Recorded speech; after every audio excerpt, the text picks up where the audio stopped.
All right. What up, chat?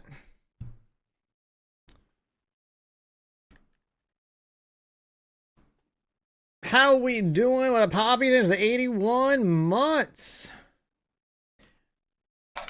Man, the amount of months stacking up on people's accounts ever since like Div 2 had content. It was great. It's pretty crazy, actually. Welcome back, dude.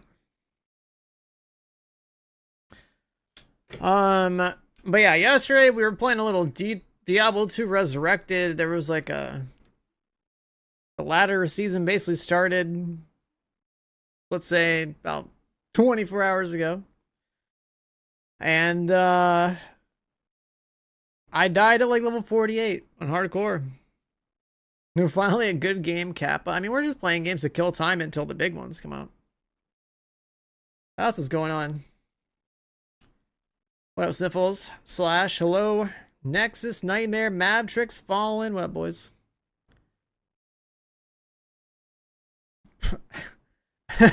Finally had a good game. Hey, look, I get subs on Div 2. Crazy. Holy shit.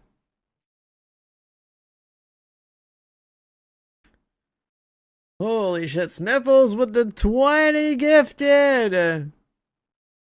Crazy. Look at all those names in there too. I'm seeing a lot of familiar chatters in there.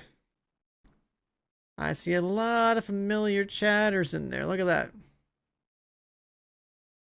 Appreciate the 20 subs, man. Thank you so much. What up, Bouncer? How you doing? But yeah, yesterday we were playing Diablo 2 Resurrected. I played ladder, died at like 48. So I was like, all right, well, I guess I'm not gonna stay up. I'm just gonna go to sleep. I don't know how many of you guys play that kind of game, but like it's like a damn near instant death over here, dude.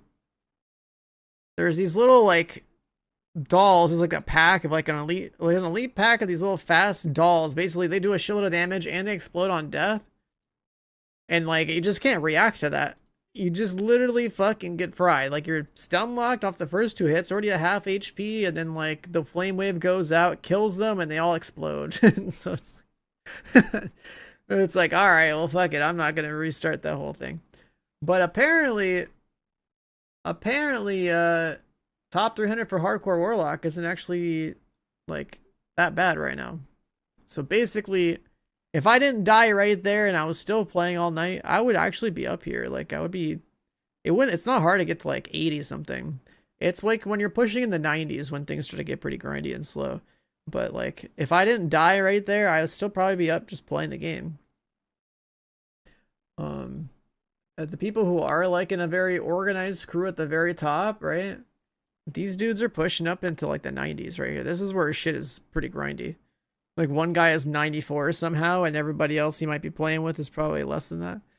But then people who have organized crews like this guy does, they'll have people in different classes. But what really matters is you want to be top 300 for Warlock specifically if you want your name on that statue or whatever.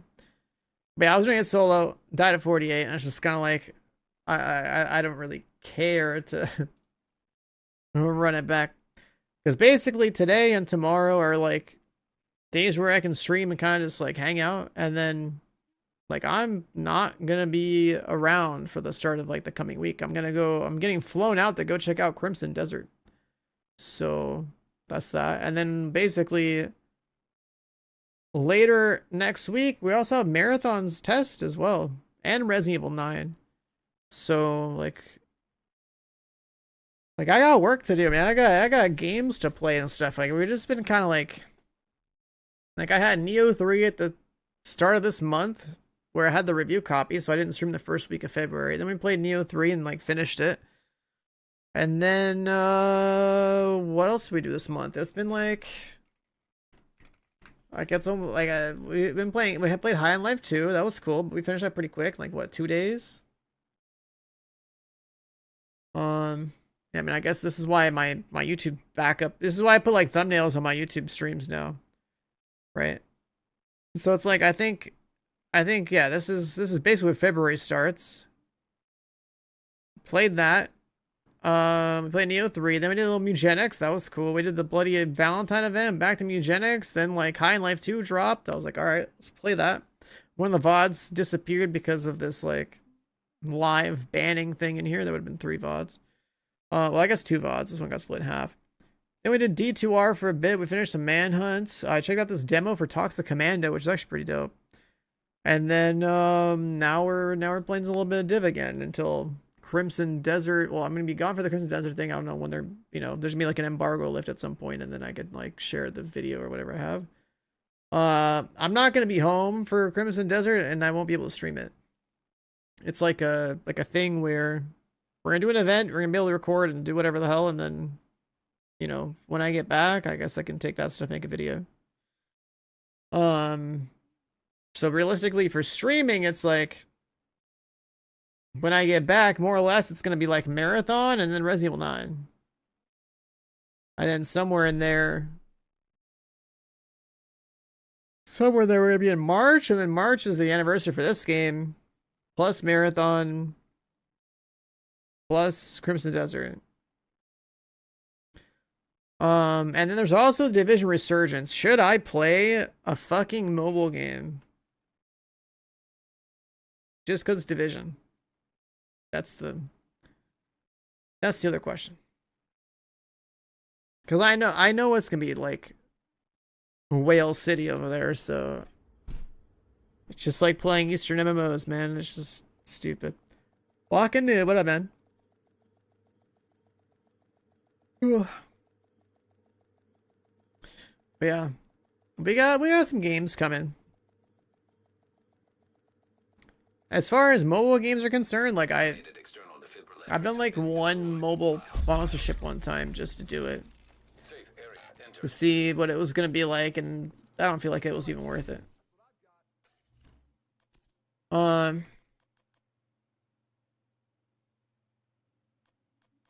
do I just keep getting Lexingtons? Where the hell does this thing come from?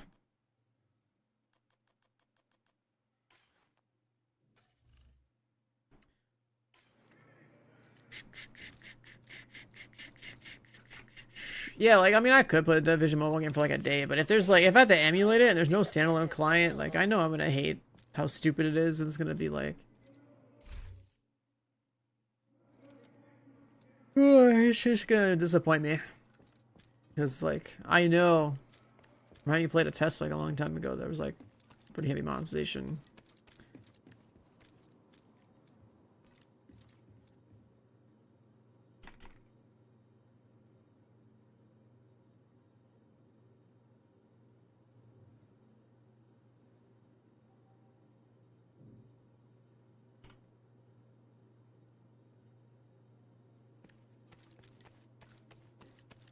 Did you really make a gif of like my my health glow from that clip?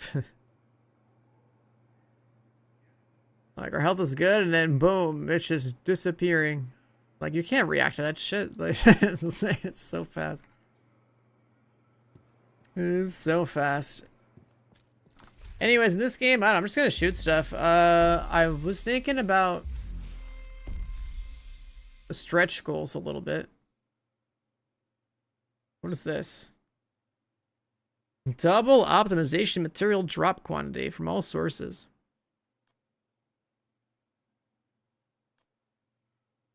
Ugh, I just got on. Now I'm yawning. That's crazy. I need my caffeine. That's what's wrong. I made this drink earlier. I never started sipping. What up, Sardonius? How you doing?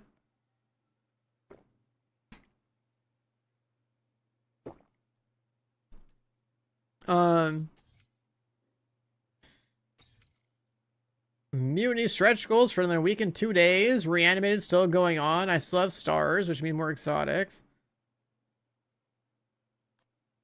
And then it looks like, yeah,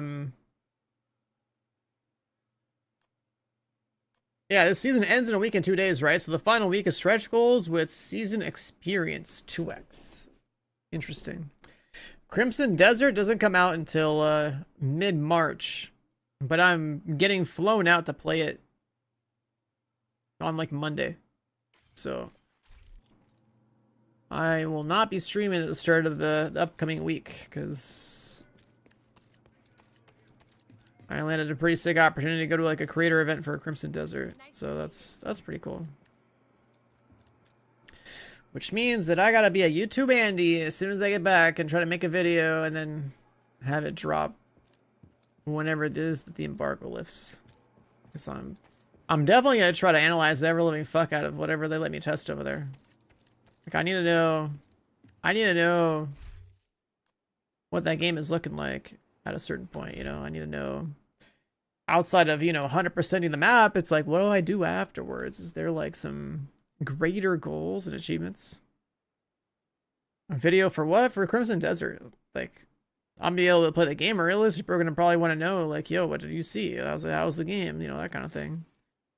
But like my usual angle of video games, like I don't really care to talk about story. I care to talk about like a gameplay mechanics and like end game and stuff, right? So that's what I was saying. Like I need to know how much like longevity am I getting out of that game. Well, hi Julia, how you doing? I don't know how much longevity I'm getting out of that game.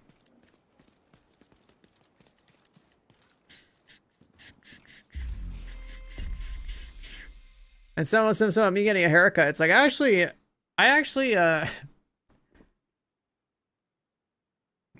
gave myself a haircut like over a month ago.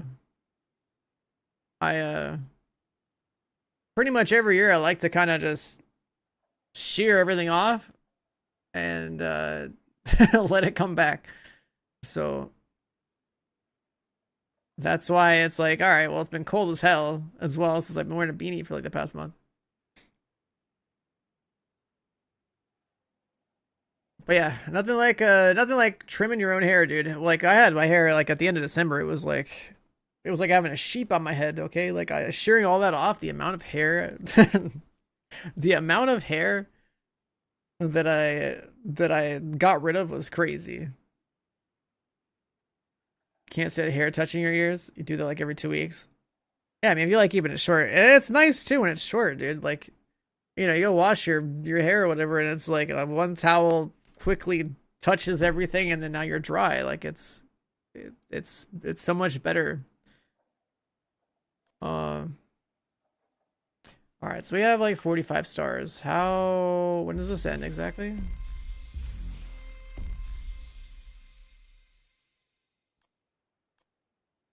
Like a couple of days ago. I just like the time saving part of it, because when you have long hair, bro, especially like hair like mine, when it's like curly and stuff, oh my god. Oh my god. It's too much, you know? It's just too much. I just hate it. I hate it so much. It's like, it's just the whole ass sheep on my head. Like, I can't. I just can't, dude. All right, what are we doing? What are we doing? I wanted to shoot stuff. There was something else too. Yeah, like, look at my weapons. What do I have in here? I have one determined harvest. You died in D2R? What's up, Stone? What level did you get to before you died? Cause I ripped as well. I literally ripped into my stream last night, and I was like, all right, well, I'm gonna go to sleep. Am I gonna play RE9? Yeah, 100%. You got the 70? I don't know if you see my rip clip. I got fucking blasted by the stupid dolls in Act 3, Endurance 2.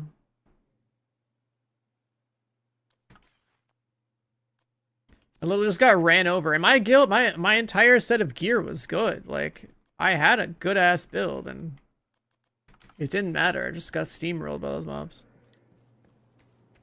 There's like basically no way to react to that either. Like, am I supposed to just like be like, oh shit, my health is down, let me like press escape and exit? Like, I don't know. Yeah, what's up, Mario Tennis Fever? You're still not sure? It's very competitive and ranked. I mean, I loved Mario Tennis, like an OG version of that. I played it a long time ago. I love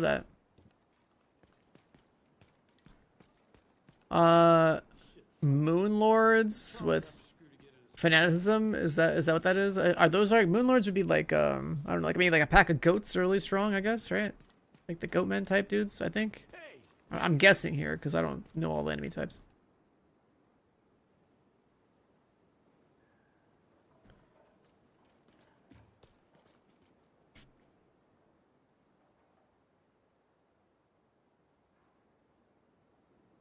Big ass with dual axes. Oh, those fucking things. Okay. Yeah, those. They build like Frenzy or whatever.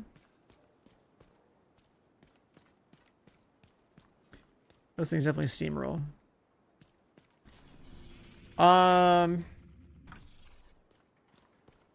There was something else I wanted to do.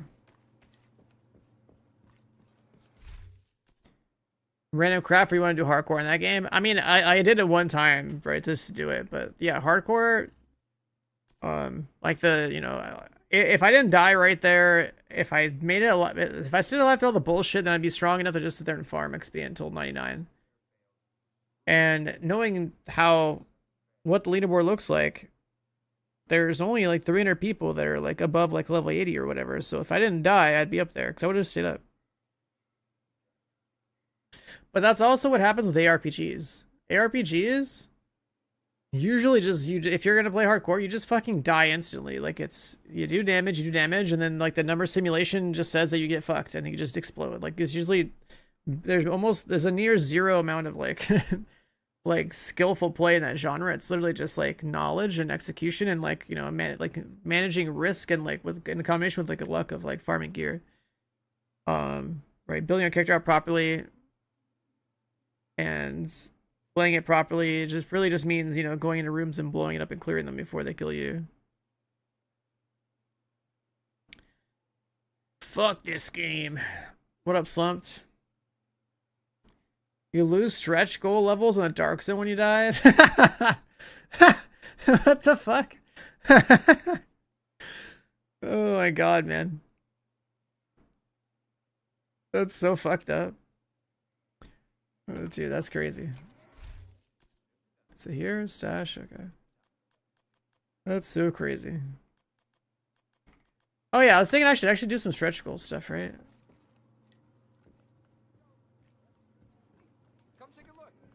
There was a way to get levels. I'm like trying to like in between us having a conversation here. I'm trying to remember where the hell is it buying stretch goal levels, but with textiles.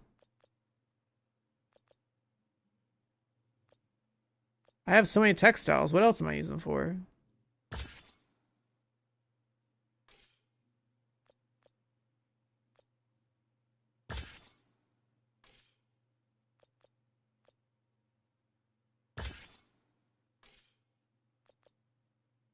Let's see.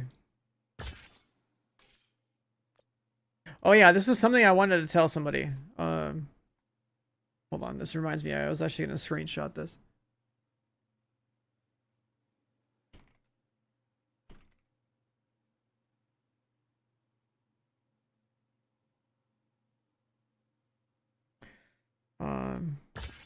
There we go.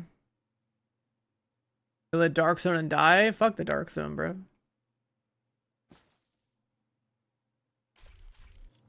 Alright, that gave me all my chests.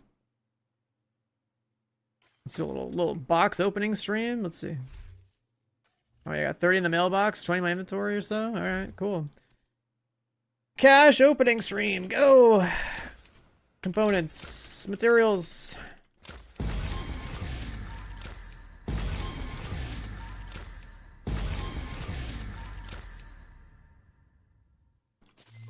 We got shoes. Did I get the new mask? I never went back to go get it. So I could do that too.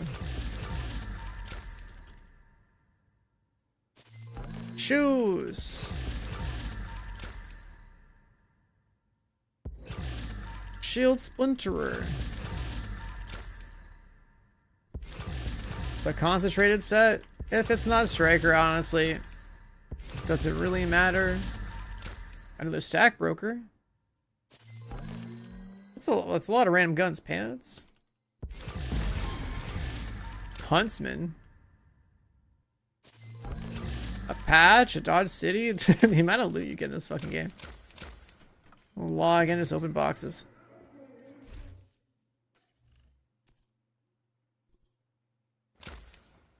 Exotic component, exotic component.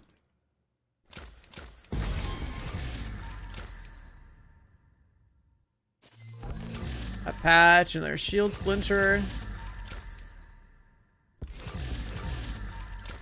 Man, I want to know what I gotta do to get my own gun in this game. I mean, I'm claiming the Regulus as my gun, but like, I do envy the fact that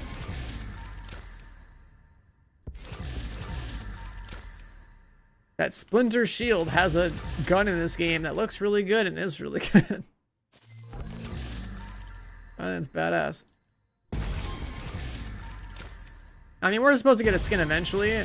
I'm okay with not having a skin in the game yet. Only a bunch of other conductors got theirs already, but I would like for whenever I'm getting mine to line up with the fact that I'm playing the game, which if it happens, like probably with the start of like year 8, that would be ideal. When we actually have like a whole new like year of content, whatever else they're gonna announce.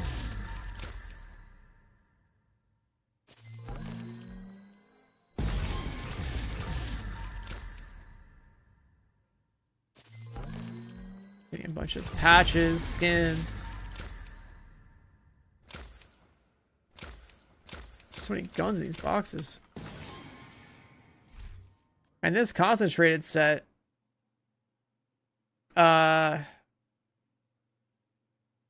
35 stacks. When a marked enemy dies, receive 1 stack for each ally or skill that has contributed to killing the enemy, including yourself. Like, I don't think that even is going to add up to like being better than Striker.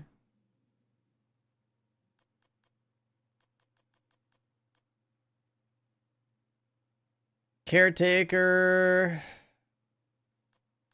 Lockdown. What the hell is a lockdown? Oh, perfect immobilize. More shield splinterers. A chill out mask.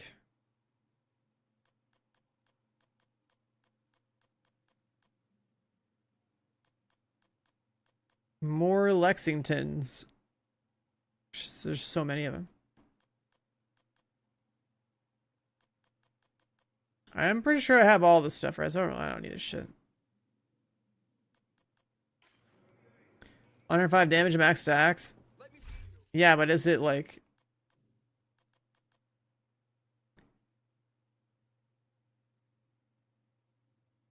What's it called? I was gonna say, like, yeah, you get the 35 times 3. The type of weapon damage that you get, is it normal weapon damage? I'm pretty sure it is. That's the problem. Because, like, strikers should be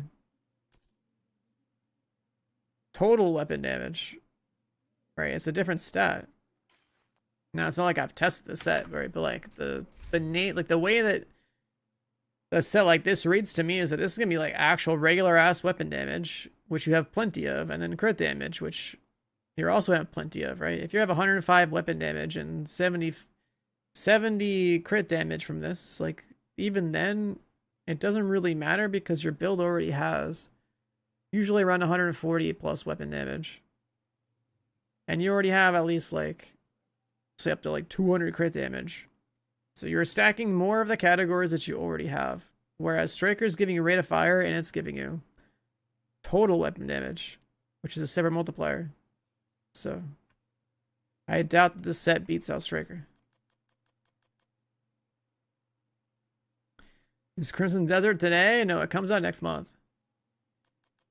But I'm gonna get to play it at an event this coming week. I fly out like on Monday or whatever to go to an event to go play Crimson Desert early.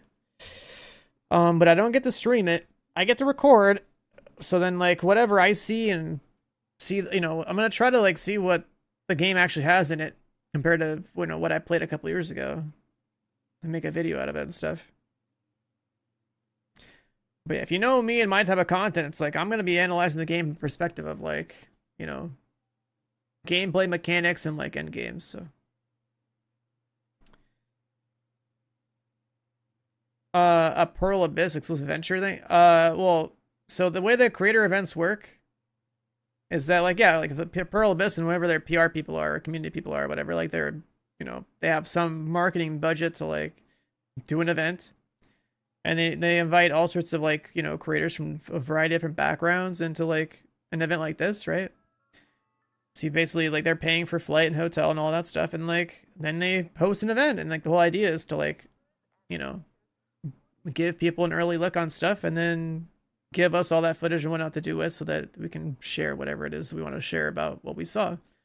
Right? It's like no different than other games that do things like that. Like traditionally speaking, like 10, 20 years ago, it would probably have been just like, you know, people who work for PC Gamer magazine and like IGN and all that, you know, like that typical like traditional video game journalist media type stuff would have been. But they've all usually would go to like all sorts of things like this. Now it's like more people like me who can like, you know, go to like, you know, more actual like gamers, not journalists that just have channels, right? Different audiences, different reach, usually get invited to things like this. Which is pretty cool.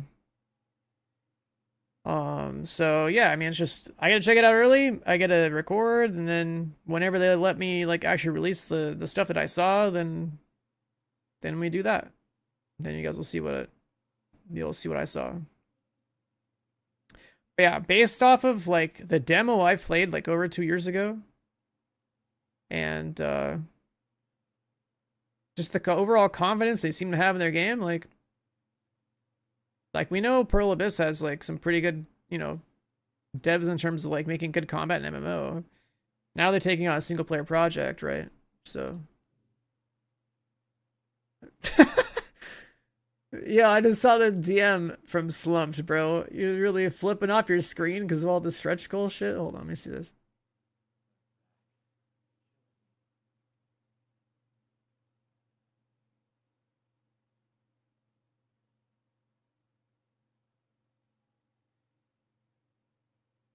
I'm actually curious. That's the first time I'm even hearing this. So if you guys are doing your stretch goals, don't go in the dark zone. Yeah, don't go in the dark zone.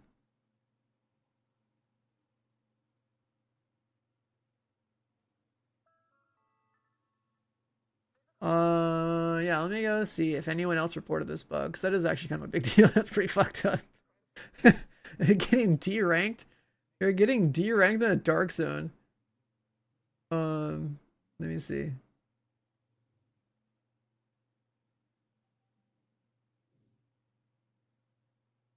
Um, Apparently you lose stretch goal levels for dying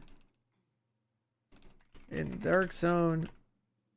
Link sent to me from a player in my Twitch chat.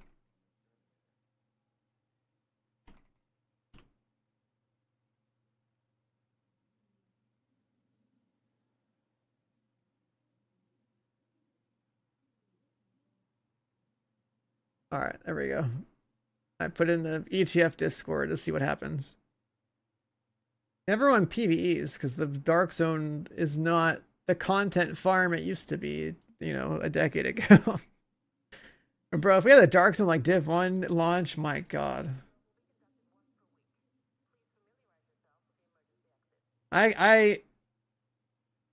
You really don't recognize good times until they're gone. Like, it actually is crazy. You don't recognize a good time until it's gone. Like, looking back, it's wild, actually. What it felt like to have a team go manhunt in the fucking DZ and have the whole fucking server chasing your ass, and you're like sitting there trying to peel them off your boys, and it's just, oh my fucking god, dude. That was just such a good time. Oh. I want a second one of these. Oh, I never saved the first one to my loadout. What's Froth? I don't care about this, do I?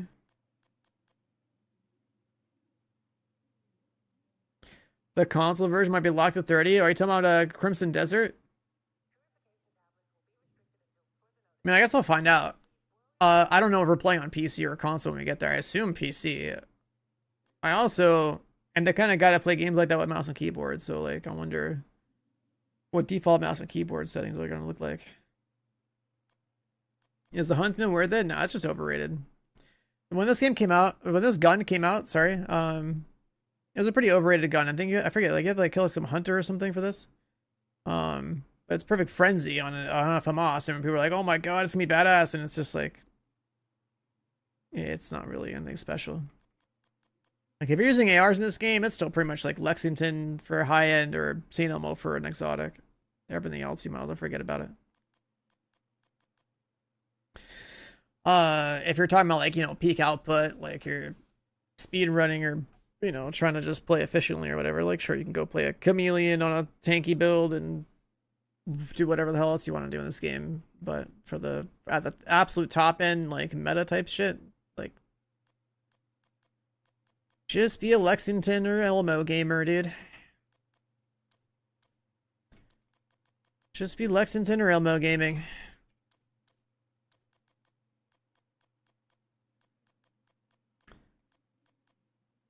Do I have a lockdown save? Do I want to save a froth? I saved a froth. Do I want to save a better froth? I'd usually try to keep one of every...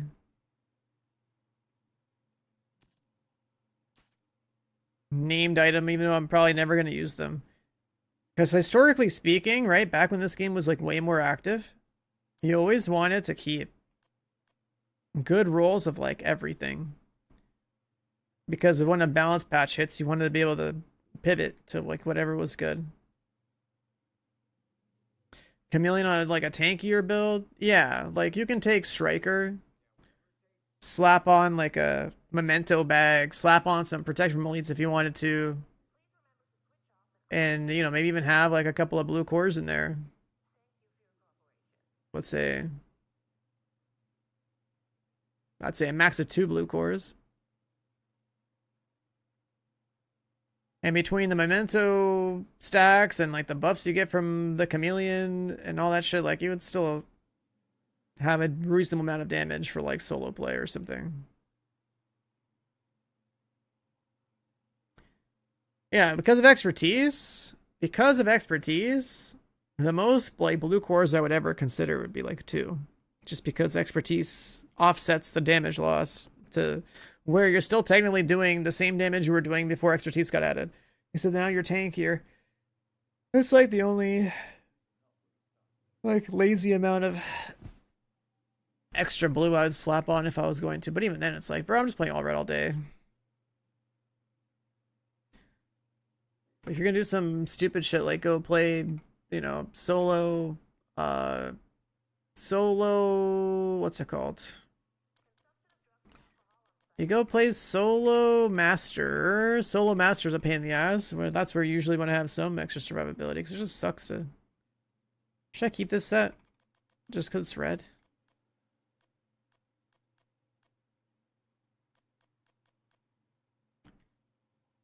You know, like running Memento? It's just a good, lazy item for solo play. That's all. It gets the job done pretty reliably.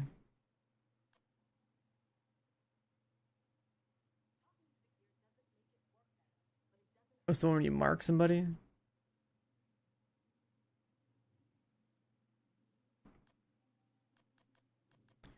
Tinker on top. I mean, maybe for like the Dark Zone.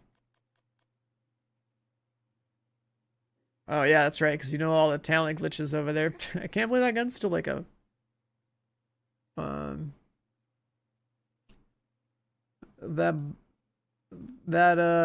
can't believe that's that thing is still like bugged, dude.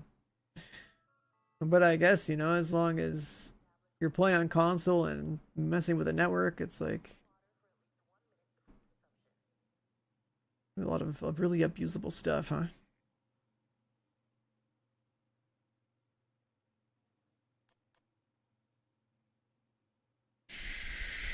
Dude, there's no way I'm using this set. If I need it, I'll just farm it whenever it becomes relevant. There's no way. Let's get that shit out of here. What am I doing? It's not hard to farm something if it's good. Clear out the inventory, please.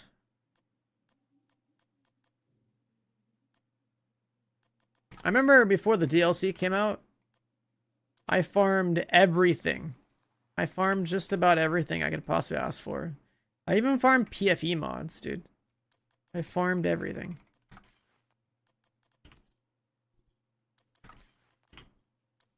I'm actually thinking I need to do a little like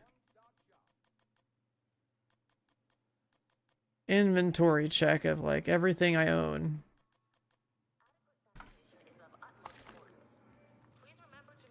All right, let's see. Cosmetics. What did we get?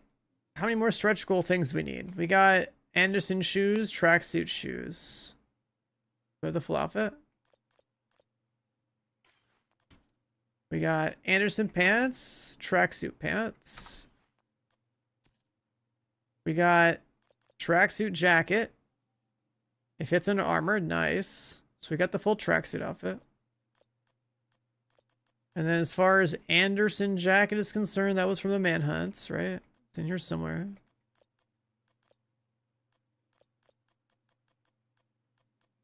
There's a shirt.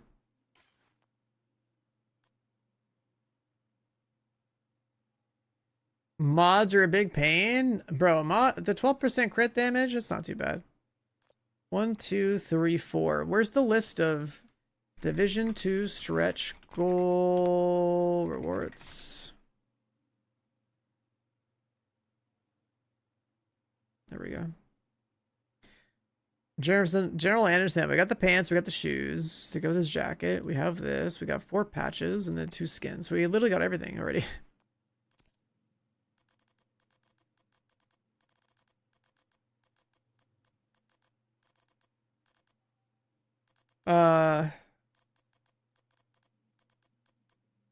These are the 2 new ones. And go top left. Sedition and Insurgents. These need to be way brighter. I want these to like glow or something. So I can actually like see what I'm looking at. Cause like this one could be really cool if that pattern was like way brighter. It could be like a black and orange kind of like glowing weapon or something. Is that it? So we got all that, and then it's just like we pulled like, you know, a couple of these guns. Turmoil is something, I mean, I've had it since the beginning, but Turmoil is like probably the most important thing in here. I guess actually like top 3. The top 3 things are the most important things in there. I guess Harvest too.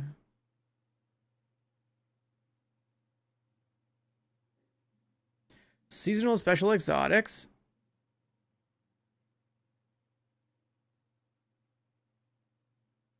Oh yeah, actually, let me send this to Glad.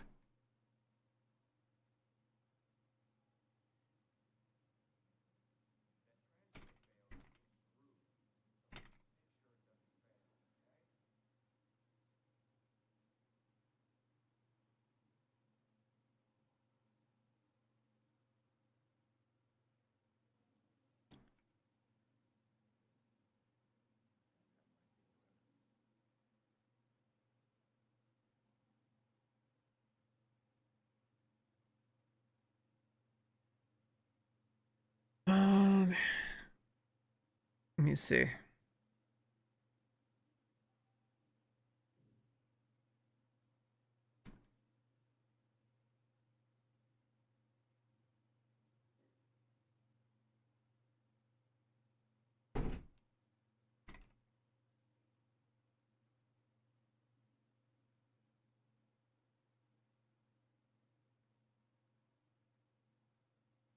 All right, I snipped the important stuff. I needed to tell Glad to like, if he cared about getting some gear, it's not a bad idea. Where do you get maxed out mods? I farmed every maxed out mod I own pretty much from, well, before Target Loot was a thing. It was just like whenever you would farm literally anything that had high density with 4 people you knew and trusted, so you could give people gear. And then it was do with the Dark Hours raid speedruns for 8 people's worth of gear. But when Target Loot got added and Countdown got added, Countdown with like mod targeted loot's pretty good because once you have literally everything, you just run that. And so then if you have a whole full lobby of people doing target loot farming for stuff, like they can just pass you stuff. Yeah, I farmed all my DTE mods, right? Or no, PFE mods, not DTE. PFE mods, the Predator Elites mods from Countdown with like mod target elite. I usually just keep playing the game on like I played on heroic, so I just kept doing heroic Countdown over and over again. And then I got all 3 of those. What was it? This like last year, right? Last year, like late May, early June. That's when we farmed at least 2 of these. I've had one for like a long time. But like those are much rarer. Like the crit damage ones and crit chance ones and stuff, like I've had these for a long time. I think I used to have a spreadsheet for this stuff too.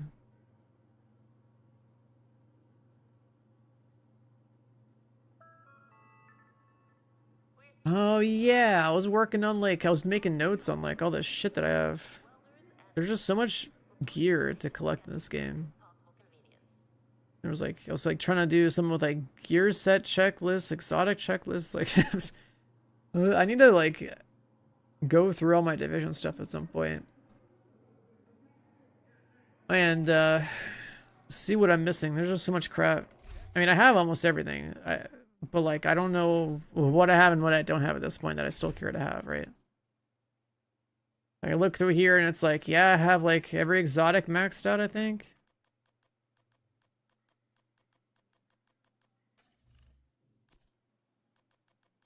The sheriff, I don't care about that. Throw in storage.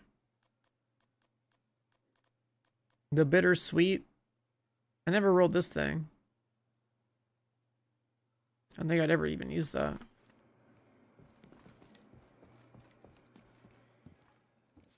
You're welcome to use the crafting. I'm hit. What up, dude? Twisted, what up, bro? Let's see. What is that gun even supposed to be? A sniper? Bittersweet reconfigure. Yeah, sure.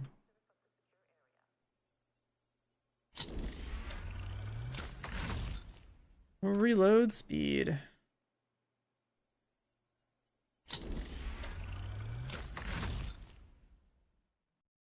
Rifle damage, crit damage. We're looking for the out of cover.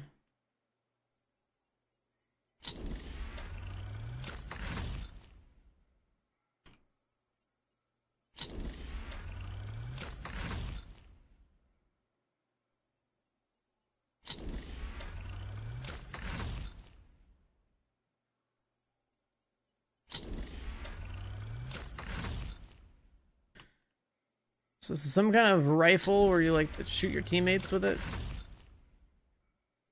I think I got it from the seasons past, and then I don't think I've even fired it.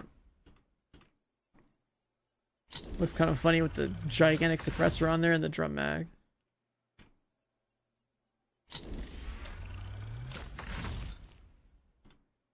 Out of cover damage being this. I mean, that just shows that like the RPG of the game is so solved and so one-dimensional that the majority of choices in the slot like literally don't matter. That's the flaw of the system, right? When one choice is the best choice and there's nothing else to really choose from, so it's just a worse choice, then that means the design of what's offered is not. There we go, 9 out of cover.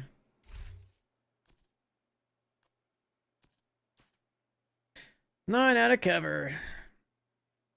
This thing has 15 or 10 headshot damage and like a 20 round mag.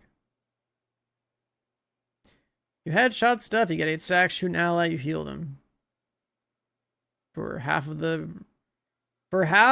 the damage.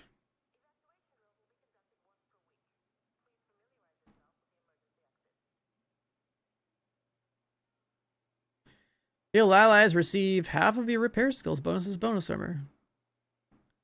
You literally have to go stack repair skills on all your stuff.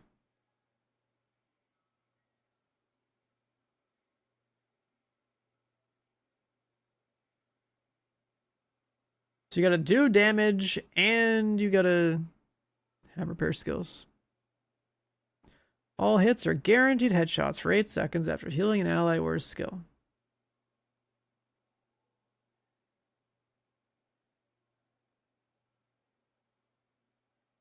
So this thing has its own like version of determined baked in, but as a semi-auto.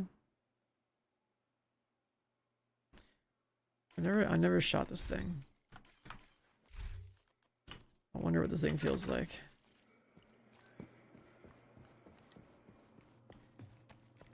Does anyone actually use this gun? Like, I doubt it, right? You have to hit headshots with it, so most people probably...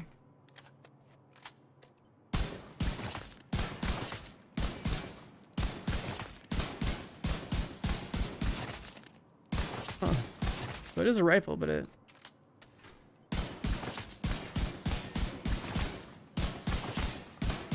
I gotta go shoot an ally or something.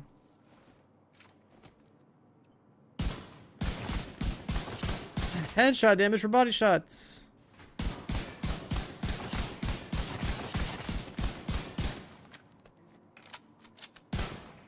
We're back to having a headshot again. So those headshots don't count as stacks.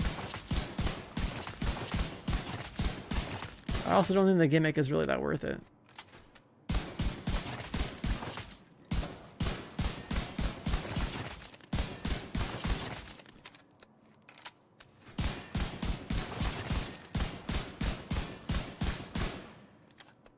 Yeah.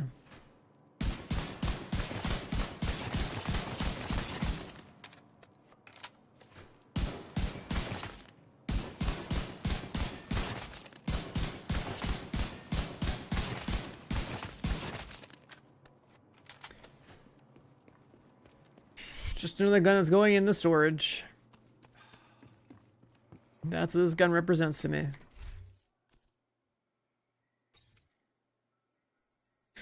We'll max it out and throw it in storage.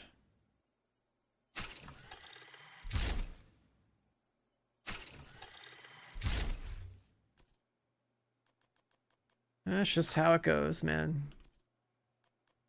That's just how it goes.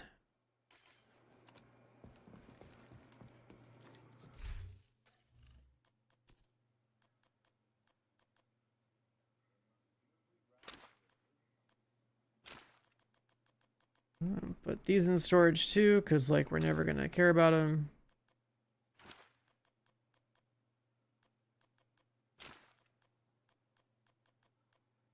Instigator.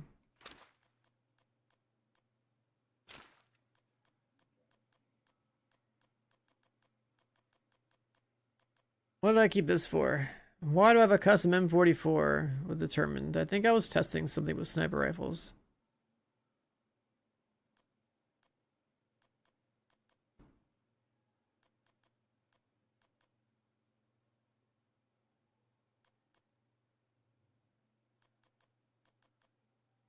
Yeah.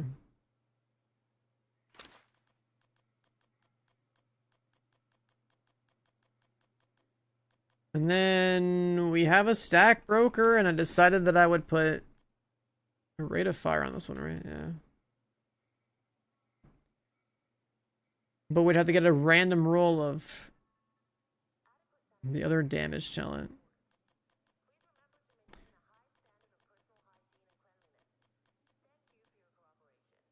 So that's the downside. I actually need to farm stack brokers to get a random talent that I want. Sledgehammer isn't a bad one to have.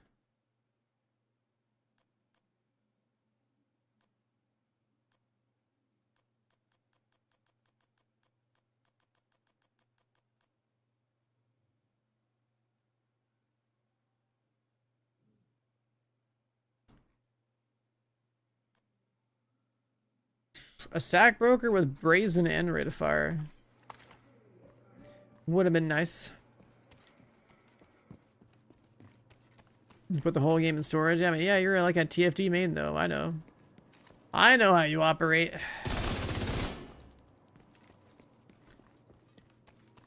Alright, so if you want more stretch goal levels, that's just XP.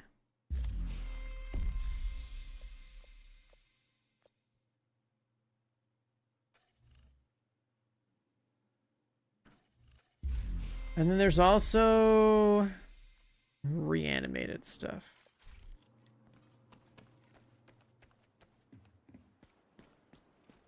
Or Fenris chest? Crit chance is way better to have. You already have so much weapon damage in this game. Crit chance on a set usually is the way to go.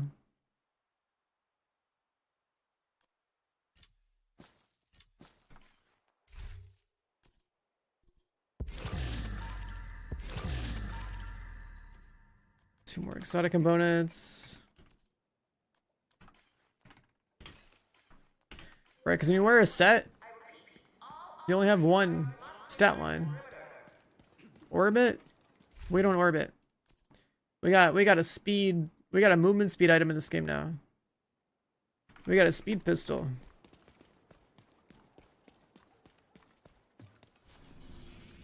We have a speed pistol in this game now.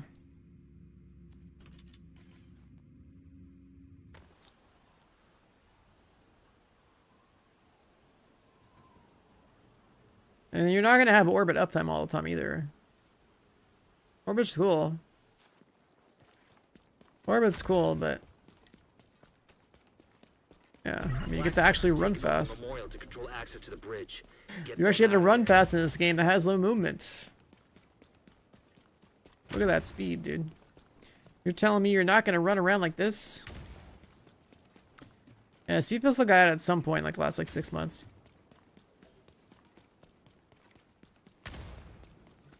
It's pretty much like the sidearm to have on like every build.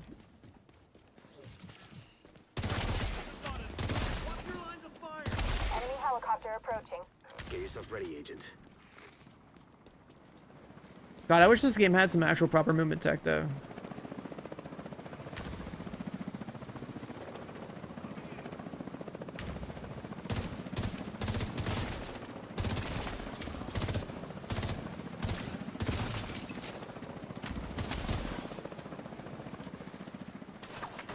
Dog things over there.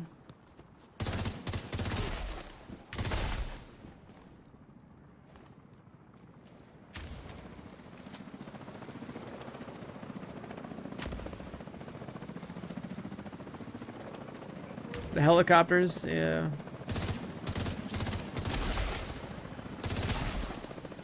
Gotta wait for my flying closets to arrive to spawn 2 red bars. What's this guy doing?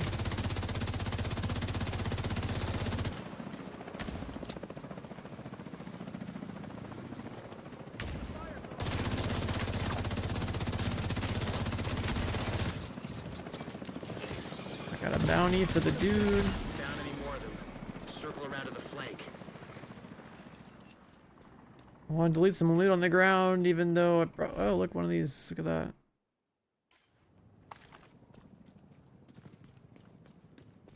I think there is a universe where I actually need to get a second harvest pistol.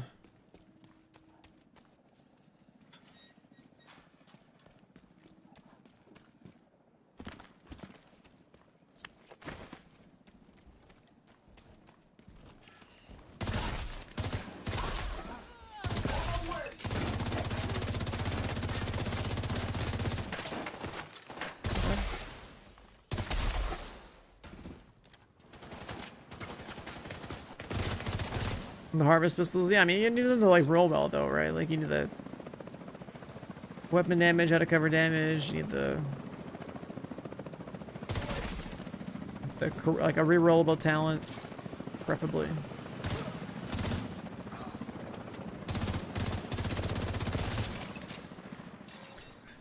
Farming a harvest? I mean, I'm just playing the game. I'm just shooting stuff to shoot stuff at this point. If the stretch goal boxes give me harvest pistols, like that's cool. There are more targets past the gate.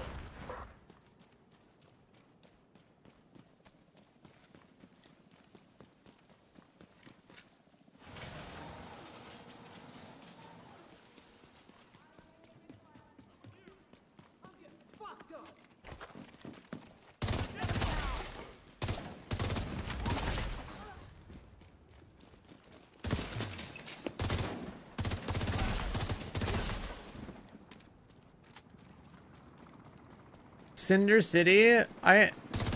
When is that? That's like a looter shooter, isn't it?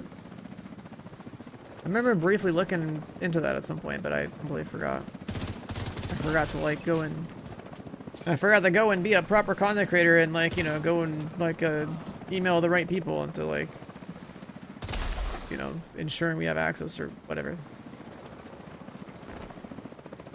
Because if that's like another looter shooter, then like, yeah, that'll keep us busy for a little bit. I'm down. I play every possible installment of a game in this type of a genre. Because most of them all die anyway, so you might as well play them when they're new. Like that's, yeah, that's like the sad reality of being a looter shooter fan, dude. You gotta play them when they're hot, because they're just gonna die. Good. The vast majority of them just don't. The vast majority of them just don't have the longevity.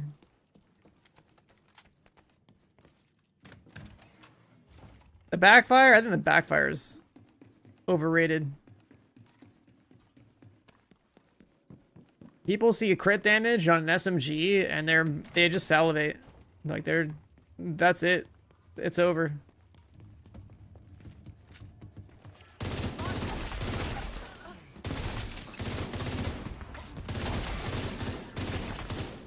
I think that like the casual like controller console side of this game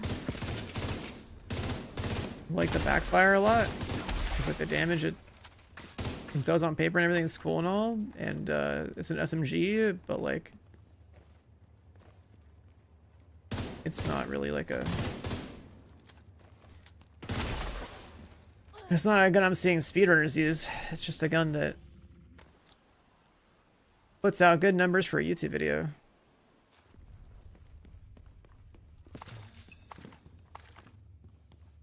That's not work. I call myself a content creator. I mean, that's what I get lumped in as somebody who just streams, you know. And the worst part about being lumped in as like an influencer and a content creator is that it's a larger net of people, and that also ends up including like all the fake ass bullshit on like Instagram and stuff too, you know. Like, bro, I'm a gamer that streams. And like, I'm cool with marketing games if they're good, but like, when you look at the broader, you know, internet world and like what exists out there, it's like having, you know, feeling like I'm even aligned with some of the absolute shit on social media is crazy, dude. Like, I'm just a gamer. Like, what? Well, this is, I don't know. It's like you feel dirty by association for even being in the space. And then it also doesn't help that, like, you know, when it comes to discussions and like even in gaming media now too, it's like some of these games have like this like, oh man, fuck streamers and influencer mentality type shit, because they saw or witnessed whatever took place in whatever mainstream game they played, where it wasn't like you know, like there's a large range of what kind of stuff you run into. Like the normies that are basically playing games, but they're just there because of the clout, not because of the love of the game or whatever, right? Like it's different.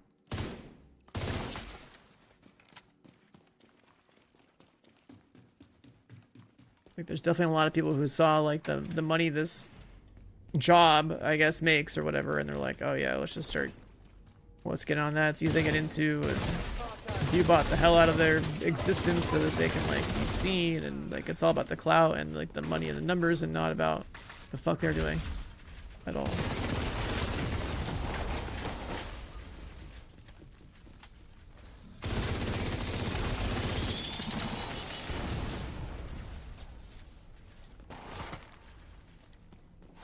But that's just one of those things. That's just the way the world works. It's not going to work in an ideal or logical way.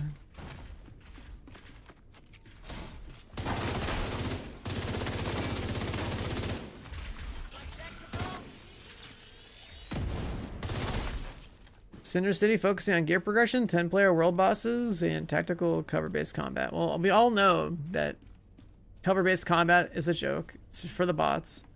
Somebody like me is gonna play that game and basically not touch cover at all unless like cover gives me like an inherent like 100%, 200% more damage.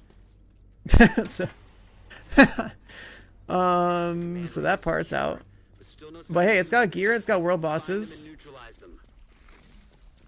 World bosses, to me, just are usually just like, you know, it's probably just like a, you know, cool big enemy that 10 people can participate in doing damage to. I wouldn't expect much out of the mechanics off of that description. Because like expectations of a raid are a little bit different, right? A raid, the expectations coming into a raid is like you have to solve mechanics and figure shit out. Expectation the world boss in almost every MMO is pretty much just like some big guy shows up on a timer, you go kill it. Maybe like one person gets a cool piece of Last loot. place they can hide. Time to get topside. Right, so world bosses are cool. Like this game does, like this game should have something like that, but it doesn't. Control. Well done. I mean, this game needs a lot of stuff, right? This game is so antisocial, it's crazy. There's like, instead of like this open world where like you'd be running into agents or something, or how people say, oh, I want a PV dark zone. It's like they want an open world they can run into other people with and just do shit with. Like if this whole area right here The true sense of essentially was the PV dark zone, like, you know, people would fuck with it. civilians being You know, run around, we need you to shoot shit with people, talk over VoIP. allow them to continue. Black Tusk have infiltrated the And then you got world boss spawns and like, you know, have like this like life to the game we have to that shut the them current down. version just doesn't have by design.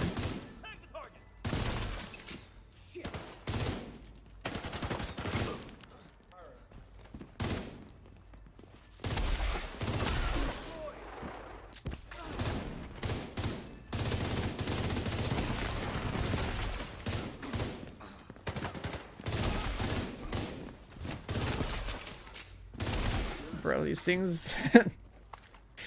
This modifier is so funny. This shit does so much damage.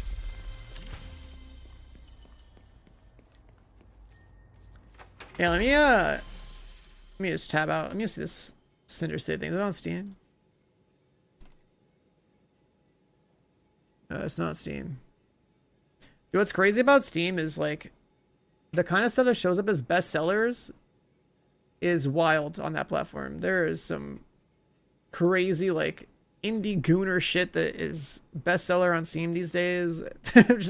I keep seeing it at a glance. I'm like, what the fuck? Cinder City. It's set in Korea. I mean, I'm not gonna play it, but it is NC soft, so that's potentially a bad sign based off of like reputation. But I guess you could say the same thing, but I think it would be soft as well. Like the rep of some of these companies is like not hot. I feel like I've seen this somewhere.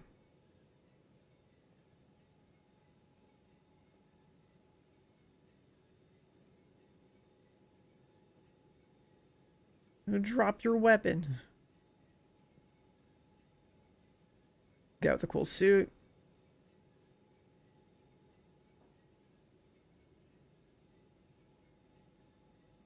I feel like anyone that plays Division would probably want to play some shit like this. It's third person. I guess you have motorcycles.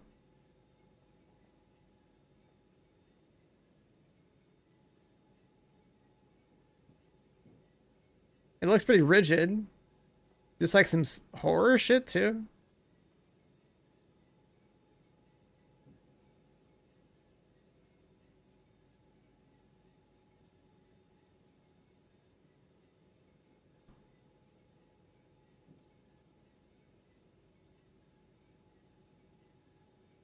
It's like mechs, helicopter combat, robots.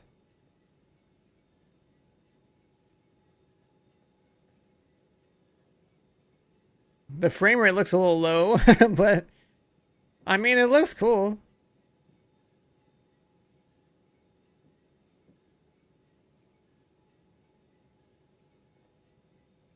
It looks cool. Right, like that's a cool trailer. There's like some crazy shit. There's some potential there. But like, is there anything else? Let's see. Cinder City. I don't know. Is there anything else I can find outside of that?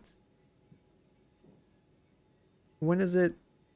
Yeah, I mean, I guess more of like MMO. Like, look at even this thread. It said basically what I said. NC Soft. Either be great or a cash grab. It'll be a great cash grab.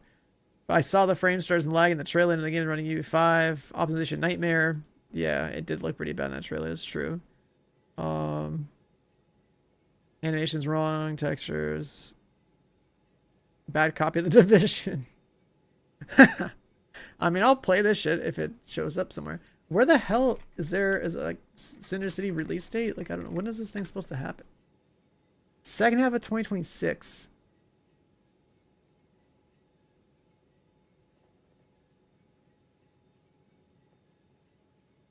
I would play it and stream it for day one as I do any other game like this, right? So like the C, right?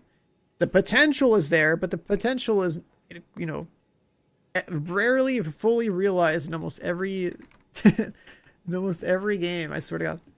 It looks cool though. We'll try it. It looks cool. Oobs with a 90 months. Fitting game for this. Yo, thanks for the resub. 90 months is wild. Welcome back, bro. 90 months. He's been here since like the PUBG days though. A little bit longer than Div. And back in the day of Cloud9 PUBG. Clear the area outside the bunker entrance. Yeah, does anyone know if that game we just watched a trailer of, if that has an upcoming playtest or something, any form of way that anyone can get their hands on it? Because like that trailer is like a, you know, a quick little signal says like, all right, there's some stuff in here that would probably be pretty cool, but like it fits this genre of having, you know, a third-person shooter and like some gear grinding, some builds, and like playing with other people, but also like apparently, you know, there's helicopters and robots and whatever the hell else, like a futuristic city. Download complete. What game was that? It was called Cinder City. They've managed to compile a ton of corrupted data Cinder from the shared network City. servers. I have no idea Black Tusk had access to this kind of digital forensic software.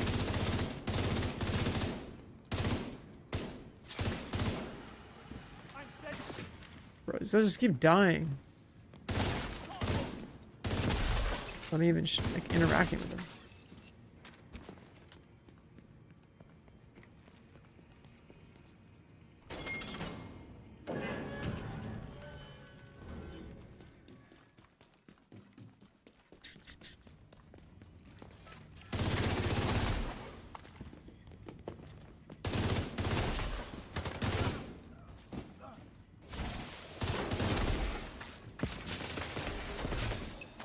He's dying to the cloud.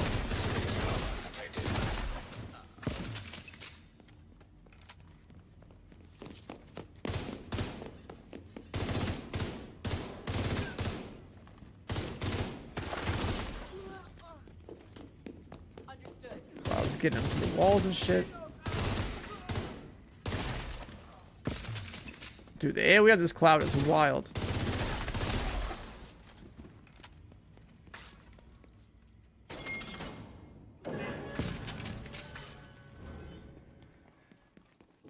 Spending more time running than shooting. I'll playtest before launch.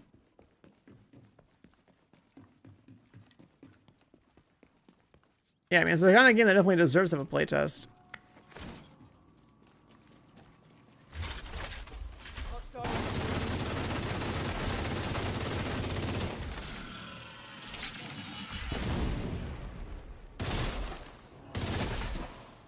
Does the Regulus still do what?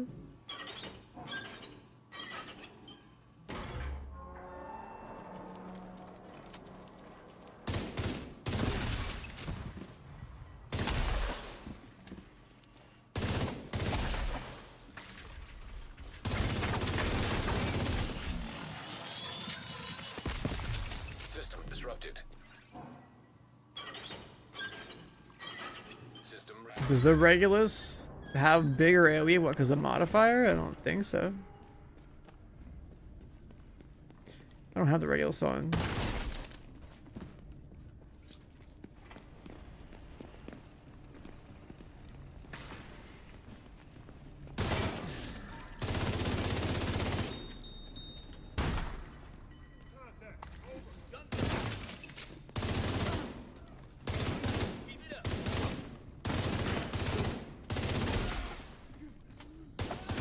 kind of want to play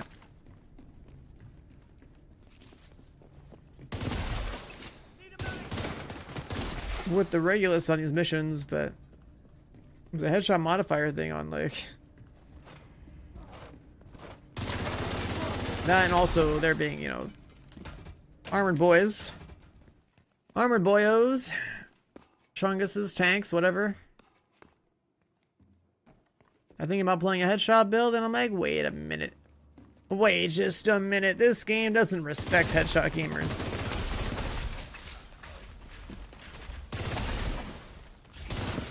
You gotta play a crit build at like every hour of the day.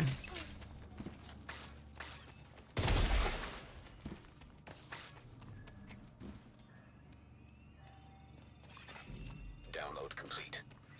They've been correlating our data with their own to form takedown plans on all the factions in the city. They're really moving fast on this.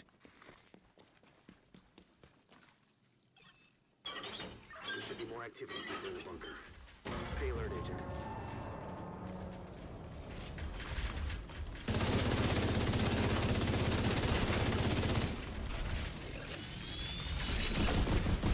System malfunctioning. System restored.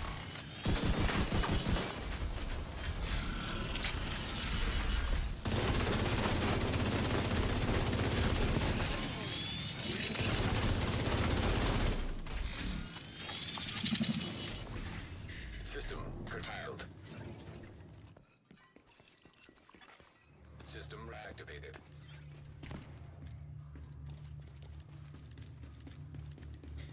Zooming along.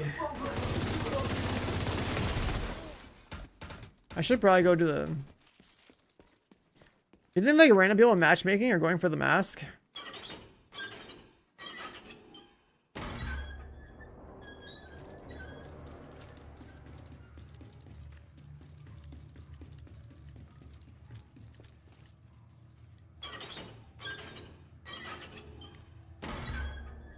I never went out of my way to go get that thing. Electronic device detected. It's probably some like real way to spawn the guy in, and people are just using turmoil to kill the new hunter. Watch out. Weapons free! Weapons free!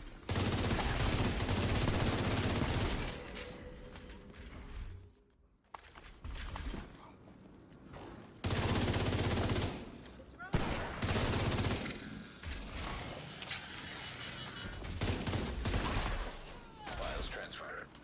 This looks like troop orders based on the intel you found earlier. Well, this is a good find. Knowing our enemy's intentions will help us defend against them.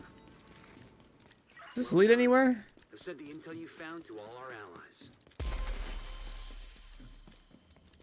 don't think I've ever actually walked through it. Ever.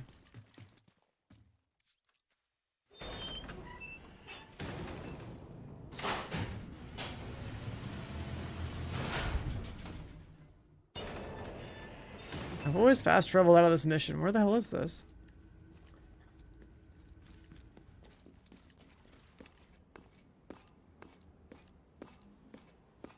The old Outcast Command Center is Black Tusk territory now. Let's go change that. Huh. I've literally never across the last 6 years of Div 2 bothered to walk to the end of that hallway in that mission. See where it went. And you gain literally nothing out of that. There's nothing like a cool little hidden box.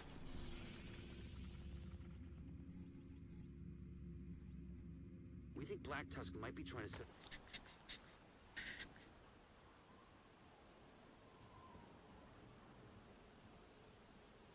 the Potomac. A little bit of lag. Black Tusk is trying to set up a forward base here. We can't let them succeed. Secure the compound and destroy any assets they've brought in. Unique, what up, bro? What's up, Agent? I'm seeing multiple enemy guards by the northeastern gate. Do what's necessary, Agent. Neutralize any threat.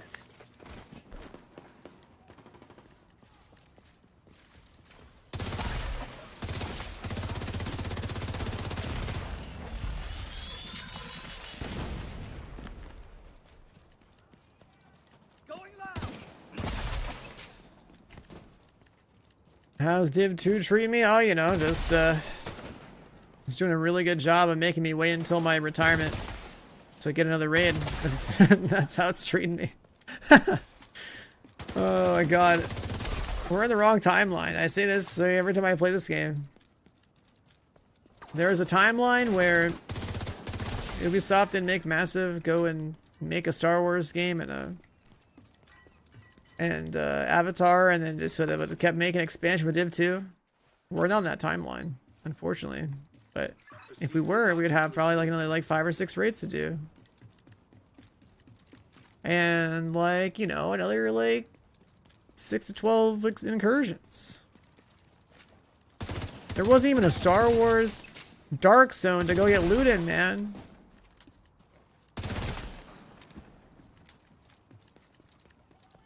Someone's extracting, you just force choke them and steal and then cut their rope with a lightsaber. I bet people have played that shit.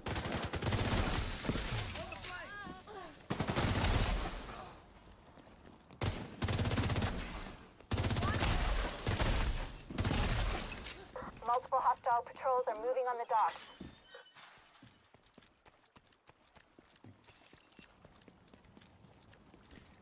I bet people would have played that shit.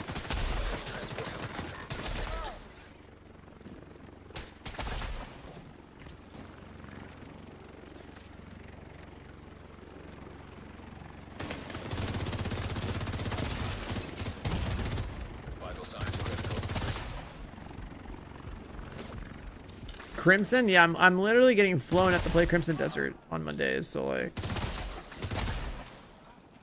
could not be more thrilled to have early like and privileged to be like, you know, like one of the early access, like, you know, people, one of the creators that gets to like, you know, see it early, get some footage early, like see what the hell is going on with that game and like be able to plan out what we're gonna be doing with that game on stream. Sounds like you found some black disk equipment. Not to mention like, you know. So that's pretty cool. You've got more hostiles moving in on your position. I first played that shit in a hotel room a couple years ago at TwitchCon. I sat there with the devs in this hotel room. I was sitting there playtesting their game. They had like a demo set up where like I got to fight a few bosses or whatever, and I'm sitting there trying to give them feedback on everything I can in that like session. I was like, all right, here's how I feel playing this game. Here's like what I would change while I'm sitting here trying to learn the damn thing.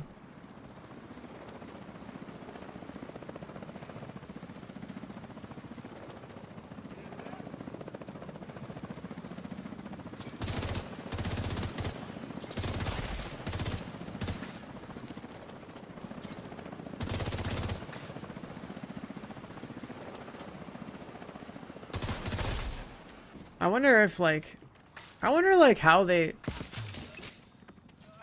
pick people for these things. Like obviously like, you know, there's different people, different creators have different audiences and like different view counts and all this other shit. So for some it's like, okay, there's like a no name and some space, but like We need to ensure that the entire site is neutralized and I'm definitely more of like a niche look for a way inside the Potomac Center proper. game streamer type of guy, like especially with like the fact that like, I, you know, stream crazy long hours, all sorts of games that eventually die. Hostiles inbound on the construction site. Like for example, they made BDO, which is an MMO, and now they're making a single player RPG. I know a bunch of the people who are going to the creator event. I can't reveal who they all are unless they've already like revealed it publicly themselves. I guess it's also one of the perks of just being a streamer that does more than one game, you know, for the past like 10 years. There's that too. It's kind of like investing. It's like you don't really want to have all your eggs in one basket, right? Thank God I'm able to, as a gamer, move between games and genres, and somehow some percentage of y'all end up just tuning in no matter what I play, which is pretty cool. I'm glad we got some variety gamers in here.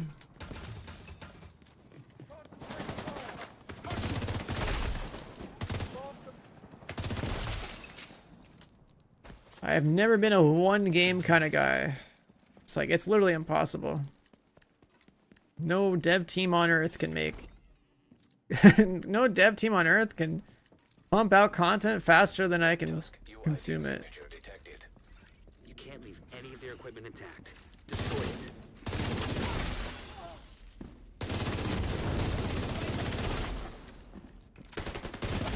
Well, we watch the Throne streams.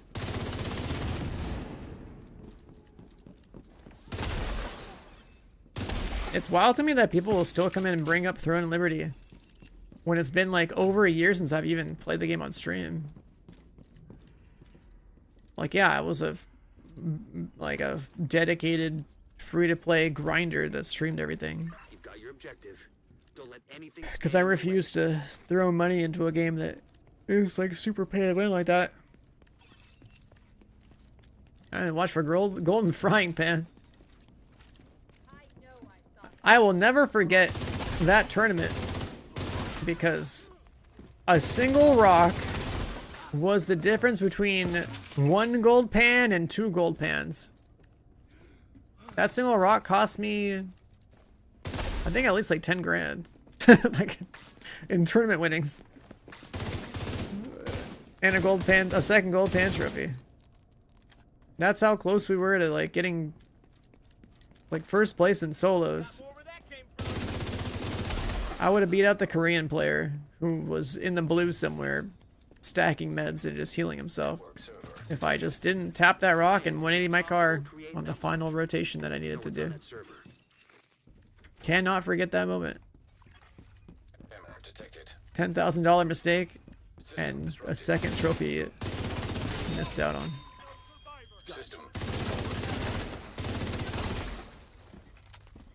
$10,000 pixel. Yeah. Holy shit, you can kill the servers with the gas. Isaac should be able to link to the server through that terminal. It's dead. Did I just break the mission? Uplink disconnected. Damn it, we lost the goddamn file. It actually kills it. It kills the fucking mission, dude. Yeah, this gas is breaking the fucking game.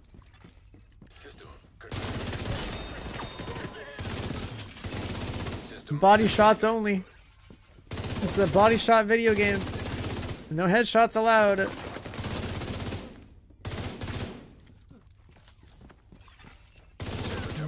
That's crazy. Perfect. Isaac should be able to link to the server through that terminal.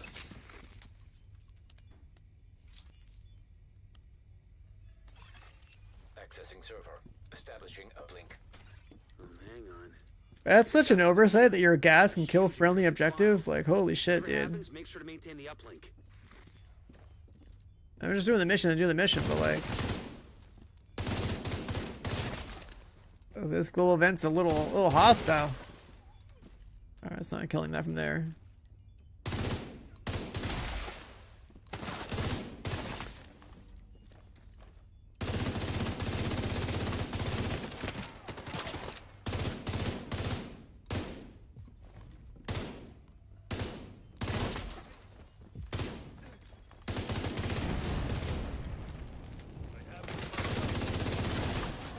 Oh, someone's close, I think.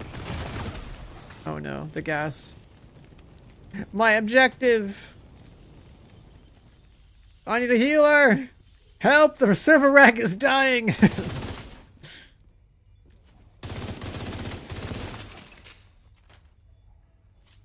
It's like 2 or 3 kills nearby is enough damage to kill this thing.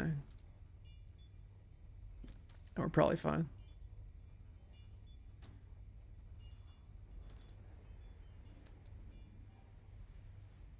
We saved it. Here's another thing. This is an old mission, right? This is like a mission since like launch. When all the mobs are dead, the game logic should just take the timer to 0. Fuck do I have to sit here and wait for 30 seconds for, you know? We did the objective. You've been lucky you can't get the Lexington? No, keep at it, brother. I believe. Get the Lex. You need it. You need it. You need it in your collection. Same with Turmoil. Maybe even a stack broker. Then if you're really lucky, you get your raid exotics, and I mean, although The area looks secure. I think that, you know, more people should experience the raids in this game. File. Hope we get some intel we can use. Yeah, the way it works is that every game where there's loot is essentially we're all just playing a slot machine with extra steps. So where's that gambling meme with diamonds? This right here. Are obviously horrifying.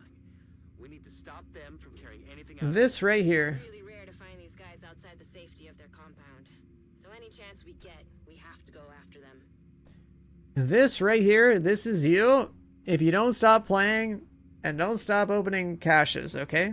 The Lexington's right here. You have a choice if you want to be number 1 or number 2. All right. That's how looter shooters work. The Lexington is right here. that's how these games work.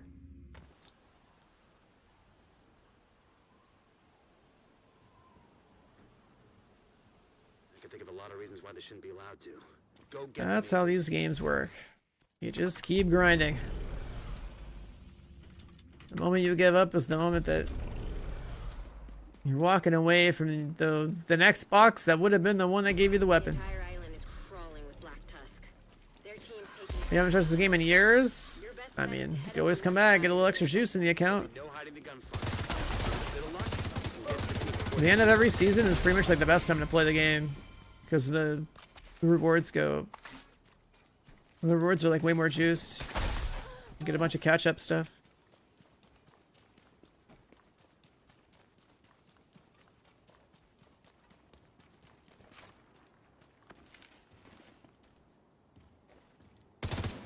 Is there a wall there?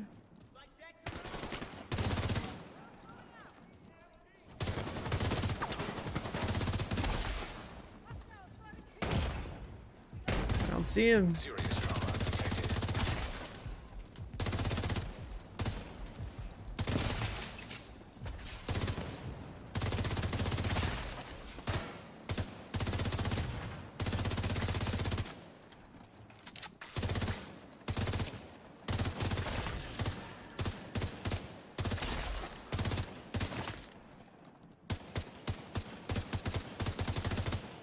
They're all hiding, man.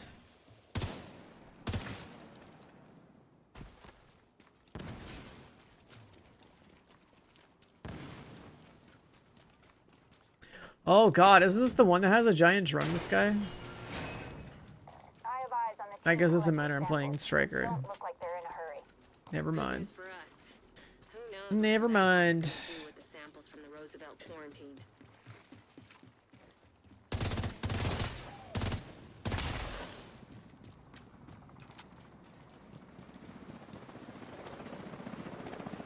Did I really miss knowing that there was like some big raid drop or something?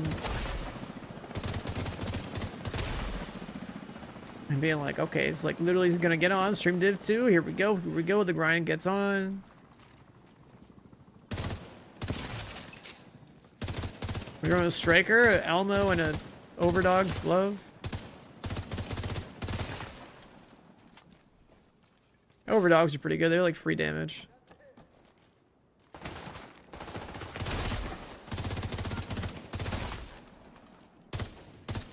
They love making items in this game that are exotics that are pretty much just like more or less free damage at this point. Overdogs, they came out in like the last like 6 to 9 months, I think.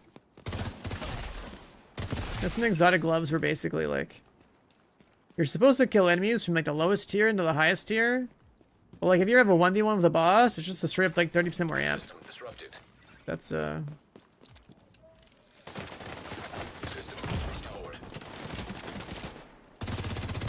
see that one.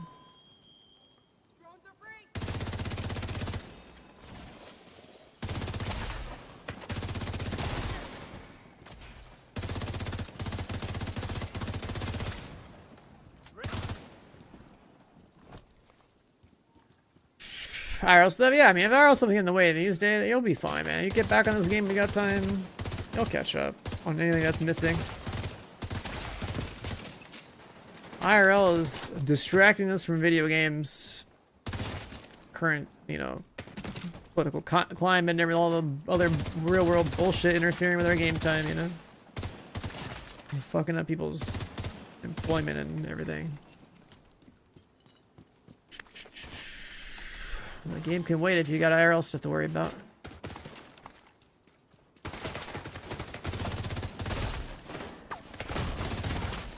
Immediate medical assistance needed.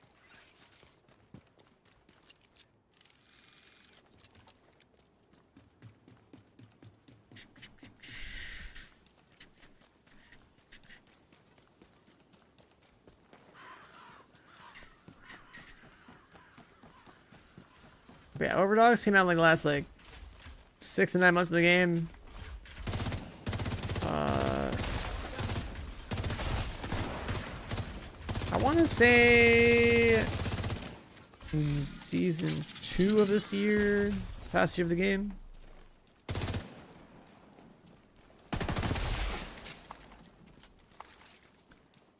They're pulling back. Looks like But yeah, they basically came out, they were like, alright, here's these gloves. And I looked at them for like 2 seconds. I'm like, yep, 30 free amp. I'm down, dude.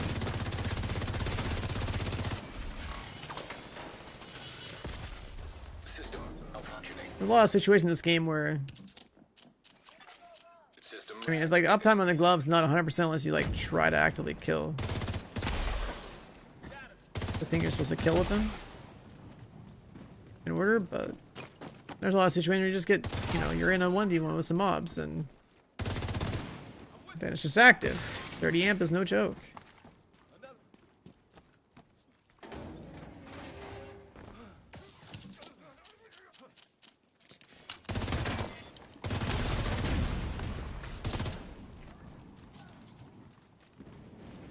%30 amp damage on top of Striker when Striker's actually built up is crazy. Damn, I think I just dodged a bullet, did I? Really get hit.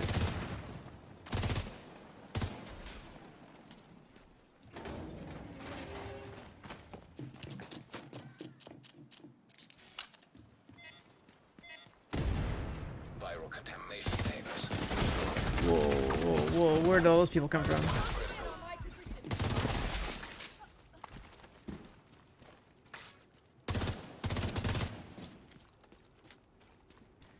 Whoever was on this wall right here is trying me.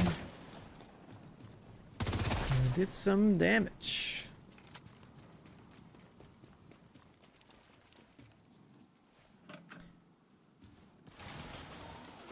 Also, I love looking at my shade rank in this game because I know that I was around like 4,000 when the second raid came out in 2020.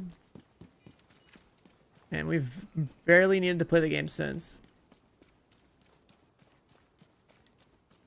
But you can always take advantage of an XP event and get like a free like 1,000 levels for playing the game in a particular week.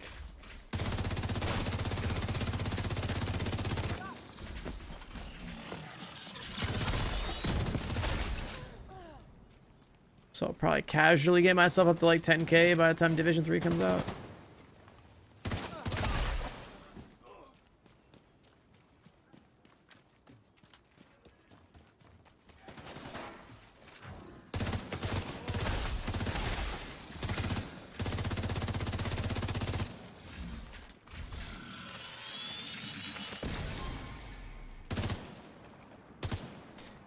Look at they all respawn.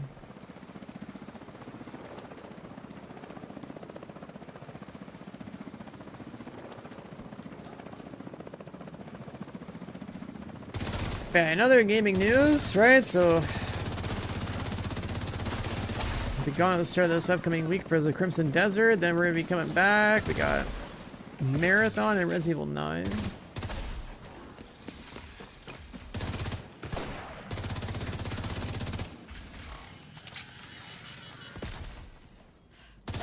Black Tusk team is dug in tight.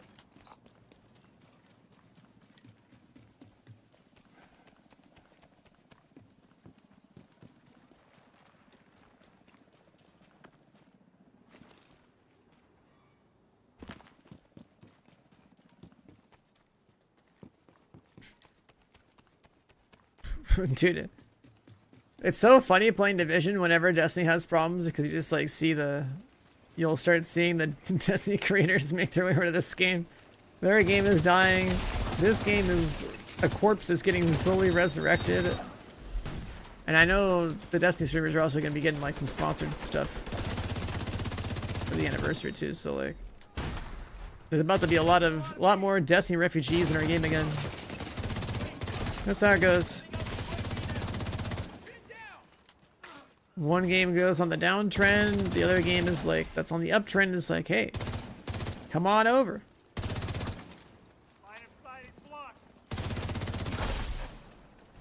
Come on over. The problem is this game doesn't have like the same level of like support as that game does. When I think about consistent raid and dungeon releases, I think about built-in in-game group finder, party finder type stuff. This game's raid culture is like abysmal by comparison. We've got a chopper inbound, and it doesn't look friendly.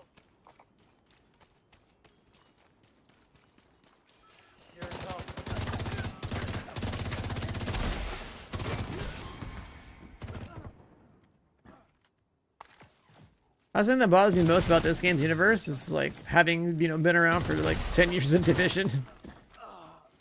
Especially like the momentum we had with Div 2, or like the first like 2 years. I actually felt like, all right, we're getting some cool shit going. We got raids, we got purpose, we got reworks, we got all sorts of stuff happening, and then, oh, by the way, maintenance mode.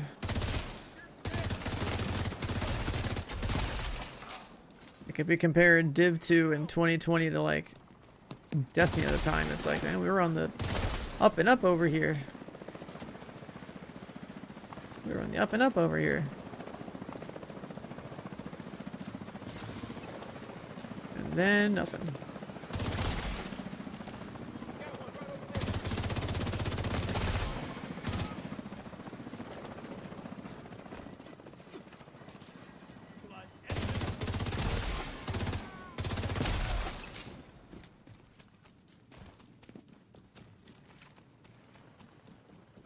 We're in the wrong timeline for looter shooters, yeah.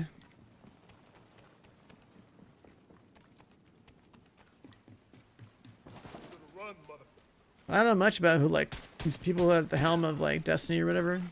Hostiles eliminated.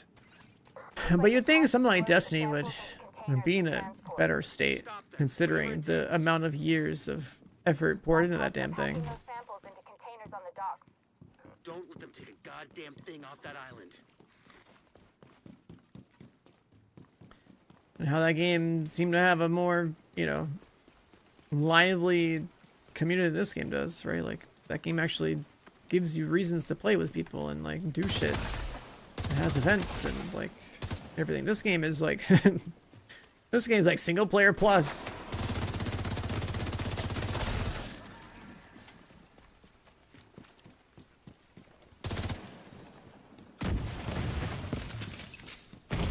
Wow, that fire. Immediate medical assistance needed. Deleted him.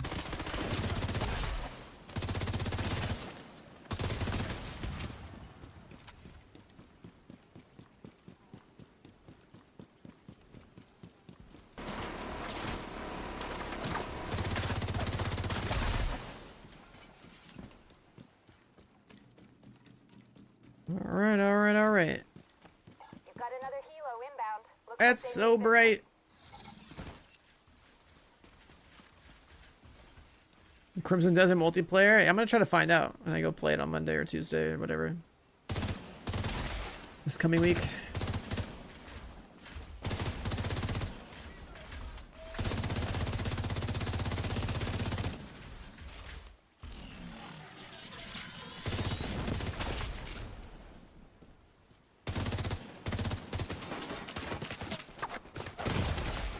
Single player game? I mean, that's what I thought too, but supposedly there's actually some multiplayer stuff eventually.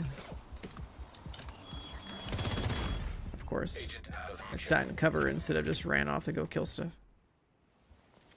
Typical. Playing the game their way, you die. Playing the game my way, much better.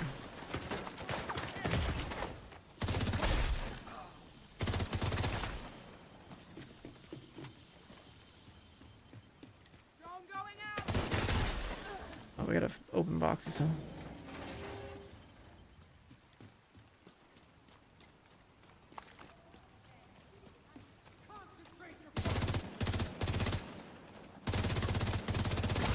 It's so bright.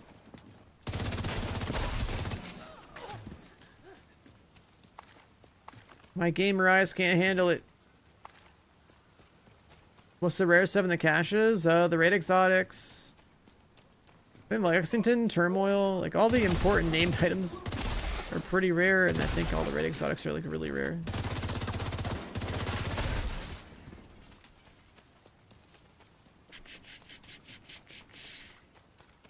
It probably made the Lex a little bit easier to get than last time, but yeah, I don't know. No way I could open these.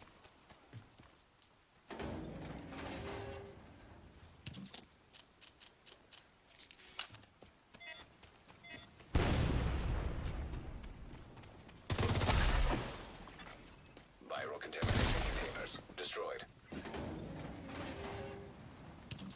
It's the yellow boxes.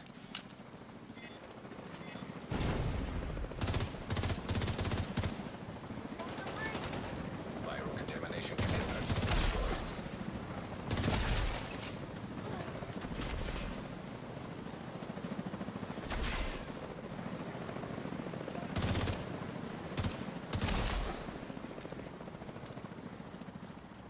Two Lex in the mailbox. Yeah, you might have like loaded in at some point in the year that they just gave them out. The Lex was originally like a veteran gamer like reward thing for having played the Division. And like logged in at some point Team leader? in a certain year. What's in the goddamn blue? It's not a farmable weapon, it's like a reward weapon.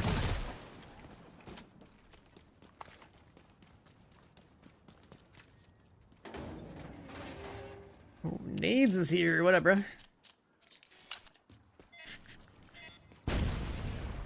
Samples destroyed and biohazard team neutralized. Mission accomplished.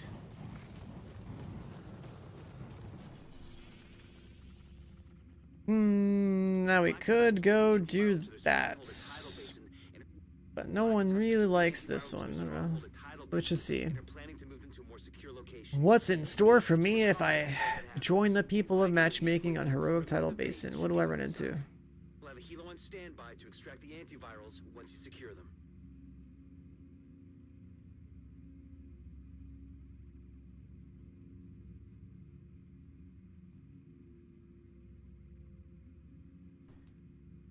A day oneer just hop between Division and Destiny? Yeah, I mean, the best time to play multiplayer games is day one. You experience things that get changed or patched out that will never see the light of day ever again. Like the loot system. Year in 2019.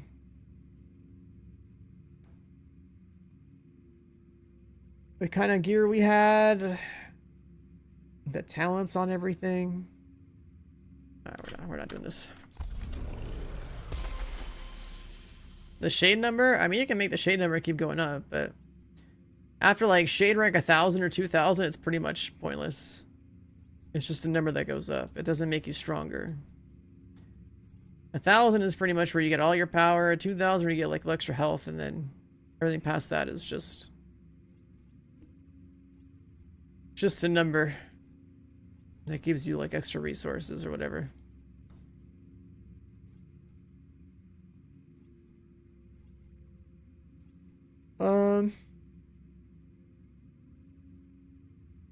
What was I looking for? The manhunt mission is this one, right? Agent, the defector leading the uprising has called for division backing. The castle has agreed to Are people killing this hunter dust settles. Your priority in is no body matchmaking? bags. We need him alive.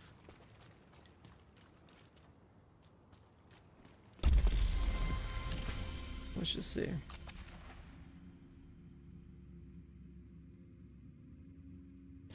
Wait, yeah, it has to be Master Mission. Yeah, it does.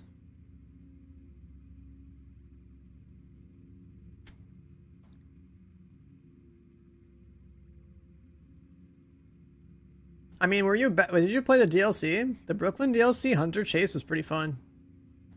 That was super fun. Invite to another agent's group. Receive. That's like what added the most longevity to like the Brooklyn DLC for me.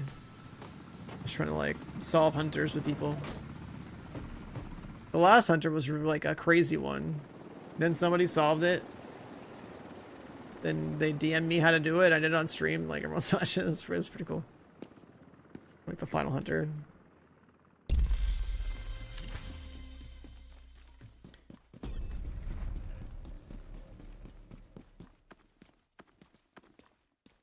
The one where you have to like walk around in like a room. Oh, they already advanced this part.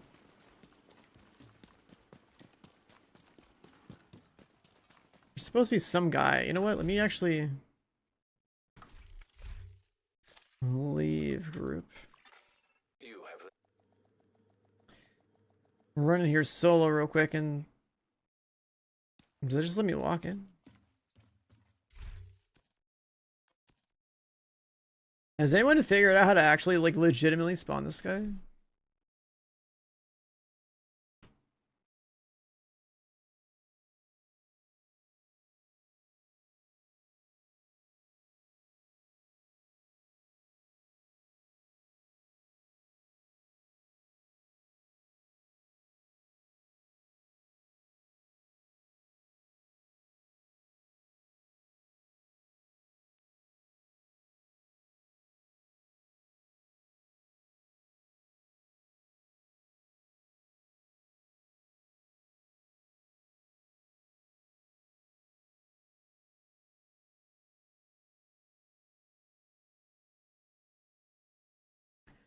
They kill a secret boss up in the window.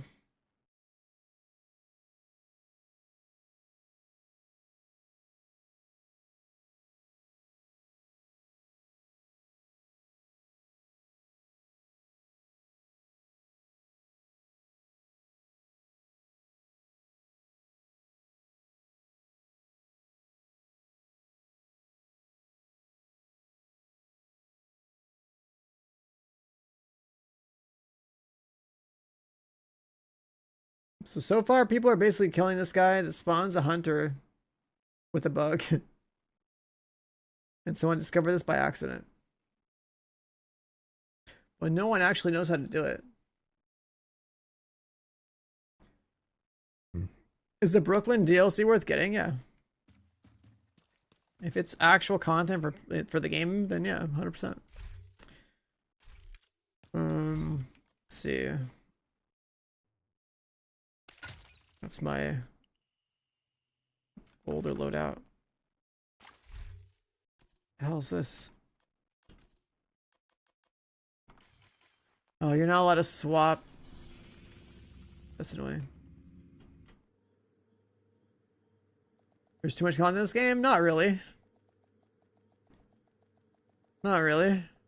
Most of it's irrelevant once you get the end game. It's like you got your 1 through 30 main story. You got your 30 to 40 part where you're doing like the invasion, and then you can go do like Coney Island, all the little filler things before you go to New York. And you go to New York, and then like you could also do Brooklyn, and that's like all the story content. And then as far as like game loops and end game, it's like, well, once you're actually level 40 end game, you got to get gear. And then like if you know the game, you know you don't have to do everything on the map. Like, you know, you just basically want to like, you know, farm countdown or like go do your retaliation stuff, right? So it's not like you can, if you know the game, you can break it down into. Why the hell is this set the gunner?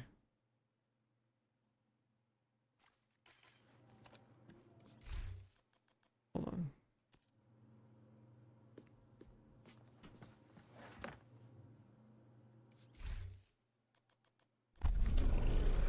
How's that set to gunner?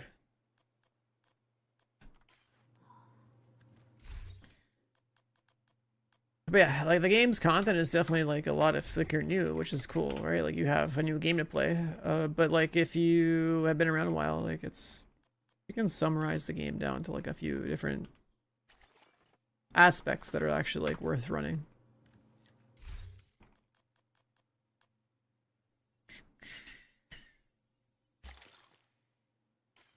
Okay. I'm just gonna snipe some things over here.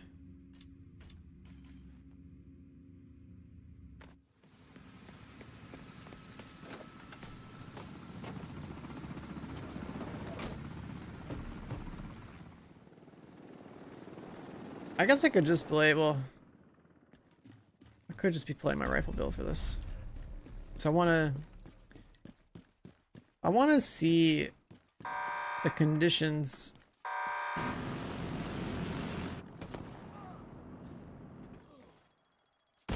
What are the conditions for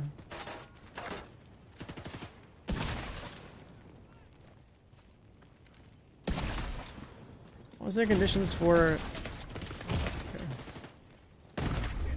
Serious trauma right? detected. Okay. I was saying the conditions for Agent vital signs 0. what makes this like boss appear in the window and see if there's like any like legit way to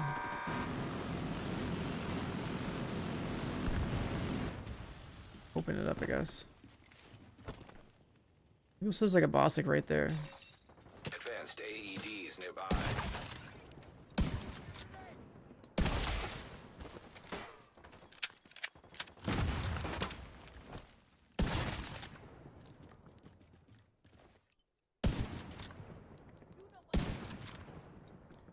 He's up there now. Yeah, I just saw him up here. And people used Turmo, like a hard-hitting weapon, to spread the damage then.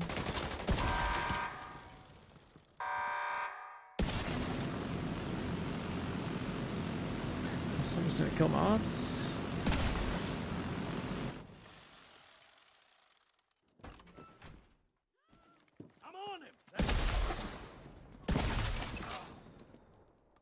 You like that, Agent?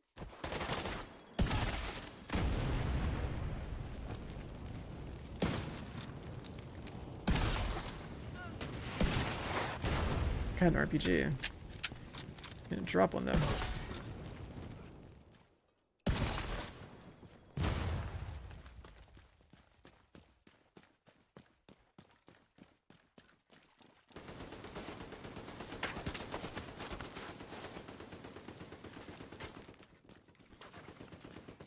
So what? There's just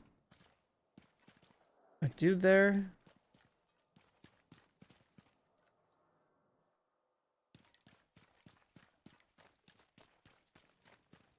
I'm sure people have been running around, right? Like, looking.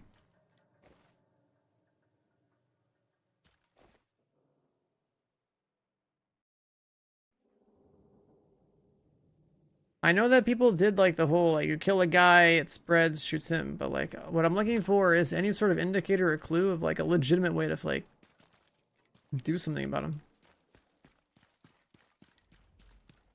That's what I'm looking for. Everyone just knows how to like exploit to get the hunter to spawn. No one knows how to do it legit. That's like the funny thing.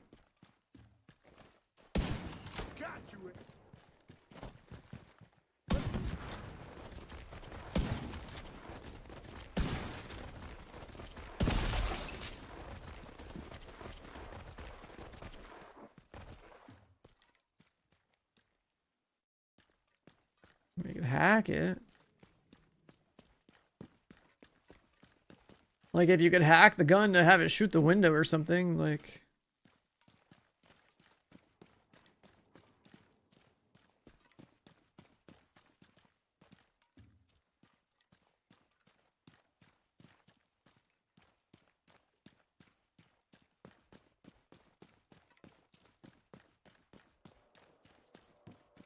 I remember all this dirt being here.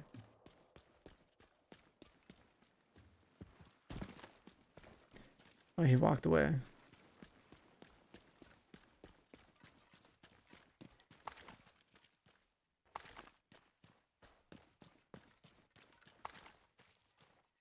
Well, that's kind of weird.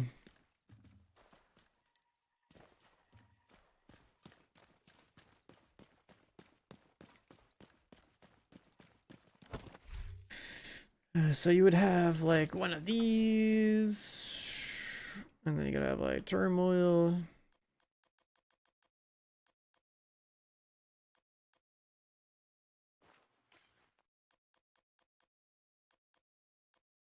And that's probably good enough.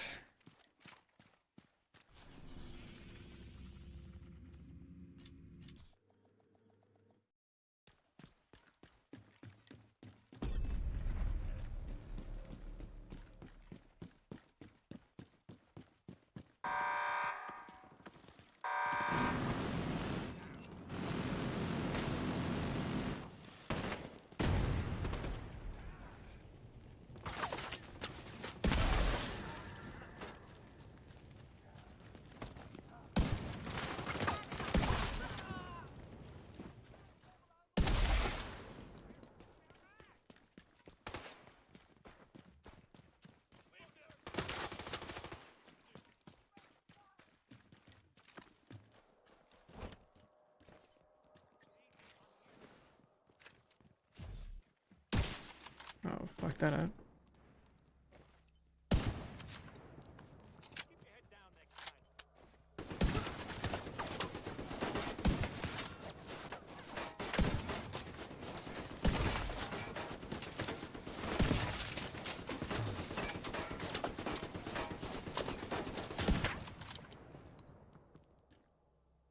I'm trying to let the medic revive people.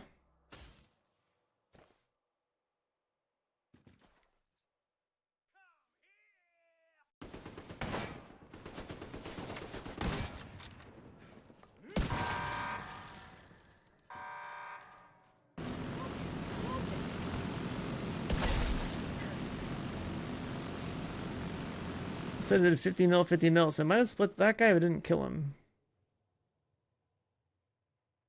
I didn't come over here.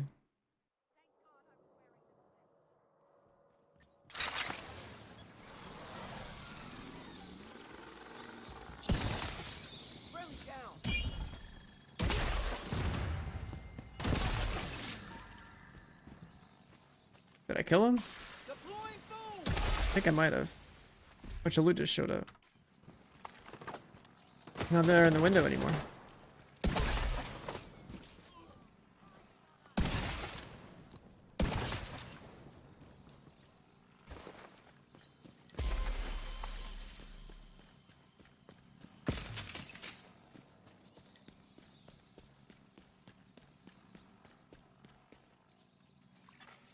Hacking initiated.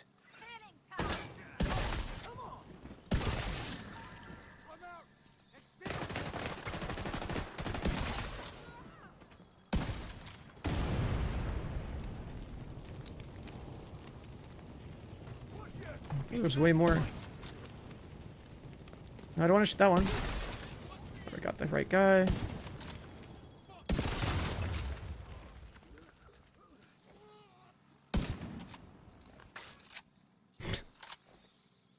This guy's out of the gas in the funniest ways.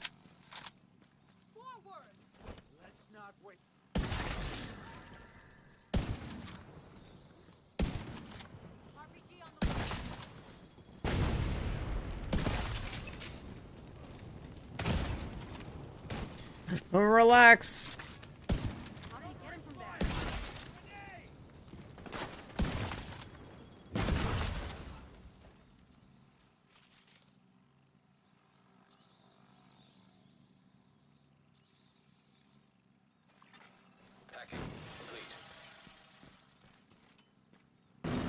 Hacking complete. Hacking complete.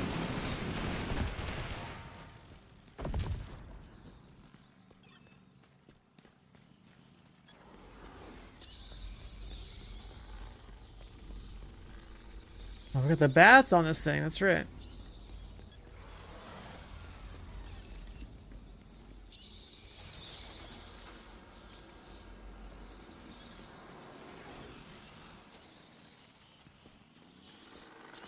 The mask? No, I haven't gotten it yet. I was just looking around to see if I could see anything that made sense, and then I just end up using this setup to.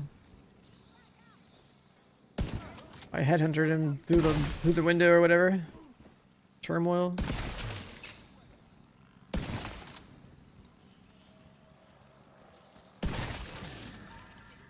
I think I did anyway.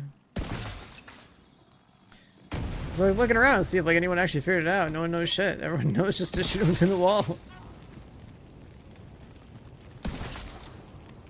Trying to look around and see if I spotted anything.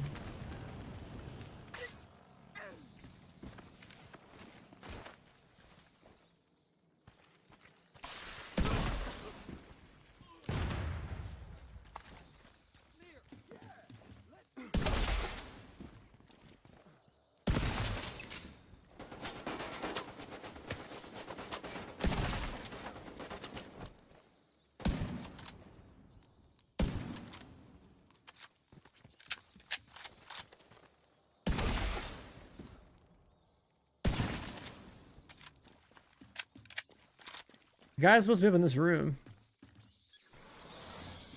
I think. Yeah.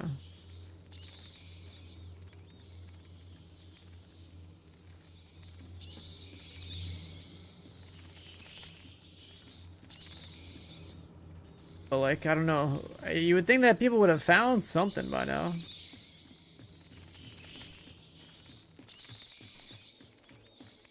But if the answer is just, hey, have a turmoil and do 1 billion damage to the wall, then, like, you know, people obviously just gonna do that.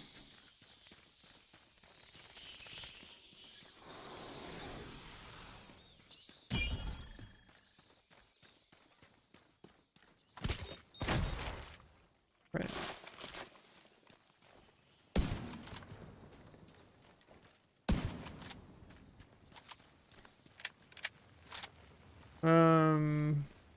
I guess yellow hose.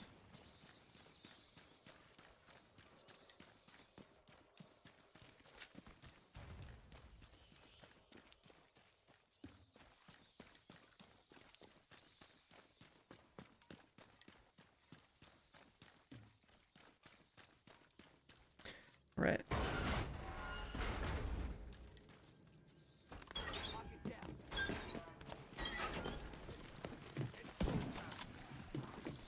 It's a pretty bad spot for me to get cornered in.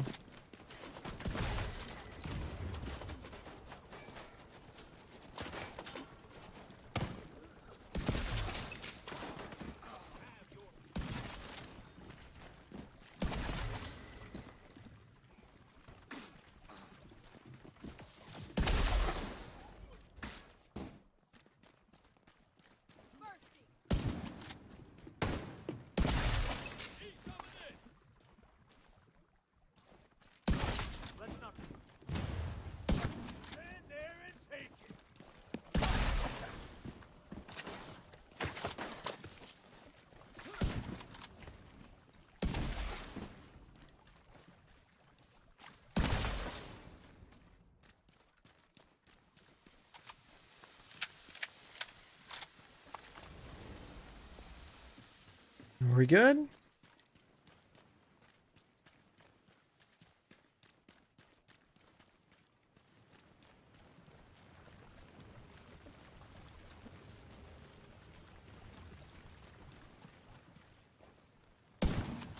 Oh, now it works.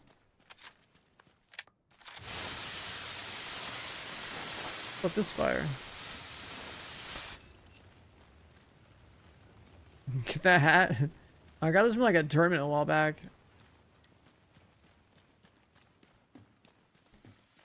It's in pretty good condition. How you doing, Macho?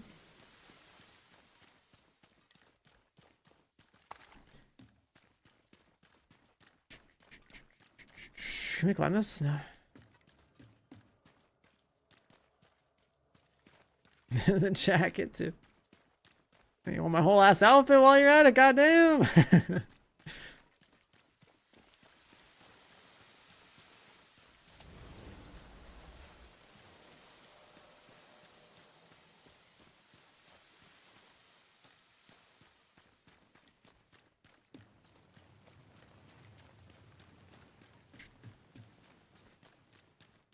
The glasses go hard. Yeah, man, you'll hit your shots if you can see better. I'm living proof.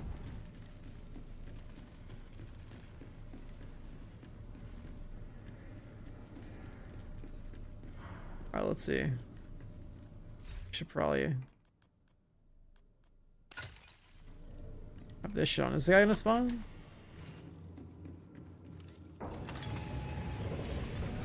System Oh yeah. curtailed.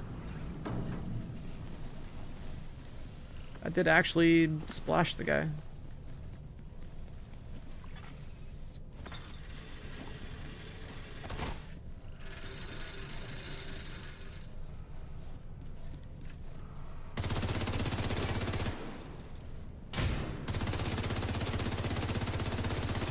It's over, Anakin. I have the high ground.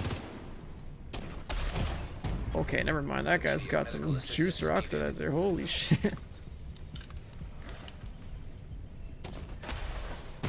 Oh my god, he's got oxidizer. Serious trauma. Dropping down a floor. Top floor's too small.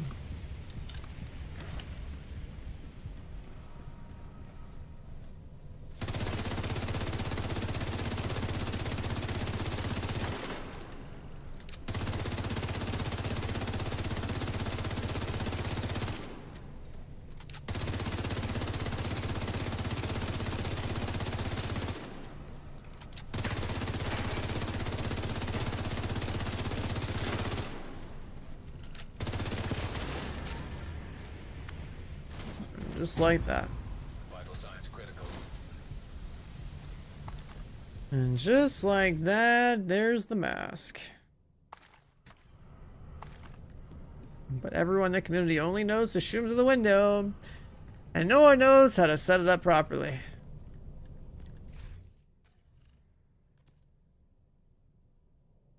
Now let me get out of the way again. There it is. Game's got a fucked up face.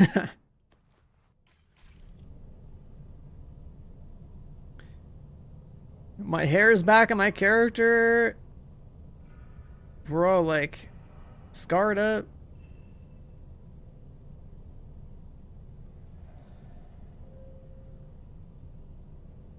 It's like a really rare mask. I mean, it's just the new mask for the master mission. But the problem is that no one knows how to spawn it properly. Everyone knows how to just like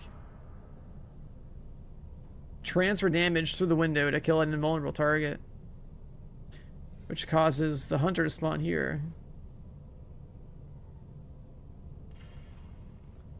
It's just like the latest hunter mask.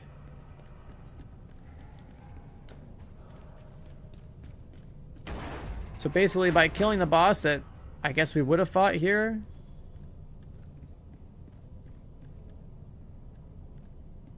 by killing the boss that I guess we would have fought here.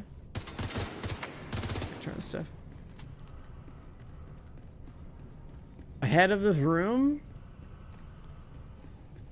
It just causes the hunter to spawn.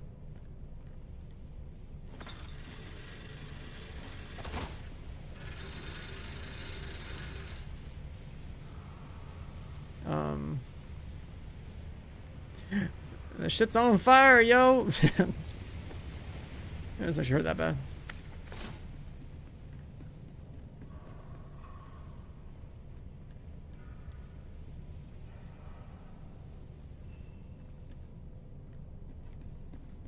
This raid sure was a trip.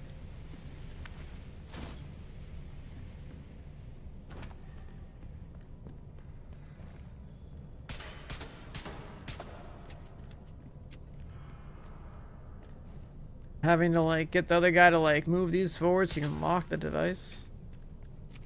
Yeah, dude. How did it go when we first did this 5-6 years ago?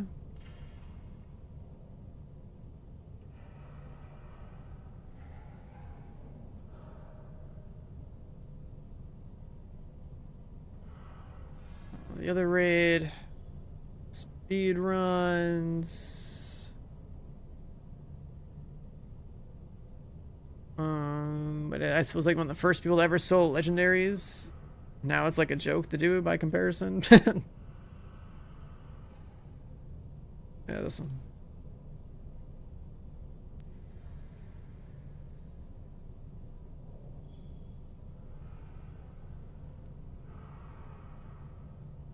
Yeah, I think we actually did spend a lot of time there.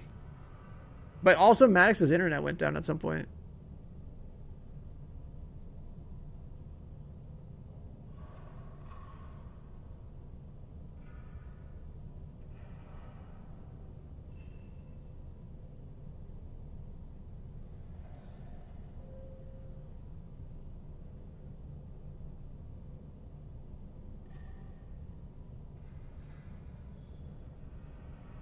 Yeah, this encounter took a while. And it's funny because, like, it took so long to figure out that we need to enter more than one code for this one.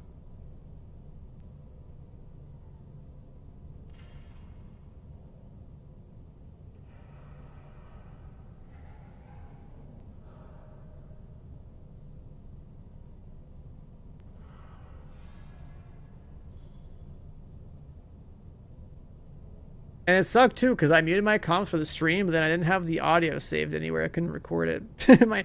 my stream setup was so messed up for this one. It's like so much easier to handle the audio now. But yeah, it took like, I think we did the first encounter like literally first try because it was DPS. Then the second encounter took like a couple hours. It's like a transitional thing, and then we're trying to like identify the components over here.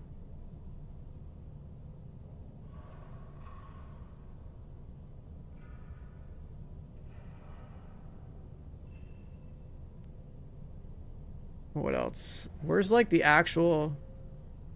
Dude, we were on this encounter for like a good 3 hours as well, at least.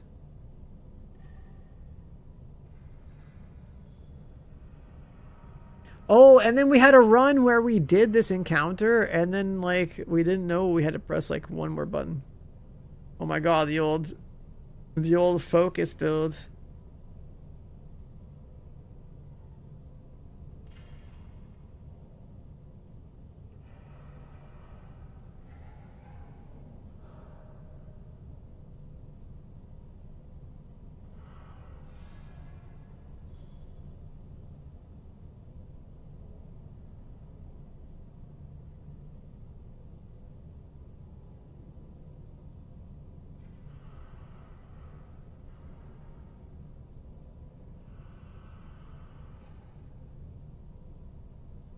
The damage we had back then, the builds we had back then, it's like so much lower than what we do now. It's so crazy.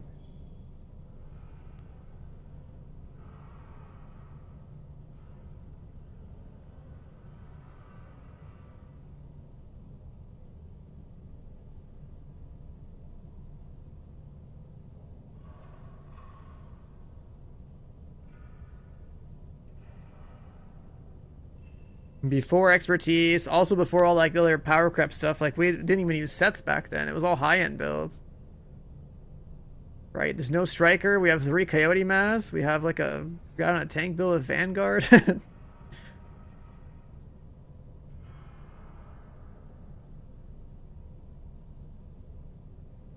We had a really good rotation by the time we figured out how to play this.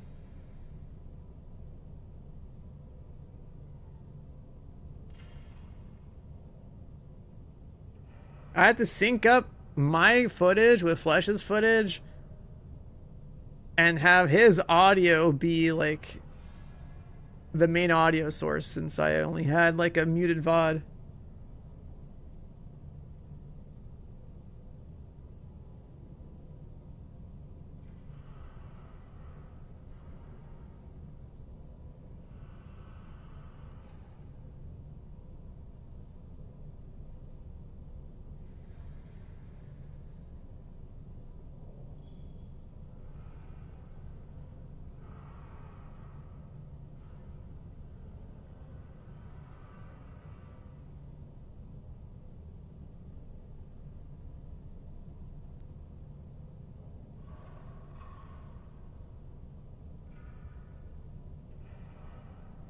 the new DLC for Witcher 3. I'm not aware of anything related to Witcher 3 whatsoever, so that's all I gotta say about it.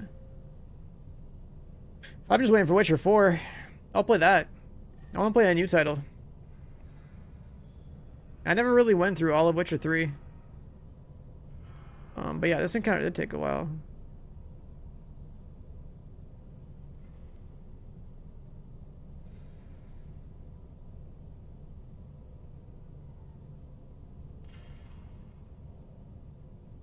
But yeah, this raid group was pretty chill considering like we all just like farmed together.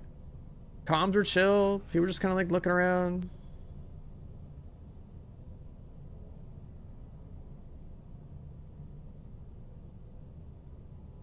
I had a key to prevent the explosion.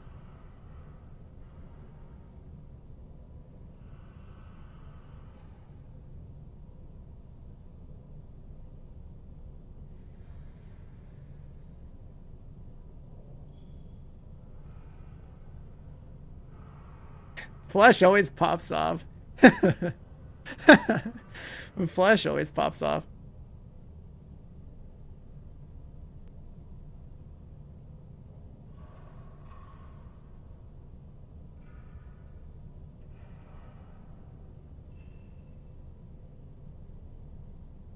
Crimson Desert basically seems as ambitious as like Red Dead Redemption is, you know, but as like an open world like combat game.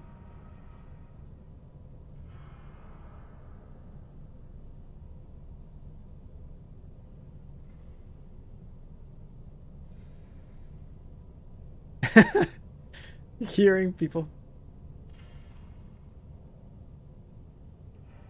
But yeah, I have no idea like what it's like really nostalgic to watch. I don't know what they would put in this game to make a legitimate spawn of this hunter we were looking at.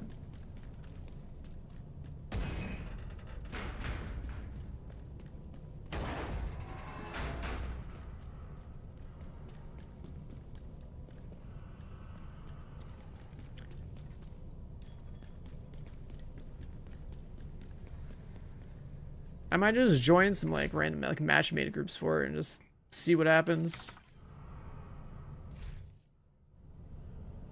Let's just shoot some people.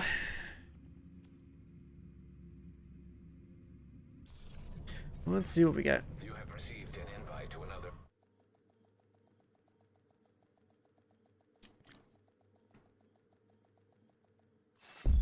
You have joined a group.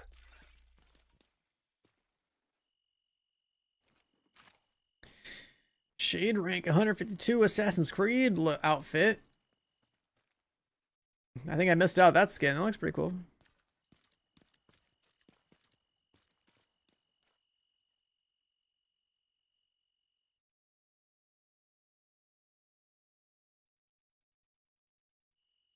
You wait for a fourth or go, I can pick my nose and wait. That's funny.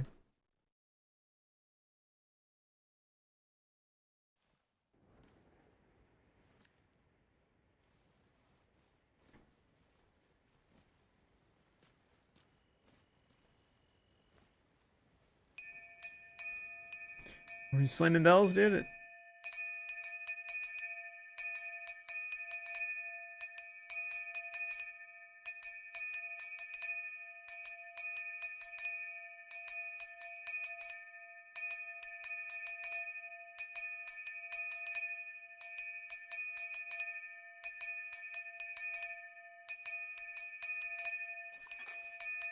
agent has joined. We got somebody. Chat, should I play the sniper build to spawn the hunter for these people?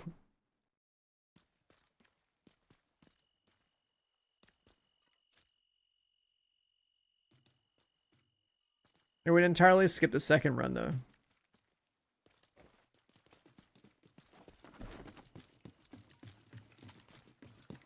Do I think Ubisoft will collapse?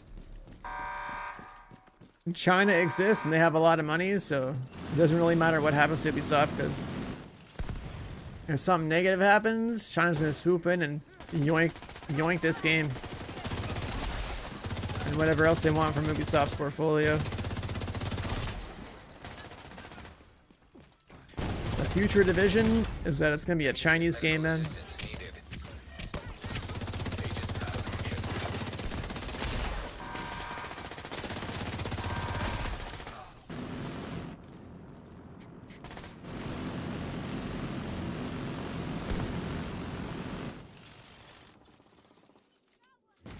Winesh dropping the Prime sub. Yo, welcome on in, man. Thanks for the sub.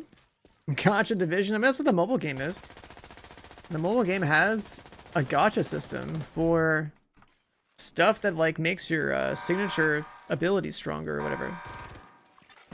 Agent down.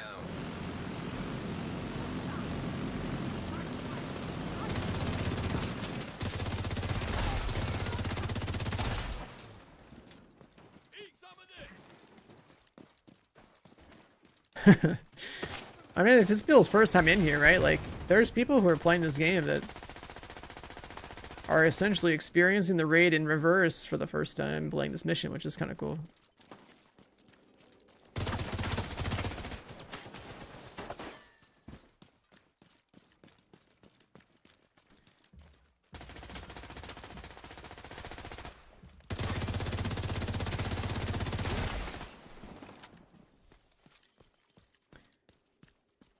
I like to think I'm doing pretty good. I'm pretty excited. Like I'm just trying to kill time this week and just hang out on stream, play whatever. Because I'm flying out to go check out Crimson Desert on Monday, so pretty wild. Pretty wild little thing happening.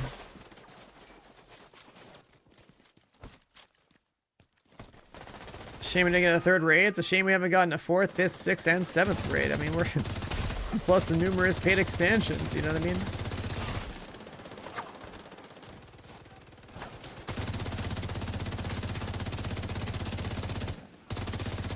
Like, we should have had 5 expansions on top of Womoni going on number 6. But we're in the wrong timeline. We're in the wrong timeline.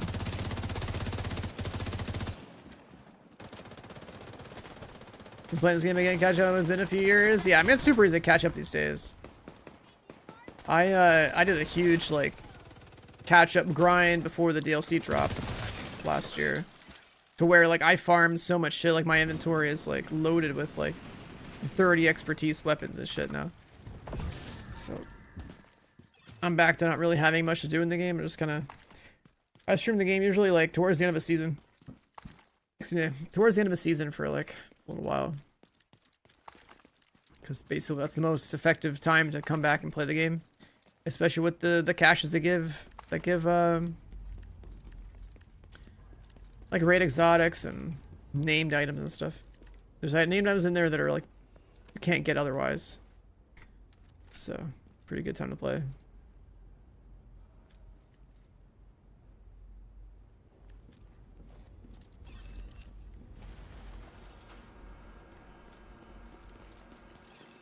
This guy likes cat ears, I just realized. Cat ears in the backpack, cat ears on his cap.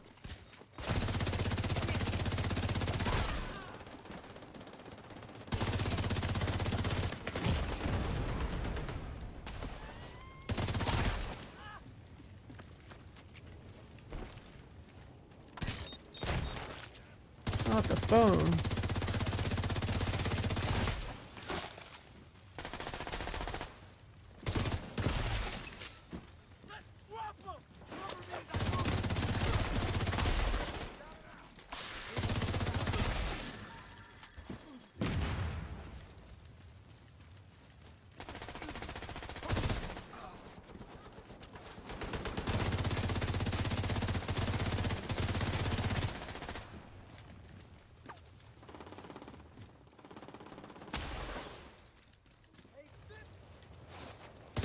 This upcoming year should be pretty good for the game.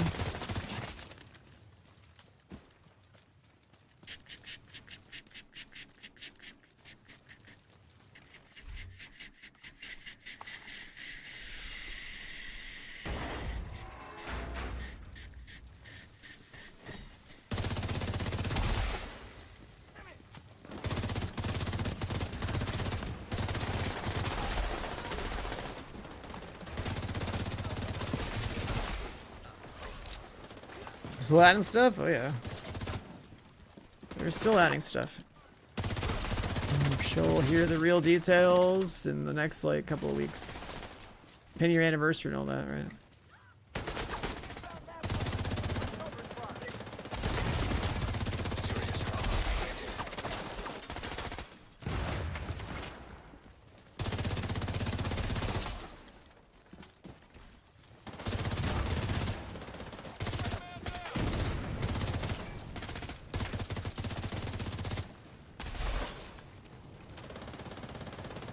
Forget crouching for the 10-year anniversary. The cover system gets removed the 10-year anniversary. That'd be crazy. The game goes first person for the 10-year anniversary. That would be crazy. But no, it would be, you know, we're gonna have a limited time event for like realism mode, right? Plus whatever else we want to announce. Like, we know realism mode is coming. Outside of that, and they'll share the finer points over the next couple of weeks.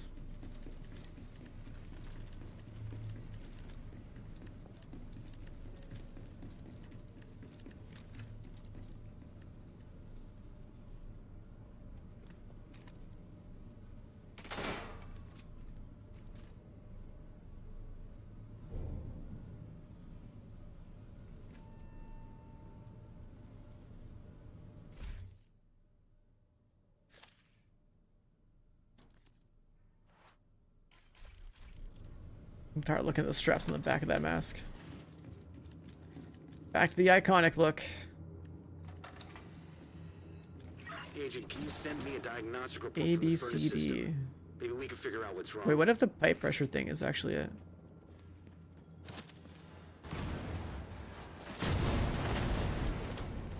Yeah, wait, what if you actually had to do this mechanic to spawn the hunter in legitimately?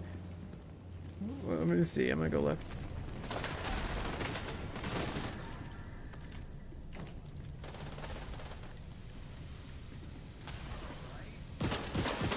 Doesn't spin. That's unfortunate, because that would have been like a perfect use case for it. Unless you have to like clear the blockage first.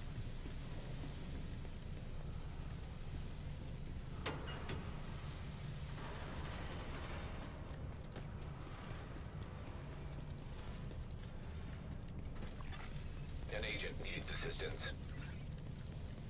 Looking for sparks.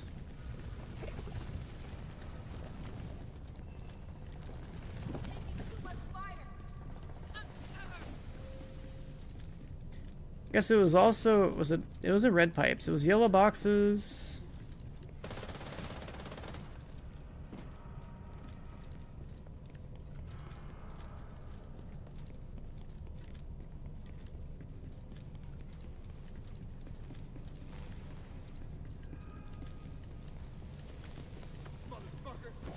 Yellow boxes.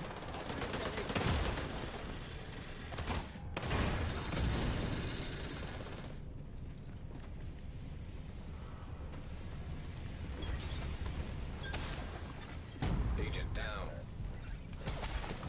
Vital signs critical.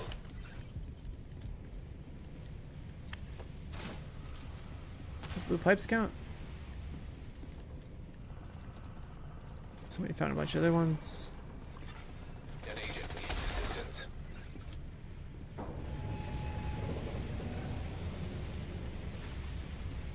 There's one more box right there. Medical assistance needed. Animation locked on the stairs. Agent down. Get out of this thing because I have the wrong gun out.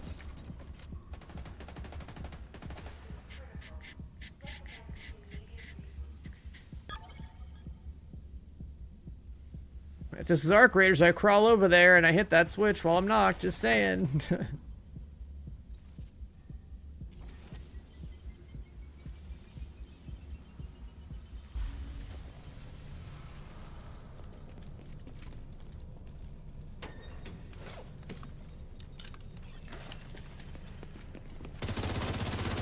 on my face. Serious trauma detected.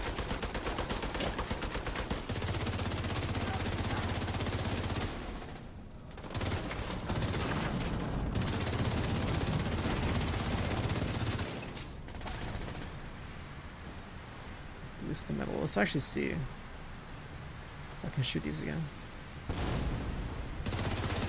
I'm gonna rotate.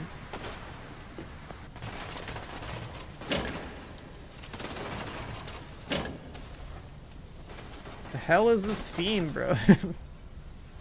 I'm not in it.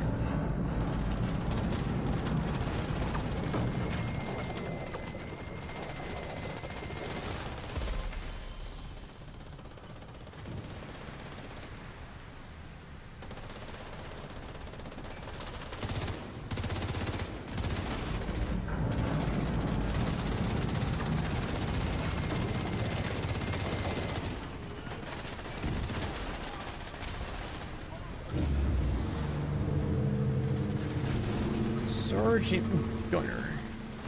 When's Div 3? Yeah, when we're in our retirement homes.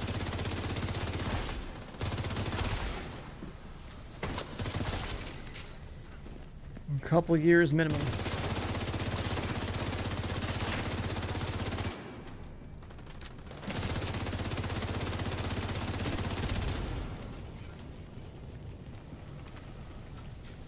Yeah, this guy's spawned me. Can I shoot these now? Hostile explosive seeker mine detected. The steam. Hostile assault turret detected.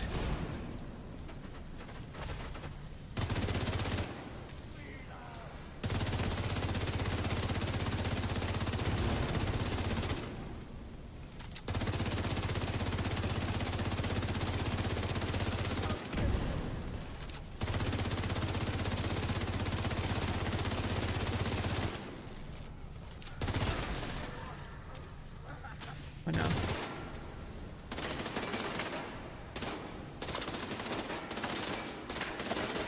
He's still in rotate, so my theory doesn't work, I guess. I was thinking it would have been like really cool if like they made you do that to spawn the hunter in.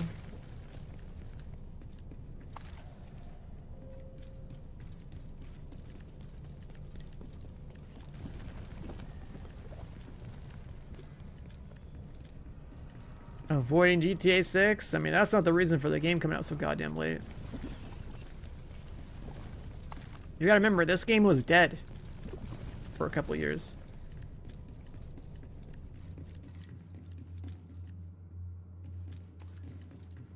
They're on the back burner. They're barely learning how to like revamp production of this game, and then also had almost their like senior devs working on Star Wars and on Avatar.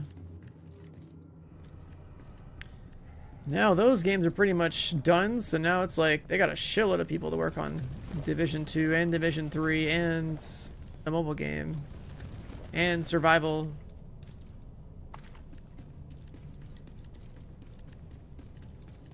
The game is coming back from the dead.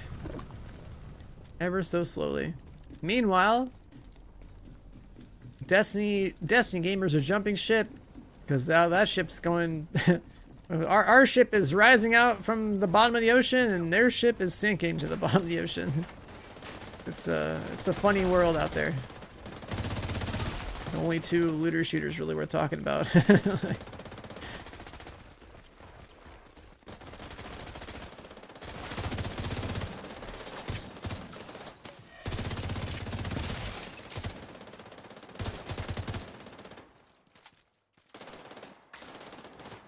Div 2 is really a submarine waiting to surface. At the bottom of the Mariana Trench for like the longest time, yeah. If I remember to come up for some air.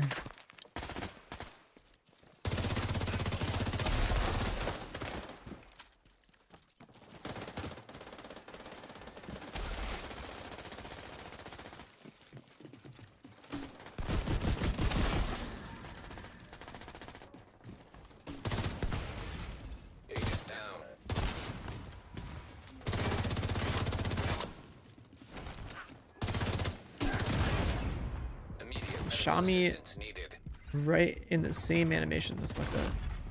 Agent out of action.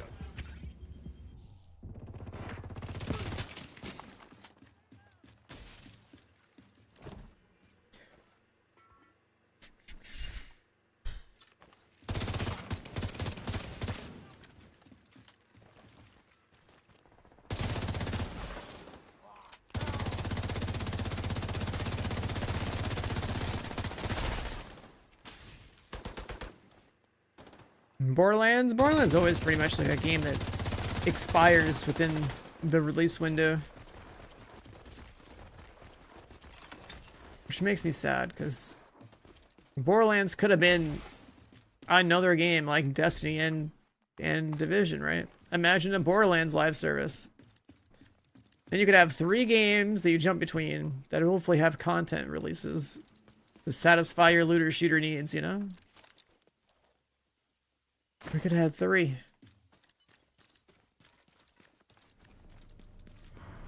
We could have had 3.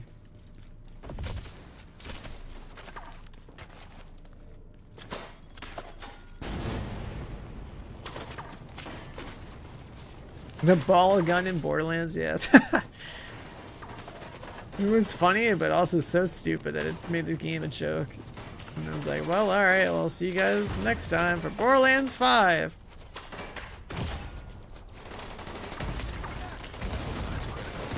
Oh, he had an angle in the cover there. Agent incapacitated.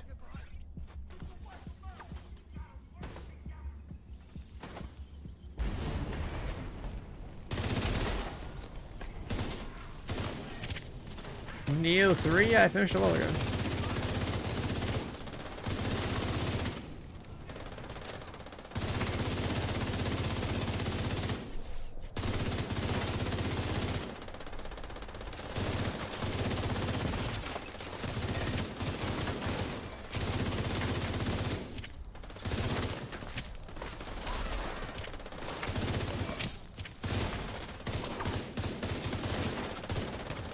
Agent, there's a control system nearby.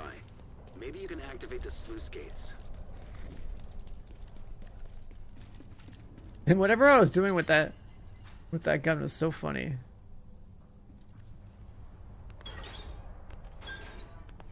Is there a box of shit? Oh, this thing.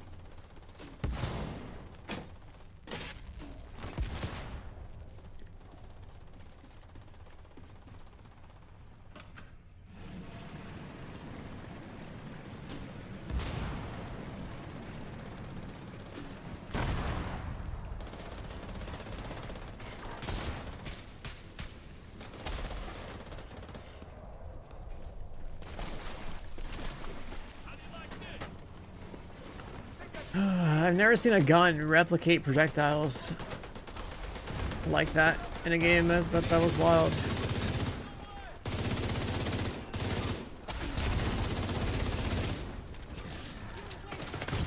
What is this spawn point?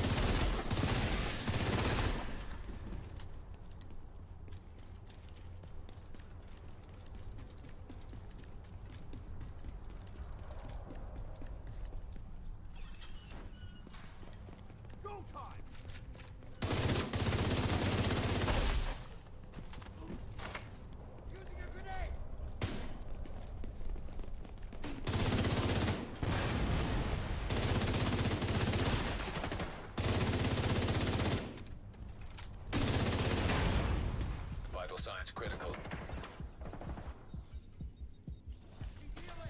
Check out his GL. Immediate I medical lost my assistance one-shot needed. protection from the first guy. Agent down.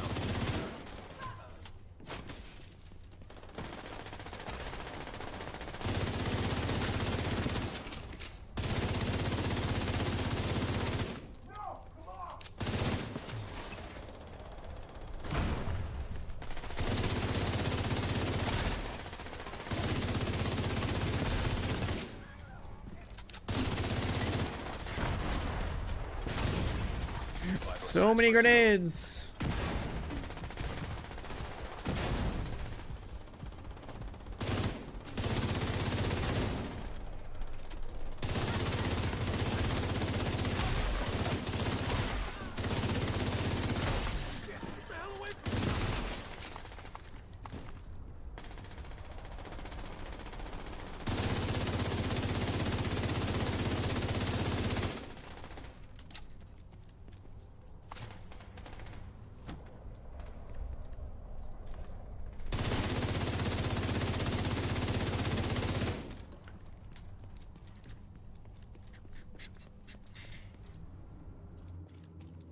This part ought to be interesting.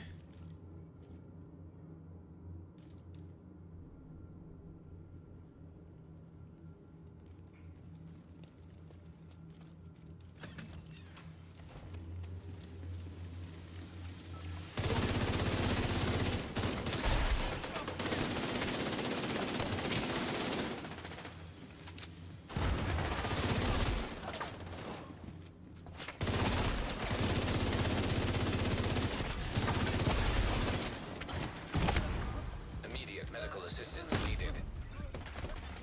Agent out of The action. cloud kills you on the way down. Deceased. Oh my god.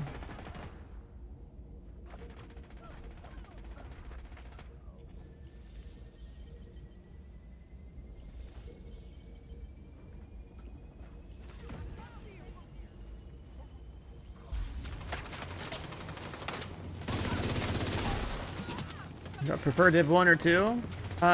2, because it has more content. Div 1 has been dead for years. If we're talking about like which one had a better launch, like Div 1 launch was way more memorable than Div 2 launch.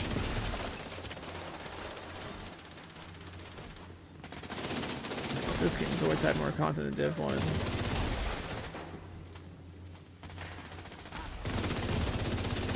And the Dark Zone in this game is a complete fucking joke. The Dark Zone in the first game made the franchise what it is. And put the Division Agent down. in people's heads, you know?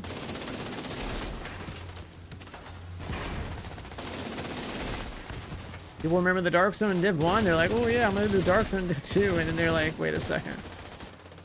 The fuck is this? 3 tiny ass DZs, 12 people? Now, I'd say the vast majority of the Division audience is pretty much just TV gamers because the Dark Zone's a joke. You haven't played Div 2 since launch because you fear them crowd? Yeah, you should play it. If you don't, I mean, if you want to play like for like all the content, like the PvP and stuff, yeah. I specifically have to call it out that like this is not a game you play for PvP. This is definitely a PvP game. The Dark Zone is completely irrelevant compared to like when Div 1 came out, where that was the end game. Div 2, it's not. But if you want to just make builds and grind shit and kill things, like it's dope.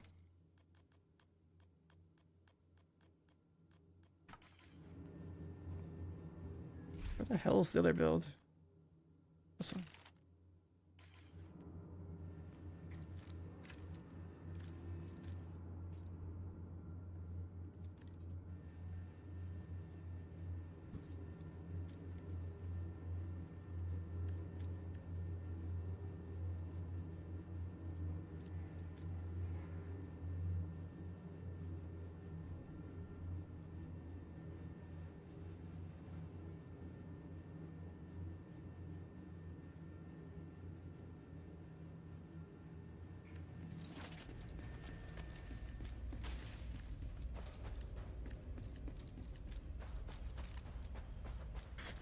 What's wrong with the Dark Zone? You know, like the first game of Dark Zone with like 24 people, like one big one. This game has 3 tiny Dark Zones with like a max of 12 people. So like, and the Dark Zone's not even close to being anything like what the end game was like before. Agent incapacitated. Like, there's zero reason to even farm the DZ because you can get your, you know, crazy loot from like other PvP content. And the Dark Zones are all small. There's no like that fun, like the whole server is chasing you type shit, you know. And then I think even when you go rogue, you can't even like talk over the mic to people anymore or hear what they have to say, like the opposing players or whatever. Immediate medical assistance needed. Agent killed. Right. So the what's it called? The all like the fun things that people care about in terms of like PvP and interactions and all that shit from the first game, like that's just dead and neutered in this game. It's like, again, like you're literally, if you're buying this game, you're doing it for the PvP 100%.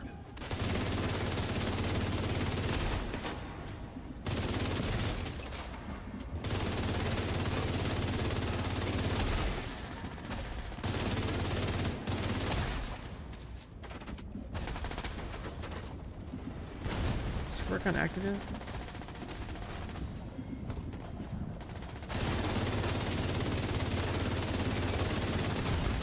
Bro, I can't break these fucking stupid ass belts. What the hell? Agent down. It's so dumb.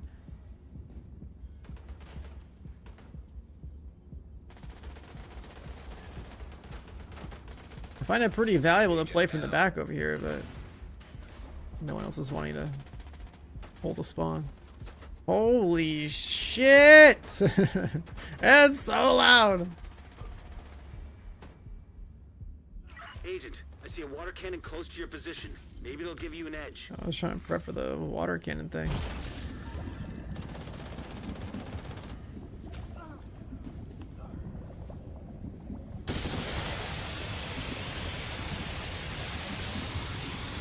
I'm squirting it. There we go.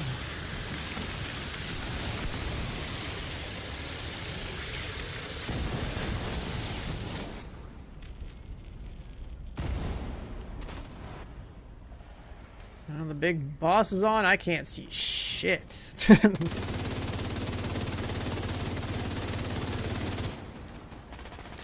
Hostile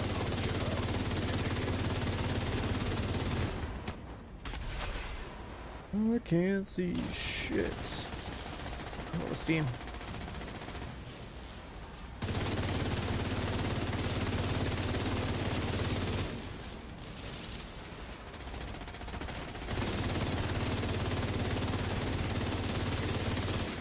Yeah, Soul Lord, thanks so much for the 5 gifted. I appreciate it. Hopefully waking up our channel a little bit. That alert gets me every time. That alert gets me every time. Yeah, so in the real raid, you're supposed to have a boss fight here where you gotta like use a squirt gun or whatever.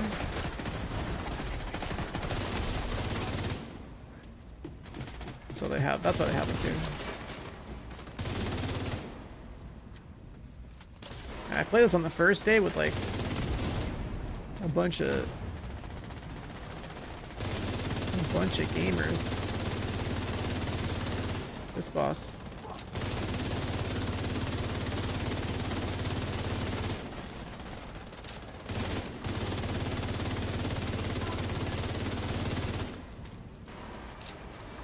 Not taking damage. We gotta use the squirt gun again.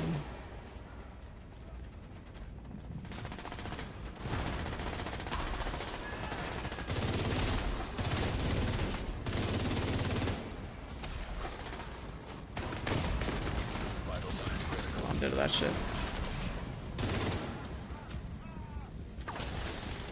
Never mind, I'm not dead to that shit. I just got full killed again. When do we get our squirt gun?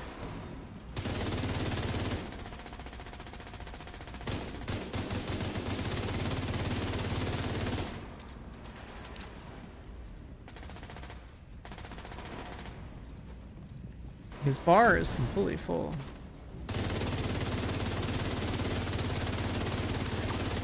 Just don't think our team does damage. I didn't do any building specs when I got you.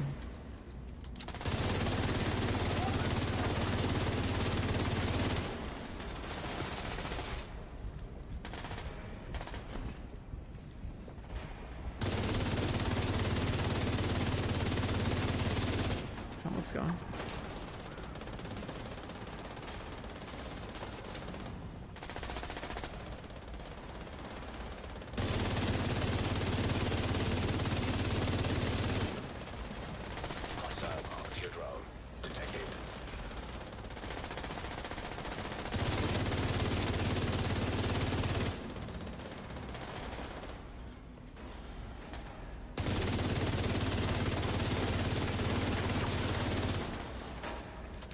Work on time.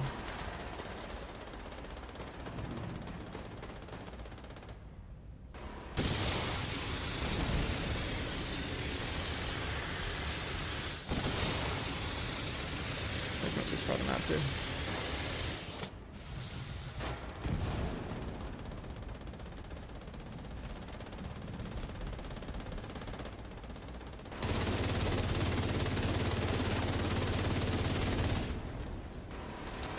We get more water? We do.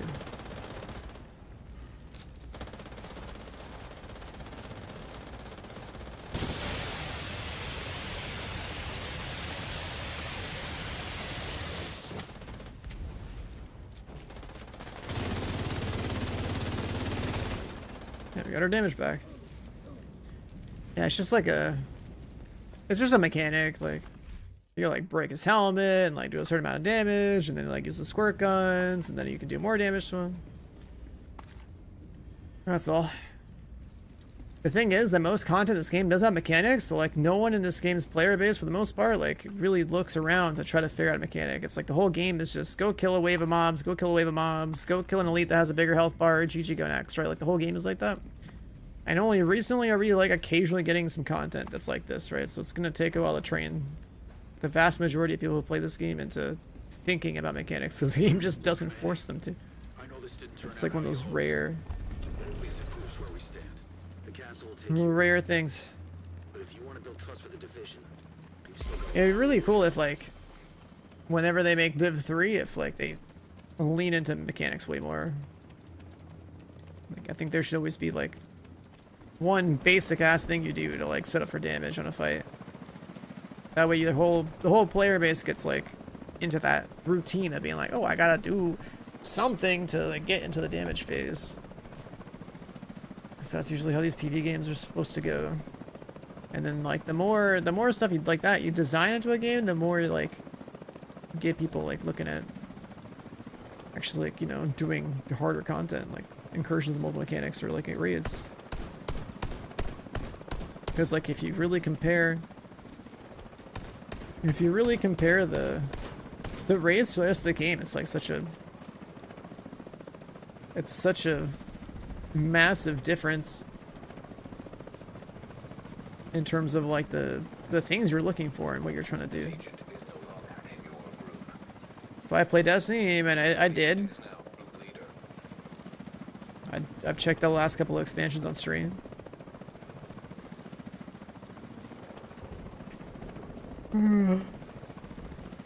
I mean, if I had to pick between Destiny and Division at their respective peaks, like, I'd rather, you know, shoot stuff in Division, but like, both games are just fumbling.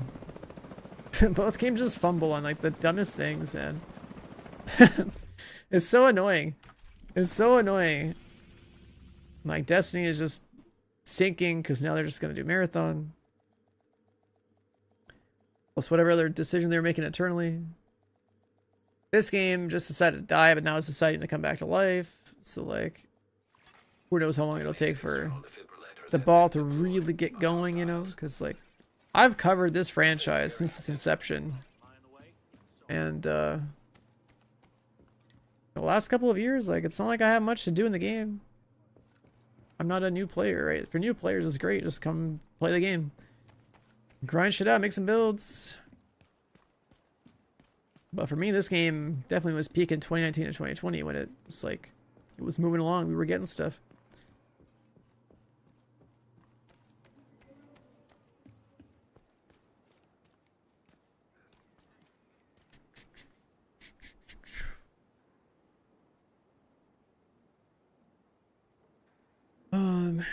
But yeah, we're gonna check out Marathon next week. So like, where's our schedule?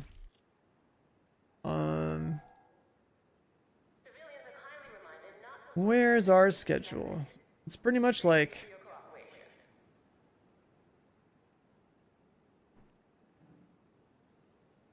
yeah, just notepad it. Right, so today is 2/21.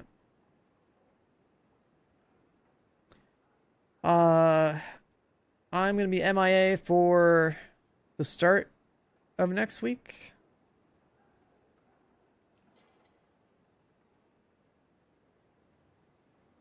'23 to 2/25. Crimson Desert thing. 2/26.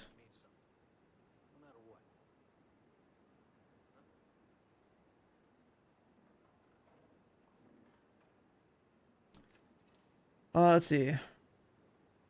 So it's like this weekend I'm just chilling playing this game. right? Where's the... I can't hit the desktop, can I? Whatever. I'll say, like, we're basically just playing this game. We're just chilling on it. Today and tomorrow. Or we're still on stream in general. Like, there's nothing, no, like, major big goals to, like, you know, go accomplish in any game I have right now. I got Crimson Desert happening at the start of next week. Then I come back, and then it's like, I gotta turn my mouse. We'll do, like, a day of the marathon test to see if it's any better. My monitor just shut off 1 second.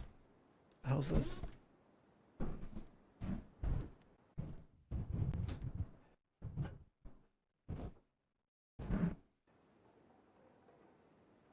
What is happening? It's so weird. I plugged my mouse in, and all of a sudden, the power in my monitor went out. Is the mic still working? It should be. But yeah, the marathon server, the marathon test they had like 6 months ago, that made the game look terrible. Like if they released it, if they released marathon like 6 months ago, whatever, around the time the Arc Raiders was popping off, and like it was a very clear night and day difference. Arc Raiders felt very fucking good and fun. Marathon made my eyes bleed, and needed a lot of work, right? So they delayed it. Now it's a pretty good time for marathon. 'Cause it's like, okay, Arc Raiders is like just doing its thing, it's fine, whatever, and people like me want to find something else to do. And then that gives us an opportunity to see, like, okay, did it actually improve, right? Like next week we're gonna check it out for a day. Then right after that, Resident Evil 9, because you know Resident Evil games are fun as hell. Probably won't take too long to, you know, do a couple playthroughs of that or whatever. And then March is when things actually start coming out. So it's like whatever this thing's doing for 10-year anniversary, plus marathon, plus Crimson Desert, and then I don't know, there's like some filler games in there. Like we saw this like Toxic Commando game look kind of cool. And then yeah, I don't know, I think that's it. And then like March is like I feel kind of busy, which is cool. March is gonna feel kind of busy. Toxic Commando is a filler game. Yeah, it should be pretty chill.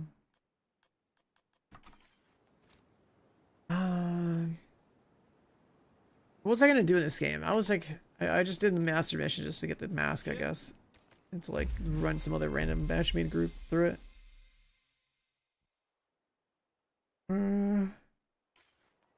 We could get more stars or more exotic components. What else? Oh yeah, I think I got all the skins from this event too, right?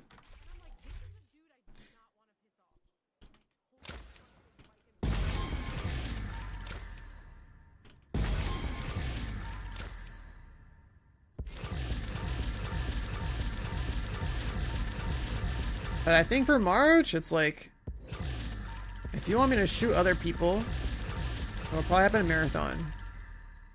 If you want me to shoot bots, it'll be probably in Toxic Commando or this game. And then if you want to see Crimson Desert getting played to the extreme, then, you know, I'll be playing that too.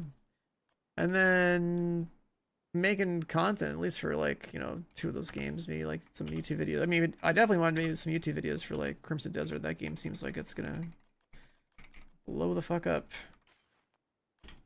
And it'll probably just be a lot of, I don't know, guide type stuff, I guess, because people want to like find some cool shit. Yeah,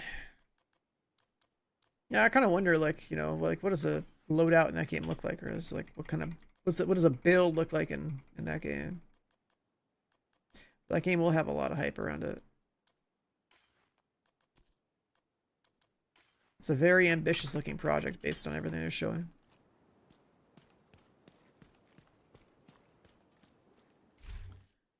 But then there's also this game, and it's like, so you know how many years I didn't bother making videos for this game because I was like so over it. But with this game celebrating 10-year anniversary and like actually having a future, it wouldn't be a bad idea to just like revisit all the stuff that I made that I never released. At this point, it's like, do I just want to document everything that makes you a up-to-date gamer in this game? Is like, that's like the content.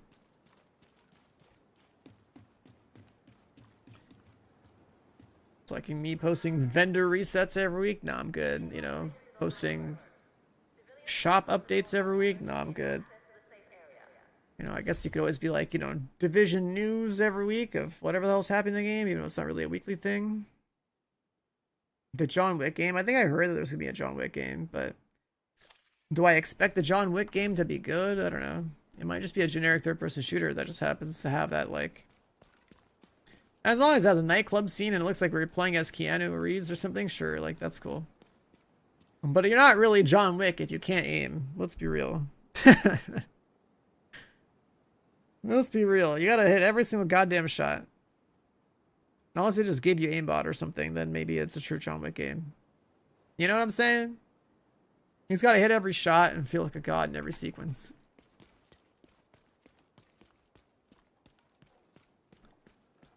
If it plays like Max Payne, then it'll be fun. It's essentially the same idea. It's just that instead of some, you know, detective with a smoking habit and depression and a wife that either died or like left him or something, that it's like, it's fucking John Wick. Like, it was super fun to grow up playing Max Payne, you know, and going into rooms, hitting the bullet time dodge, and then being like clicking on heads and shit. Like, it was cool. That was a good vibe. That was a good vibe.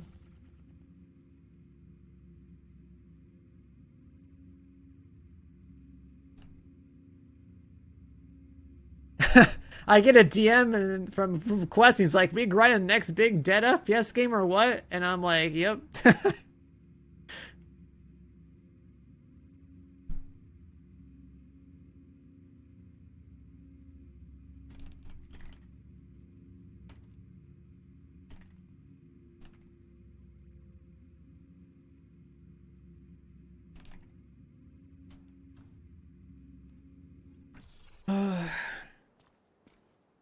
Warhammer? Wait, what about Warhammer? Oh, you're talking about, wait, what does Saber Interactive do for Warhammer?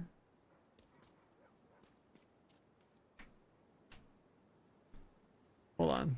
I almost want, I want my Division streams to basically be like us just talking video games, because like there's nothing I gotta grind in this game right now. Saber Interactive Warhammer. What is this?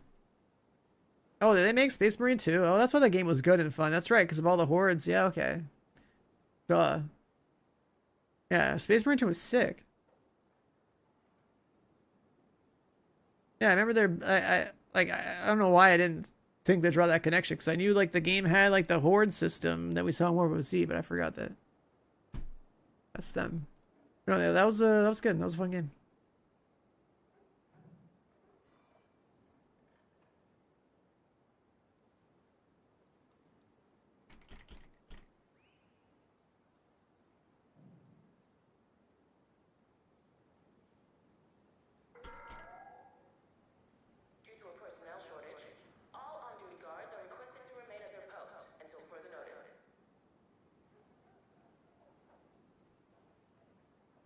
Snow Runner. What's Snow Runner?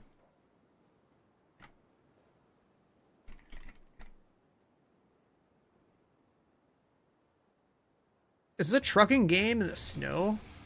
This new fold link, though it won't mule fish even attach a trade. Okay, I've never played a game like that.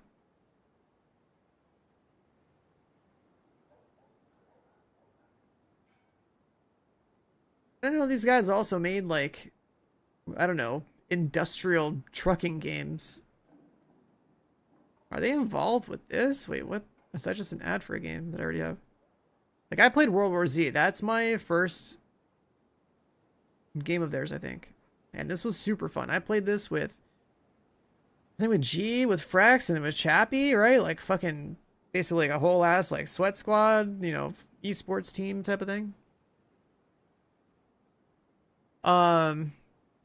And like, This was so fun to play at launch. Top sellers. Is this on top seller list? Cause yeah, that's pretty cool. $40.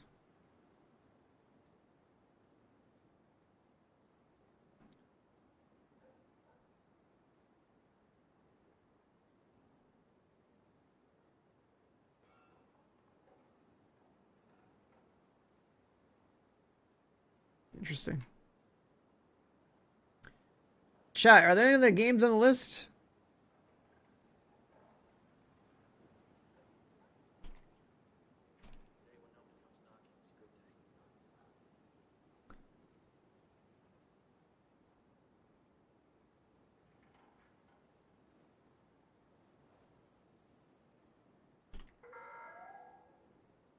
Civilians are kindly reminded not to loiter near the entrances and exits. Thank you for your cooperation. What the hell did we play Marathon with? Hold on. I gotta check my VODs. When did we play Marathon on stream?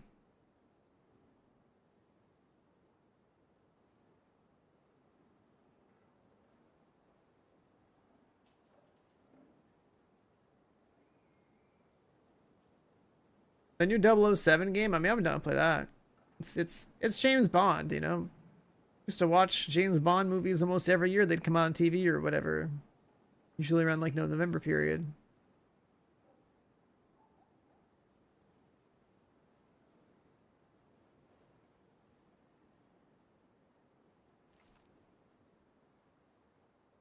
When did Marathon happen? Would all off-duty guards return to the perimeter at once? I repeat, all off-duty guards must return to the perimeter. When did Marathon happen? I actually don't remember. Marathon playtest 2025. Does anyone remember when the Marathon thing was?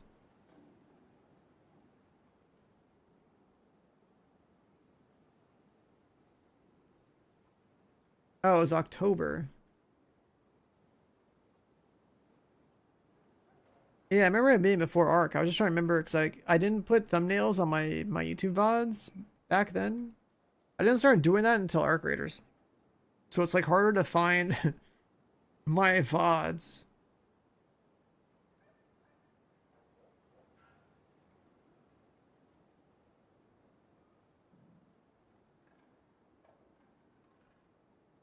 Borderlands 4 at PAX. Play a little First Ascent in Borderlands 3.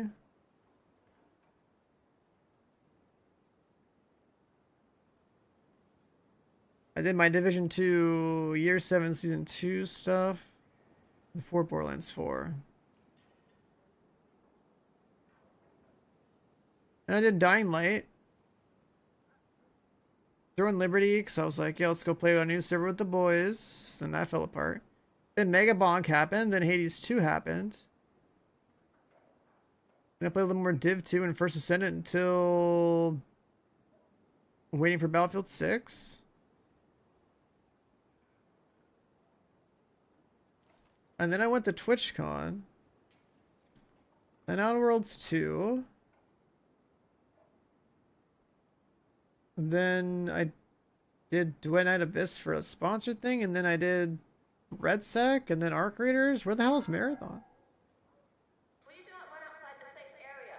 Sudden movements may be misconstrued as a hostile act. Where is my Marathon VOD, dude? I don't know.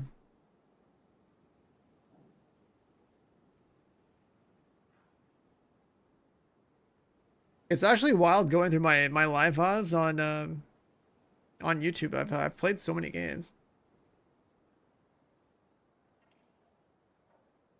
Look up plagiarism will make me God. Wait, what? What is this line?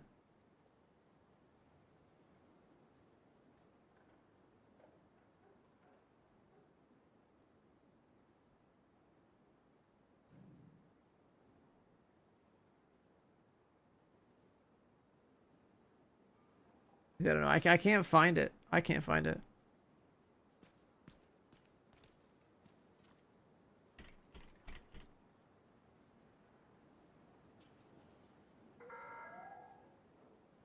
Civilians are not permitted to carry firearms inside the safe area. Violators will have their weapons confiscated. All right, so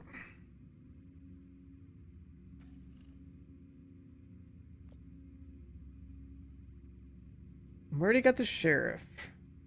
These are just like free XP if we need it, but that's kind of done.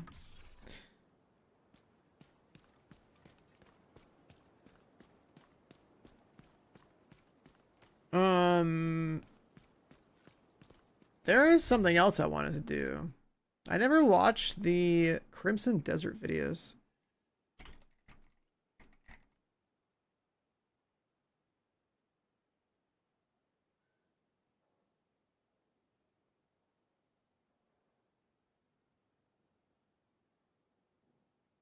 I never went over these, right? There's 3 videos here that go over the features of the game.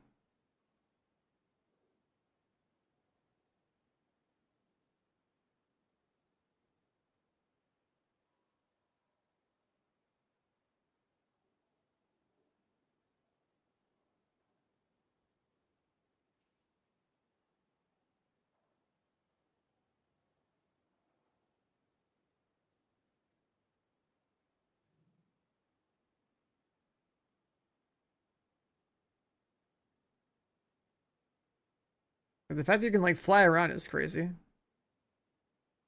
You're just like gliding.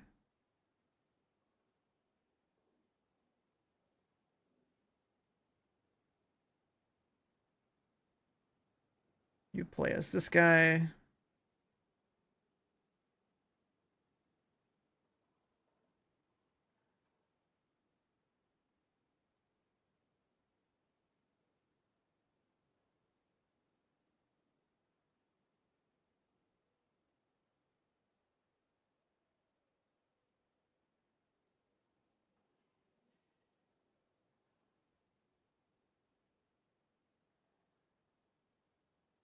Just random camps, kill people, castles, plenty of NPCs.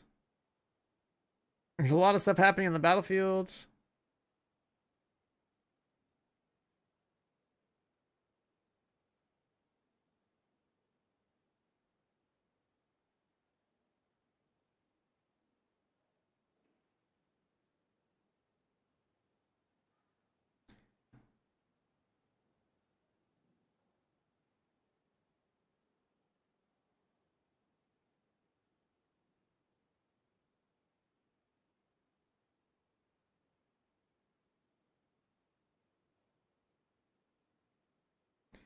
Take these wings.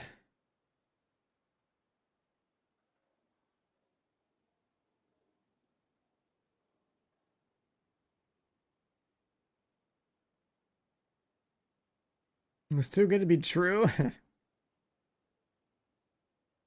I mean, I played it a couple years ago. I'm about to go play it this upcoming week to see.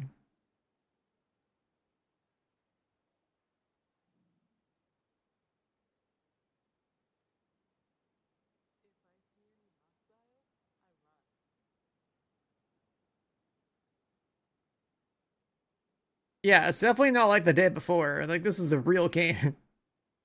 But, like, we know that they made BDO. And they have the money to, like, invest in this. Plus, they have all that talent making BDO.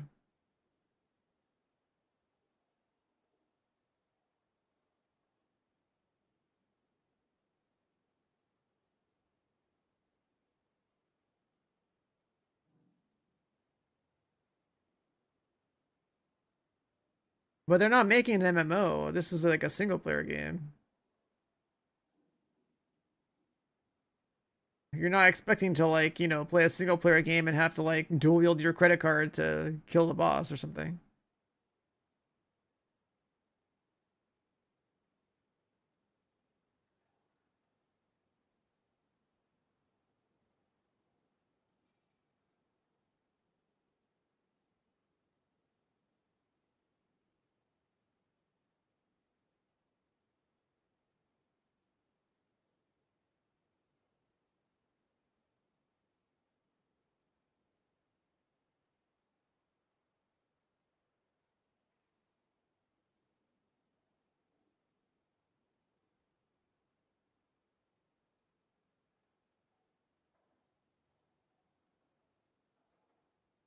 Yeah, we're looking at a Crimson Desert video.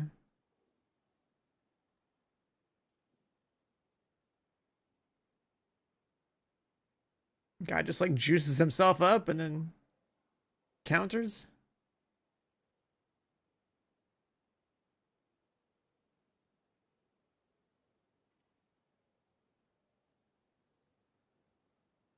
I fought this boss. I fought this boss 2 years ago, not this one. But that first guy we saw.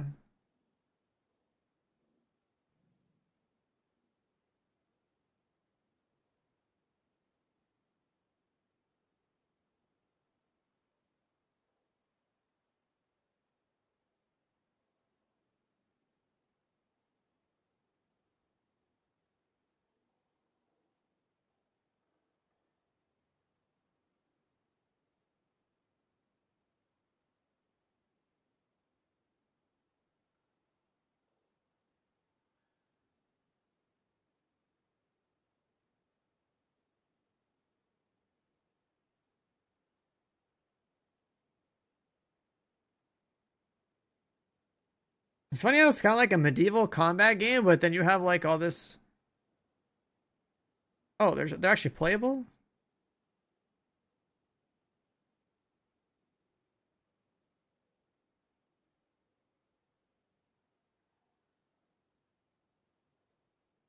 You play as the redhead chick, or the main character, or what, some old guy that mines stuff?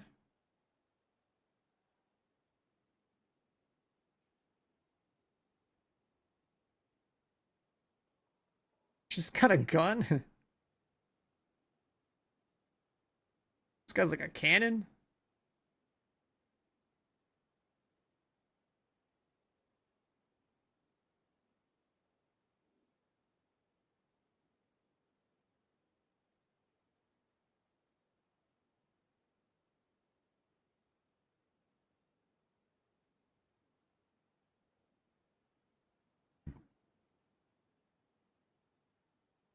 The draw distance in their environment seems pretty good.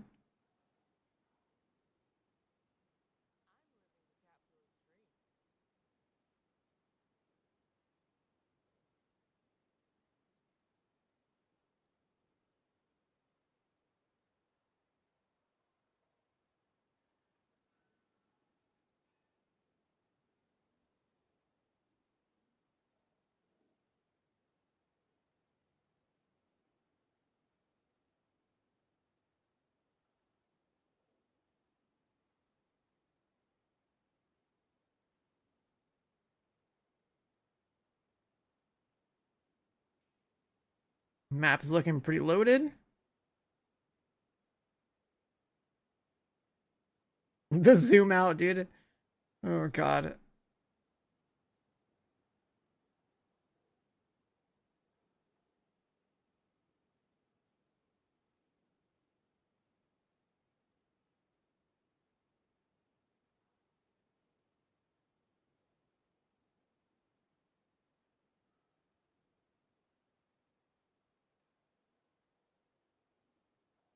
The map size, it looked like it was pretty big.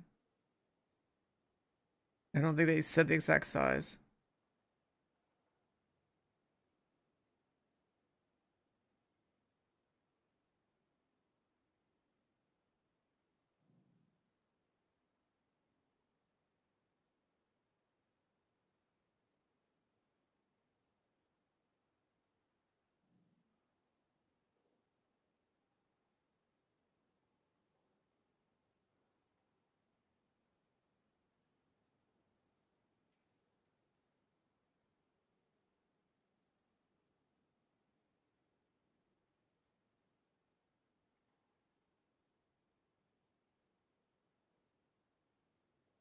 They clean out the mobs in an area.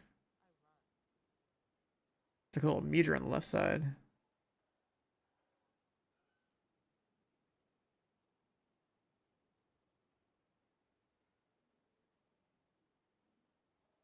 It's like an open world combat game. They even said there's like no leveling in this game. Wait a second, what is that? I mean, I guess there is contribution to leveling up the different zones or factions or something, but You striker.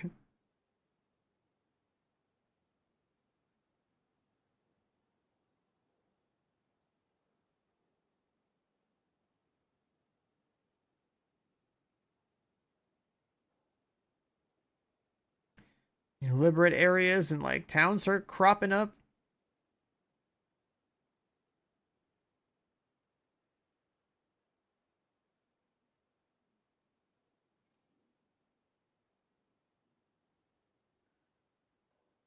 You gotta rebuild your faction settlement or something?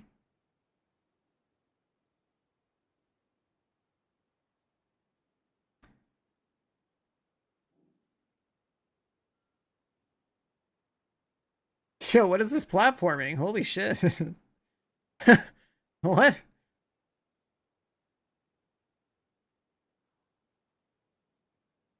They got little treasure maps tucked away in crypts? Okay.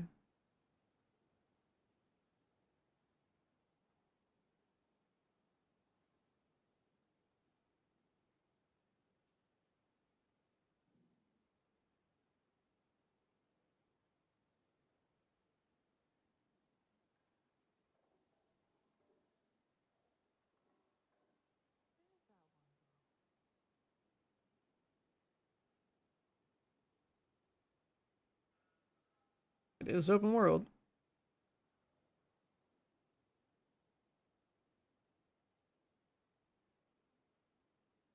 You need GTA 6 gameplay? Just look up some dashcam footage coming out of Florida, and then you got it.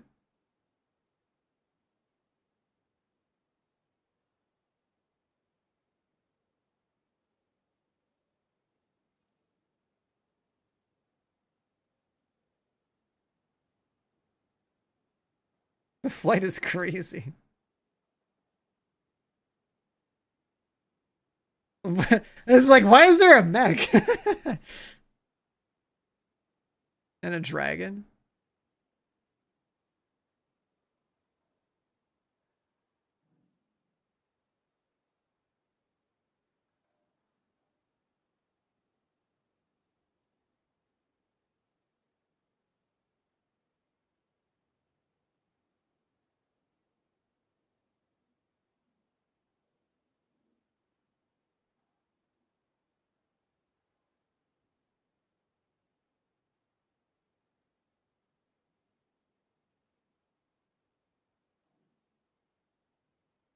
God, there's gonna be so much exploration. You're gonna stab your sword into things?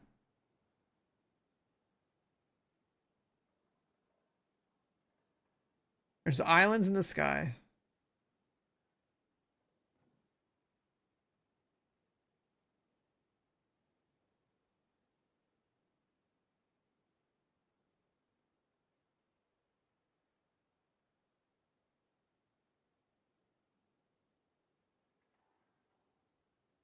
Abyss fragment.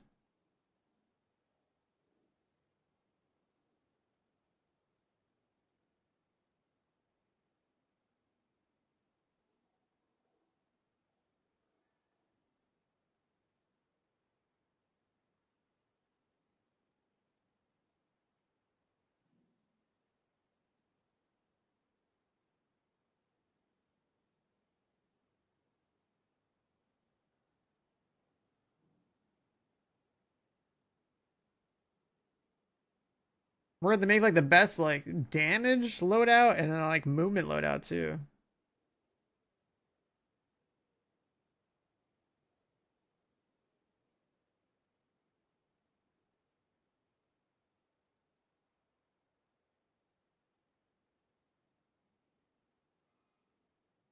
This is kind of like, I guess, like that open world like Legend of Zelda game a little bit, but a better looking environment. No Nintendo on the on the cover. Soul Spear. Wait, that looks kind of cool.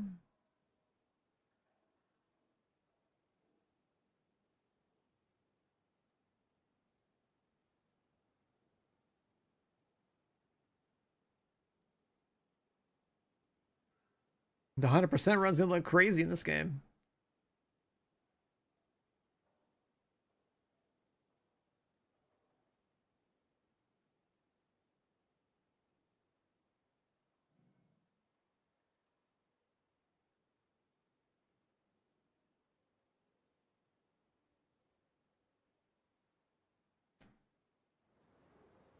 Oh yeah, you gotta like scan people to learn how to do things like fishing.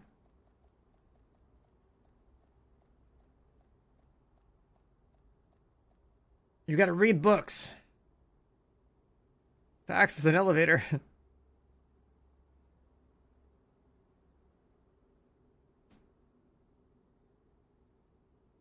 Constellations. Sword stabbing to do puzzles.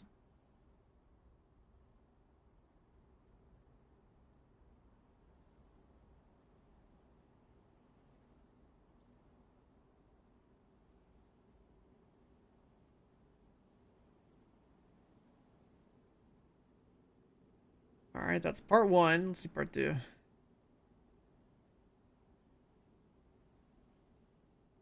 There's so much going on in this game.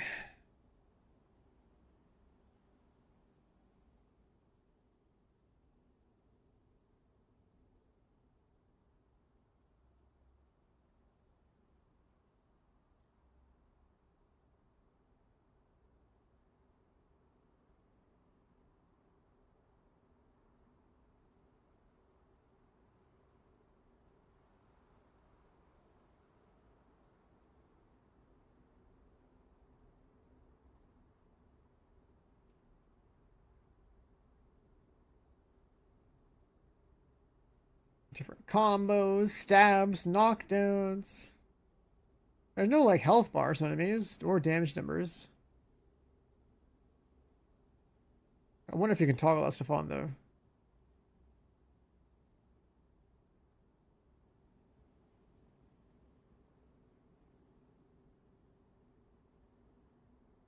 A bear mount? There's the mech again.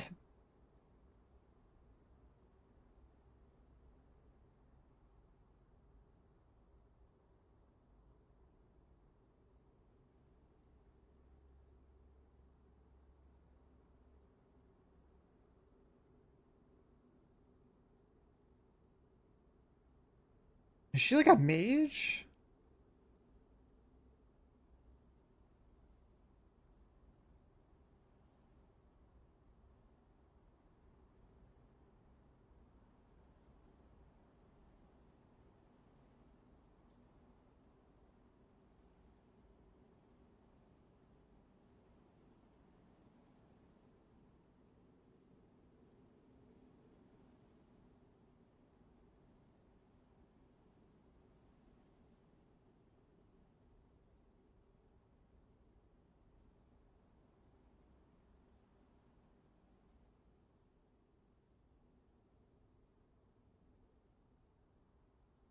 The aerials in this game are insane.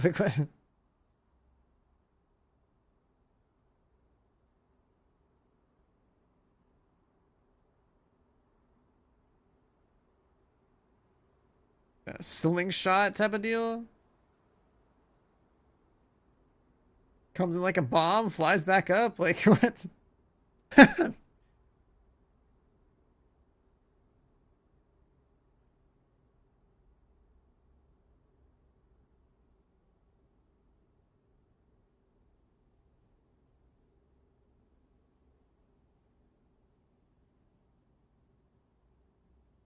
I made this go higher.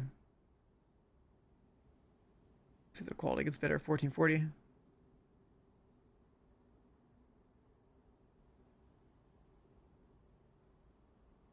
There can be a cannonball. That cannonball skill looks dope.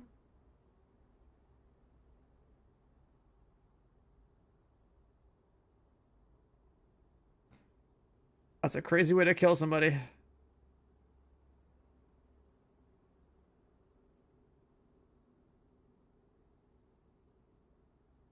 Yeah, I did that first intro mission they're talking about.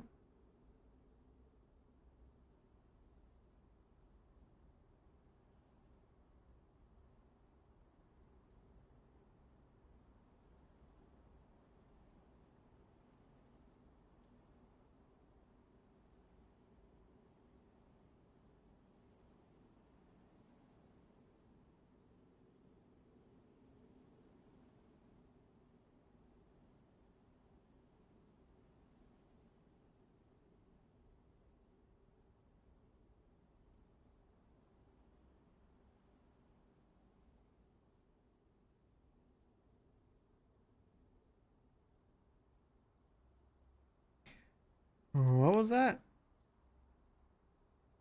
You find artifacts and then energy consumed to evade and perform various actions. Like you get an upgrade to your stamina. Okay. So there's 3 characters: Cliff, Damian, and Unka. I guess that's like the chick's name and the big like orc looking dude's name. Okay. Gotta find artifacts that boost their skill trees up.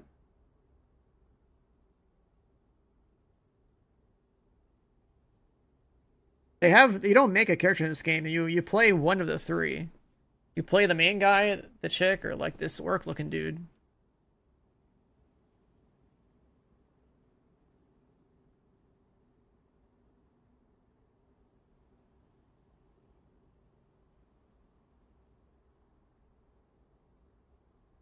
This guy's doing a belly flop, so you gotta scan him to steal the ability. And then yoink it to yourself.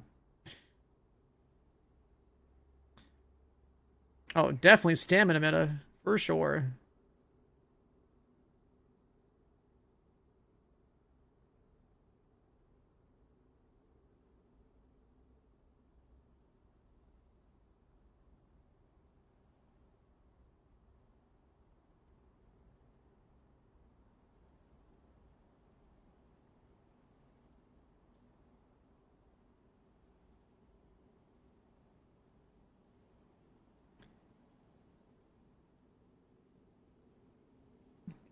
I wonder if I should try playing BDO for like one day.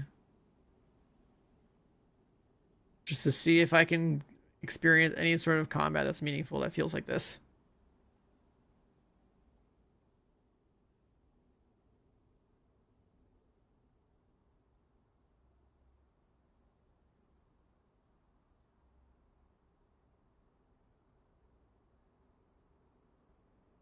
Wait a second. Wait a second. Their stats. Crit chance. Extra damage to strong enemies. Attack speed. Refine it. So weapons have like a attack stat. Attack speed level 1. Crit chance level 1. A refining meter to make all those numbers go up a little bit. Different materials you can buy.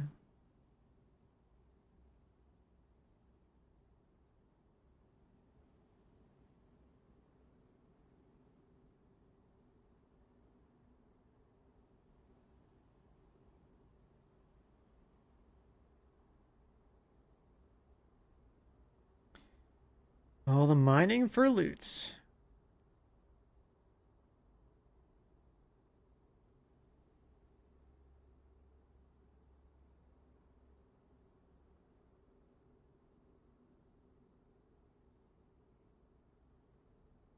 Sick Division 2 update.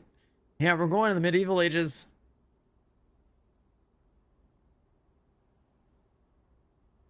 Attack speed, crit chance.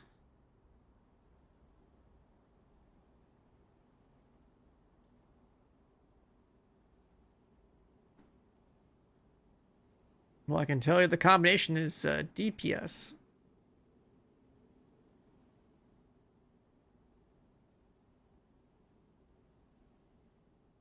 And then there's like flying mechanical birds or something. I don't know.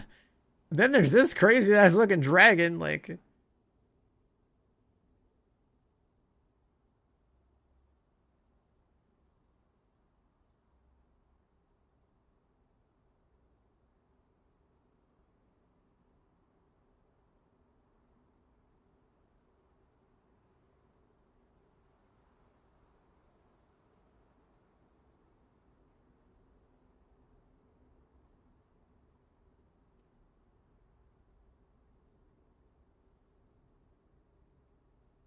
there's quite a lot of mobs to like fight too.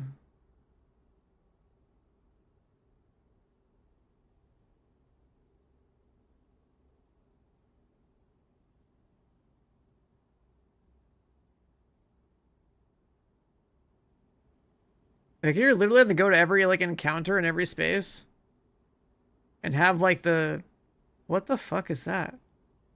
Just like laser beamed a bunch of people. You're gonna like go run around and like have your camera out so you can like learn their moves before you kill them. Or however you like, you know, scan to like learn what people do. I play Wilds, I played it at launch. I probably won't play Wilds ever again.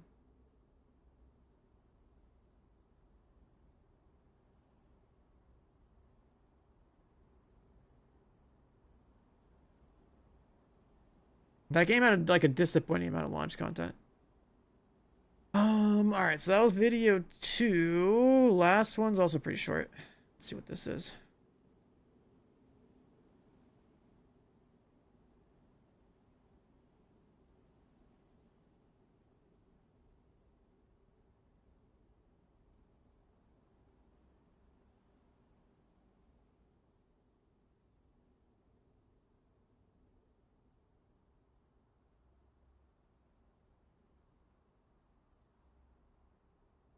With how busy you are with upcoming titles, I don't think I care to go back to Wilds.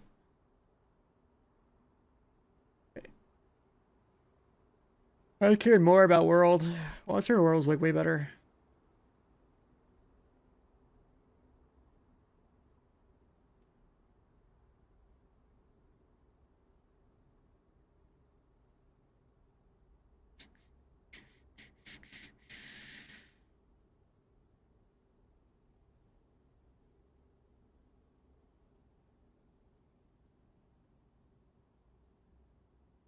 Oh, this is why you gotta go do all your quests to get all your resources.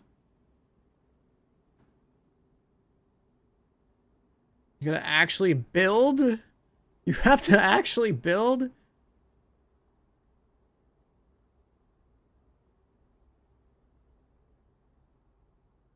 We actually have to build a whole ass camp.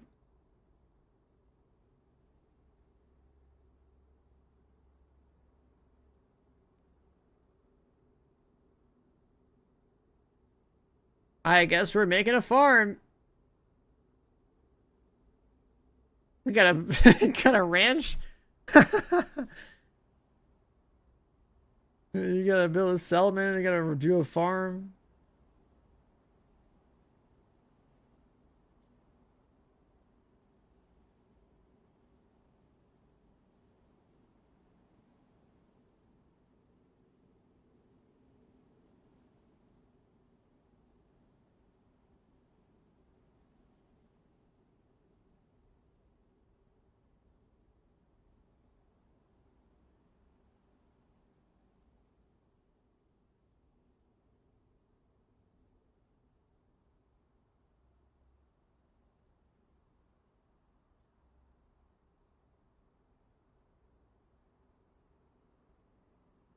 Wait, who are these people? Different personnel that you have in your camp? Okay.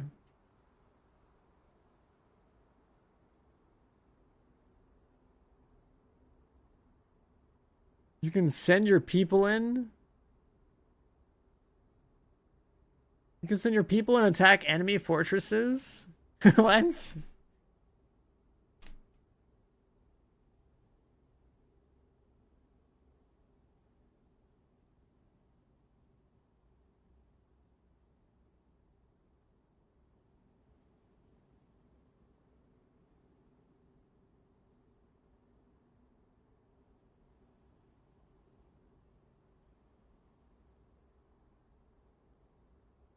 You gotta pay for the apple off the shelf? You can't steal it?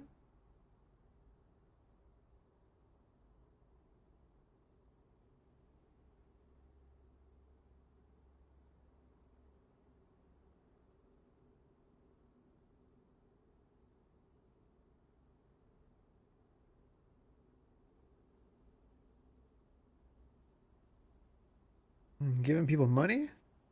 Paying them off? Bribes?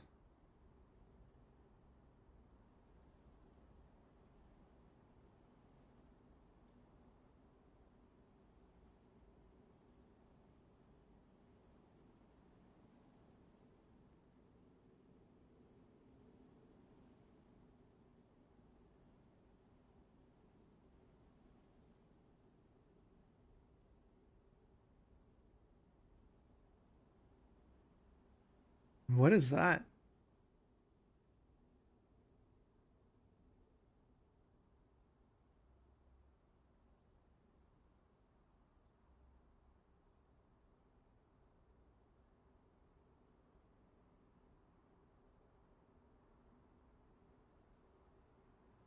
And beat the shit out of people, do some gambling.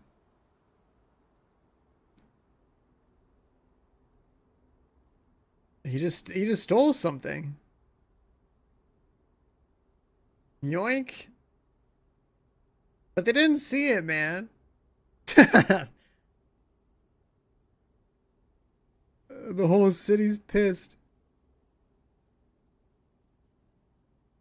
You can go rogue.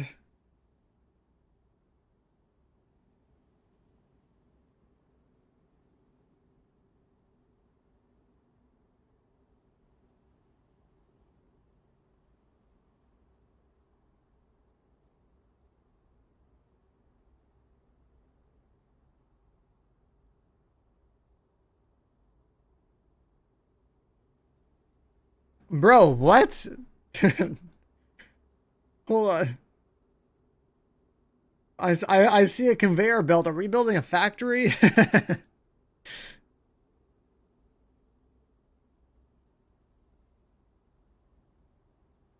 I've played a lot of factory games. I'm gonna build one here too.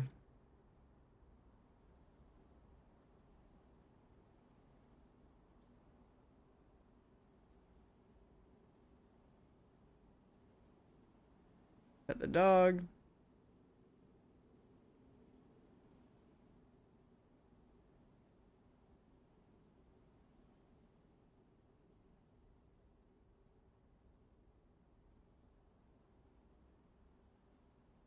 Any consumables. Gotta find more recipes.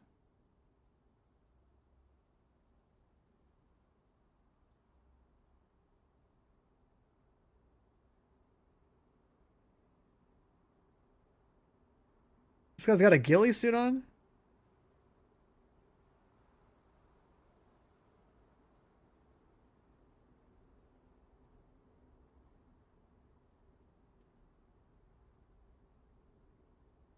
There's so much gathering.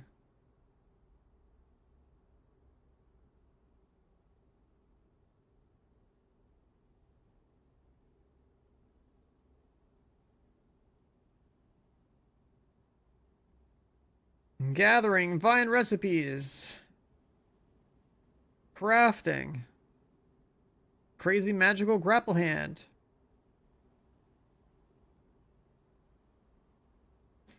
You're like 99 when fighting a boss, yeah. Oh, you can like modify these people a little bit.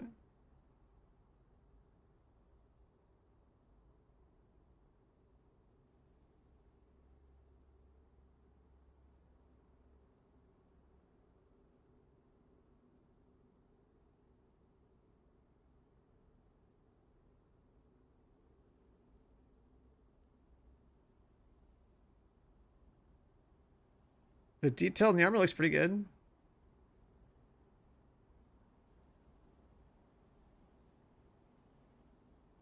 Why is there a tank?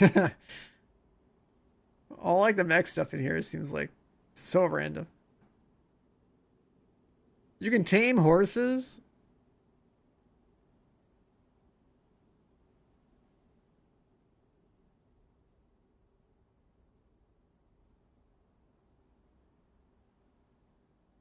Horse racing?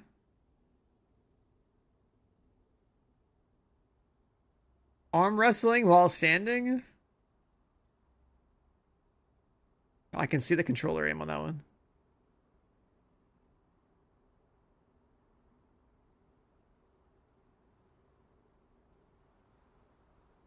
All right. Yep, we got work to do when this game drops. That looks pretty good. I am so ready to play this in a couple of days. Holy shit. I can't do it on stream, but like I have questions. I have questions. Dude, I am so lucky that I get to go to this thing in a couple of days. Go check this out. So yeah, weeks. I mean, I'm being flown out to go play this game in like a couple of days. Like, I'm not streaming on Monday or Tuesday or whatever. Like, I'm literally going to go play it. And, you know, like some kind of like creator event type of thing. I think my game froze. Division couldn't handle it, man. They didn't like that I was watching a video for another game. Oh, there we go. Unfroze itself. But yeah, I don't really know what else to play right now. It's like I have just today and tomorrow, and then I'm off to go do this Crimson Desert thing. Is there anything else that like we should look at?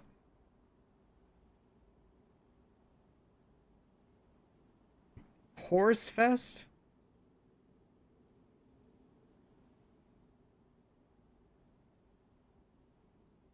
Discovery Queue. What's out there? Been playing that. Reanimal. It's a nice little co-op game. Half Sword. This is like the melee combat one. Looks really silly. I've seen a lot of people play.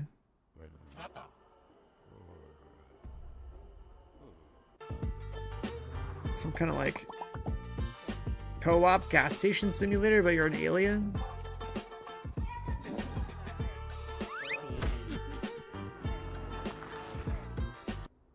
Oh my god.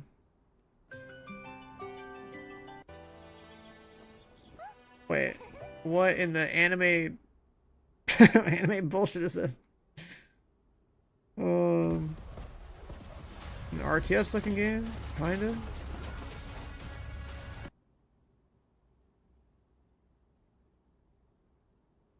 Some kind of Viking game with mixed reviews. What? How is this in my queue, bro? Heartopia? What did I play that put this in my queue? What the hell? What the hell is this? It's just because Julia's on my Steam friends list. Yeah, she's playing it right now, and this is in my recommended. That's crazy.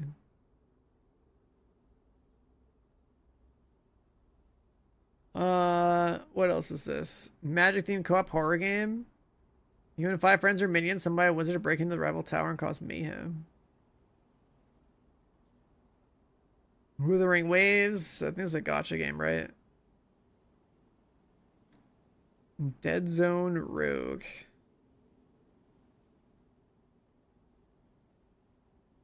That could be cool. And some side-scrolling game.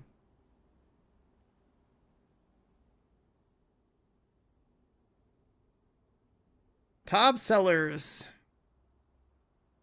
People are pre-ordering Resident Evil. And we have pretty much everything else on here. Poppy Playtime. This is the game that Glad was playing, I think.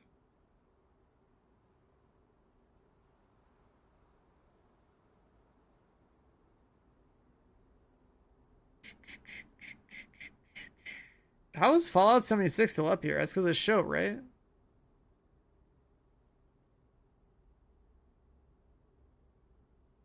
Opening top seller on Steam is dangerous. Yeah, I was wondering what would happen, actually, when I clicked that. Is it going to be the ethical top sellers or like the degenerate top sellers? You know? I don't know. Oh, that name, Crop Dustin, with the 10 months. Welcome back, bro. Thank you for the resub. Darkhaven. What the hell's Darkhaven?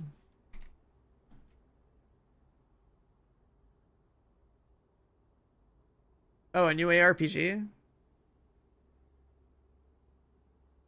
I'll be honest. I mean, I guess you could run around naked. What other than that, what am I seeing here? Just like another... I'm just seeing another ARPG. I don't know. I didn't see anything in those 2 seconds I looked at it. I'm not seeing anything that stands out. You were sponsored for it? Oh, I guess it's because, like, they have devs from Diablo 1 and 2. It's looking It's literally looking like Diablo 4's UI right here. Diablo 3 or Diablo 4. At the corner UI.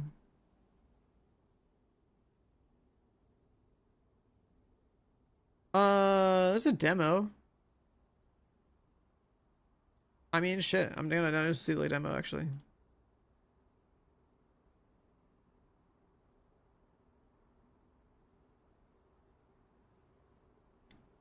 Because, like, I've been playing Diablo 2 all week. But then I died in hardcore last night, so I don't really feel like I have much time to, like, go back and do all that shit again. But whatever trailer video I clicked on for 2 seconds in here, it just looked very... It looked very... generic?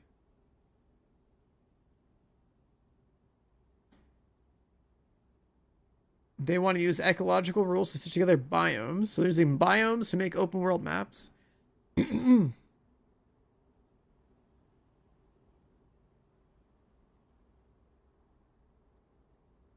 avoid the balance, banality, and tiny incremental percentages of common many modern tiles. There's no green arrow decisions.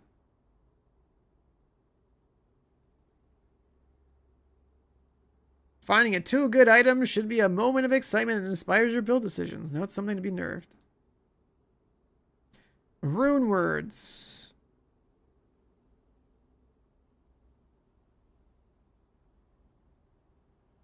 Alright, well, the descriptions I'm reading here are selling me more on the game than, like, the little bit of gameplay in the trailers. There's high stakes PvP realms. What the fuck? Versus in online worlds. The game is moddable, so you make your own gear. Huh.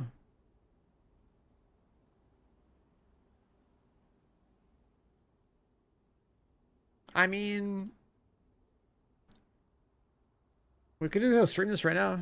See what it's about.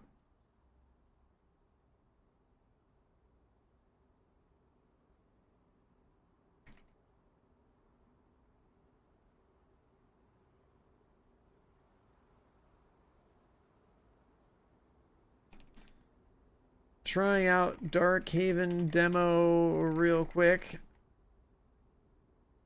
Not sponsored.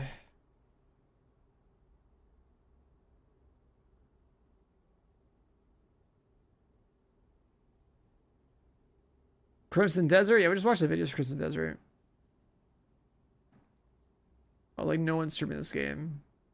But let's do that.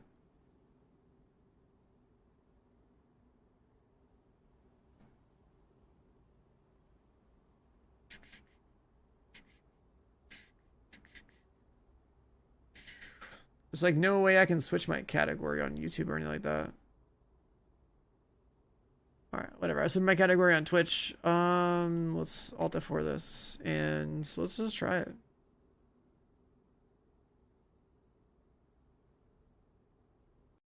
Probably won't take too long to see what it's all about.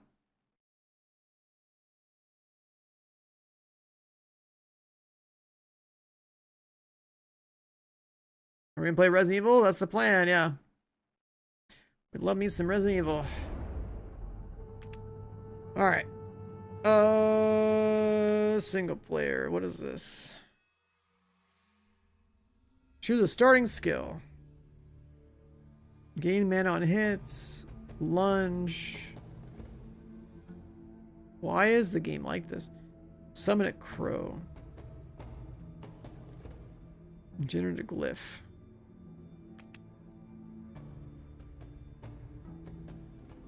What is this game? What is this?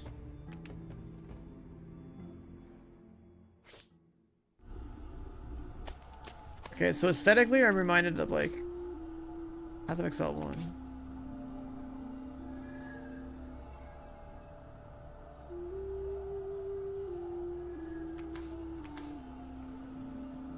That does.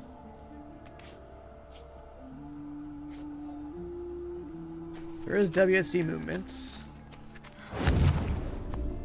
Why does the game look weird?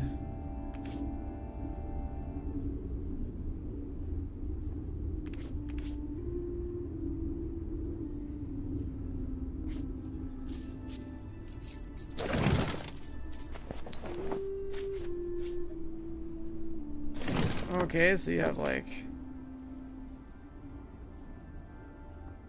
You see some numbers, damage types, attacks per second. You just like spawn in. Okay, there's a quest guy here. Hello there. Wow, something might interest you. If I look for an altar. That's our stash. Oh, you can rotate? Okay, cool. That means that in the camera settings.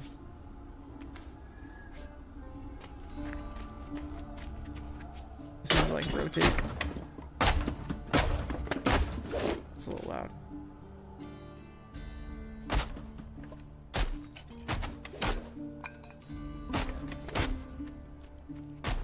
You can like break chairs down. You can jump.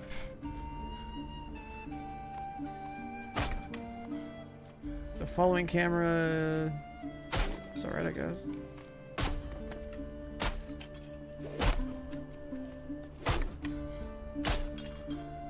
Yeah, it's a little weird with that camera like that.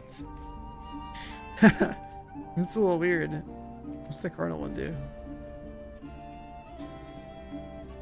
Oh, it like literally has fixed angles. Okay.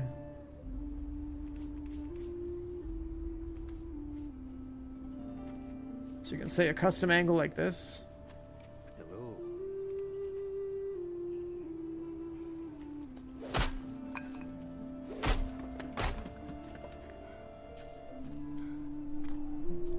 I wanna use my mouse.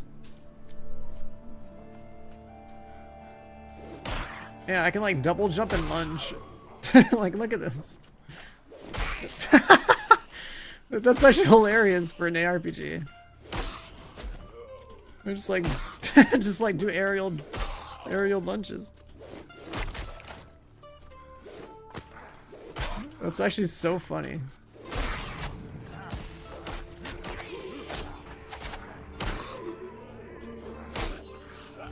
I've already discovered the meta, boys. This is the demo meta right here.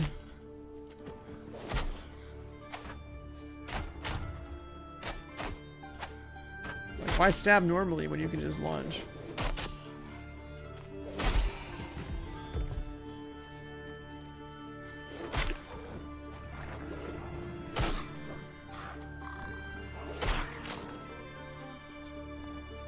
What's this?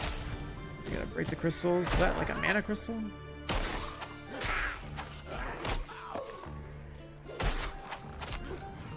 Slay monsters. Defeat old granddad. What? Where did that come from?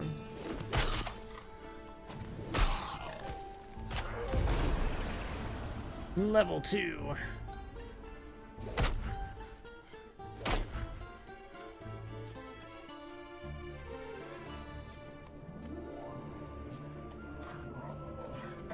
A socket thing. We got stat points.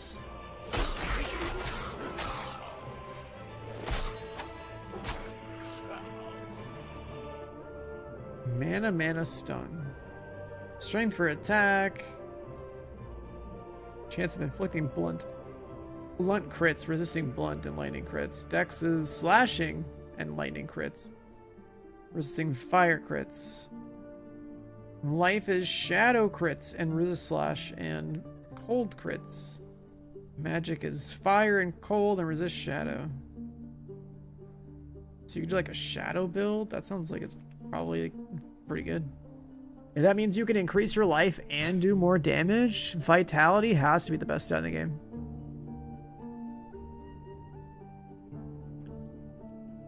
Well, I mean, I guess you still would need strength or vitality, or strength or dex for like attack, certain weapon types, but like critting with shadow sounds good. It sounds pretty good.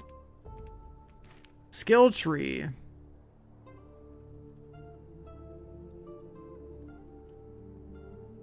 So I chose the glyph lunge because I just saw movement.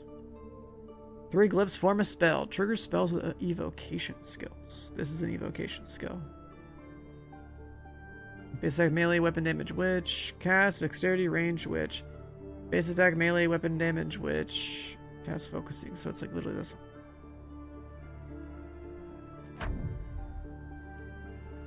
Alright, so now we have a right click that lets us use the runes that are on top of our head.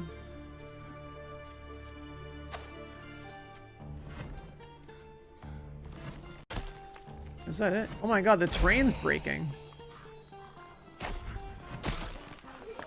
I'm like actually digging into the ground.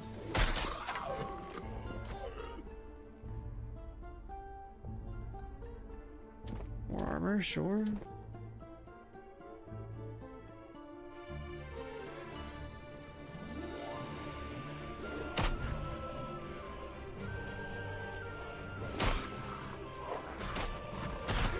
It's definitely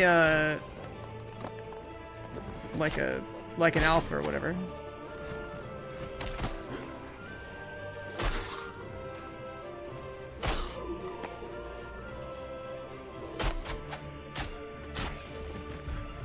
I guess this whole like control movement thing isn't bad. There's jumping. There's it's a dodge or something. He evades on left control.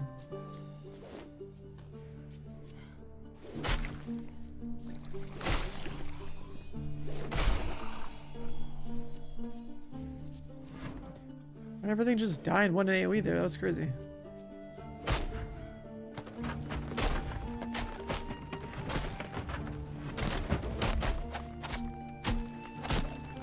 It's weird how like the environment can be destroyed.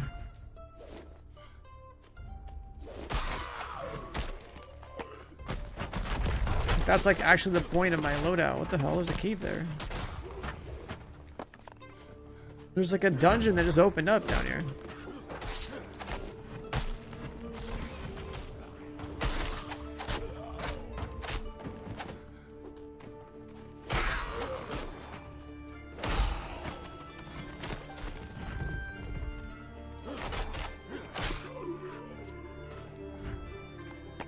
We got a shield. We're in some caves. Did they go kind of like Minecraft-y with this? I mean, that's how they generate the environment. Maybe that's why like we have terrain destruction. Like, look at this. Like, the fucking map is breaking. You can just swing.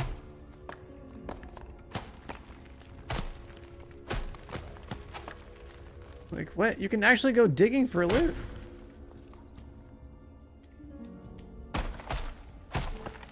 What the hell? It's like a Minecraft dungeon crawler, dude.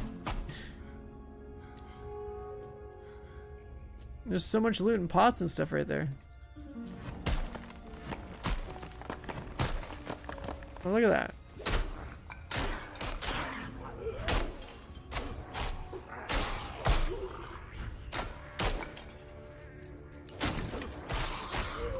Blue knife. We got a socketable thing. The destructibility actually kind of makes it interesting. A magic knife, 23 DPS, lightning imbued.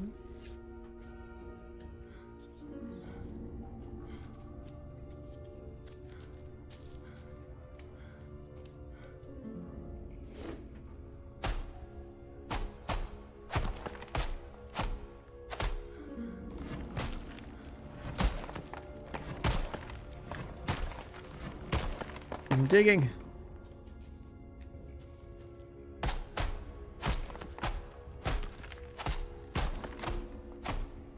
Oh my god, I had to hit like multiple times to break like one chunk off the top of this thing. But yeah, you can actually just straight dig.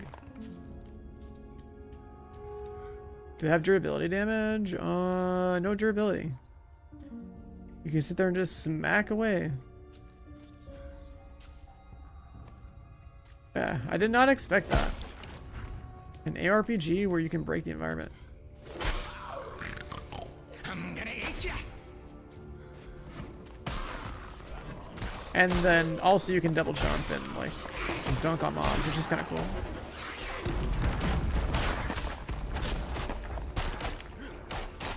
How do I heal myself? Okay. The fuck do you heal yourself?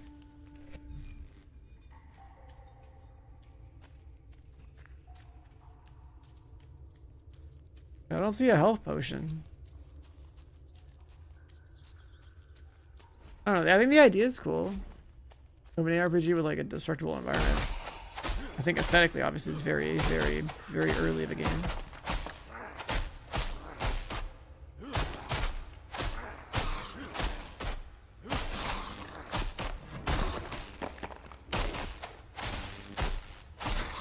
That's not the boss. A rare belt. Oh, it's unidentified. Water walking boots. Oh, there's a potion. You have to like literally have a flask slot. The game didn't start me with one.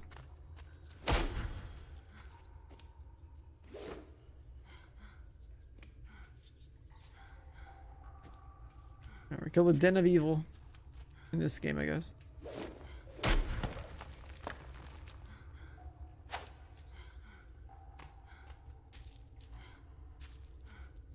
Yeah, we got a flask. We had to have an item.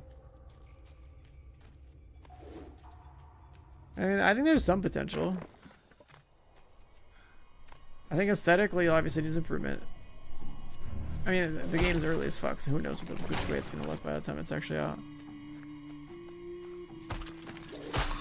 Like a 3D environment that's actually destructible is kind of cool. Like ARPGs normally don't have environments breaking.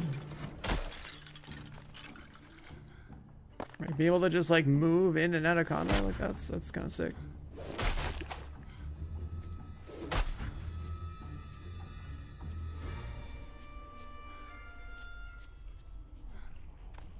What's this? Puzzle box. Now that is a strange stone. Open. +1 option point. Oh. That book was for this stuff. Chance of shadow glyph on kill. Oh, so you can get your mana back. Invoke spell remains to be used again. Let's get the mana back. So you gotta find skill books to get the little side notes.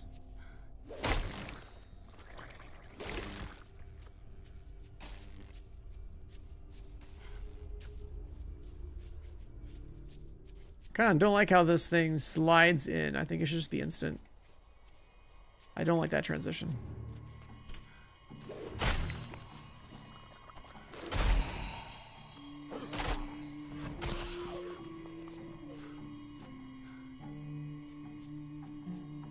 Is it another biome? Where's that death? It is out of bounds.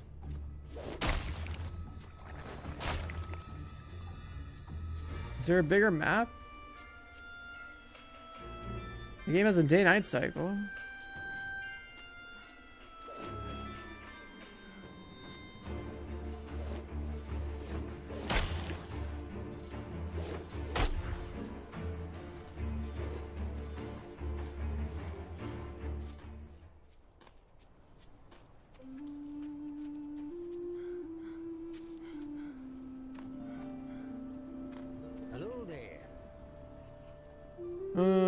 Some kind of necromancer boss.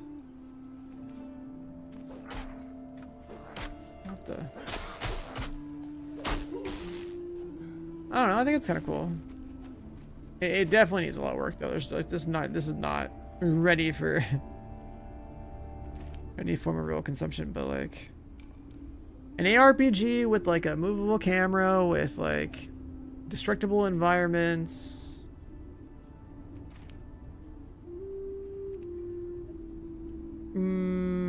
And then a bunch of other features that we were talking about, but the inventory is a decent size. Magic find, gold find, gem find, health orbs, mana orbs, stamina, movement speed, water walking. What is water walking? Is that like literally walking on water? Do I identify my gear? Oh, hello there, Smashly. Hello. How are you? Thanks for the raid. Yeah, this is some ARPG demo that I just downloaded off Steam, like literally like 5 minutes ago. I was trying to figure out what I got myself into. So apparently this game has people who worked on Diablo 1 and 2 that made it. You have a 3D camera, you can jump. And it also has destructible environments. Like you can use destruction skills to like break into like the environment. To like go mining and stuff, I guess. You get like rocks and I don't know. But like I was in a cave earlier and I basically drilled into like another room that had loot. So like that was kind of cool. It's definitely like a pre-alpha demo though. It's like very, very rough. But the destructible environment part of it's unique to like the genre, I think, so that's cool. And then it's not like there's a whole lot of skills or anything like that yet. You know, 4 stats to choose from, whatever, right? Then different resistances, penetration, crit res, crit chance. So like, you know, there could be something going on here. We got the destructible environment part is probably the most unique thing about it. For my very limited, you know, 10, 15 minutes on this thing. And then also I like the fact that I can double jump and lunge.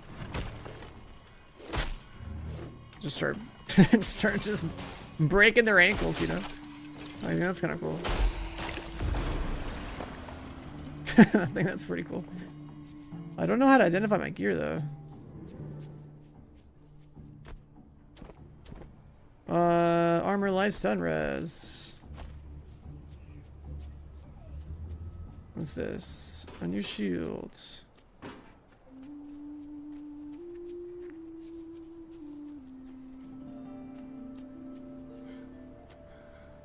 Yeah, I don't know anything about the studio or like how much funding they have or whatever it's gonna take them to like, you know. Just die. 850 gold, dies are like 400. These have sockets. This thing has a lot more damage on it and bleed chance.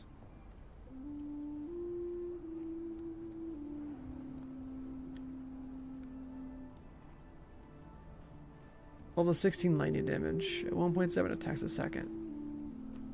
Is what I have. That was just an improvement. Yeah, give me that. Well started.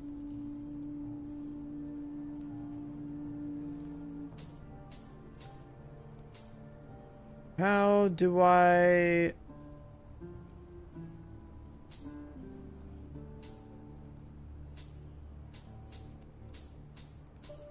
How do I identify gear? Oh, this. Mana orbs, armor. Okay. Huh. She only got as big as she is. Equipping the gear identify? That's so weird, right? But yeah, Smashly, you ready to... Were you ready for Crimson Desert?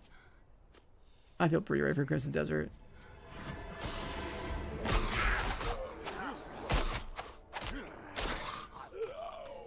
I feel pretty ready for Crimson Desert. That game, I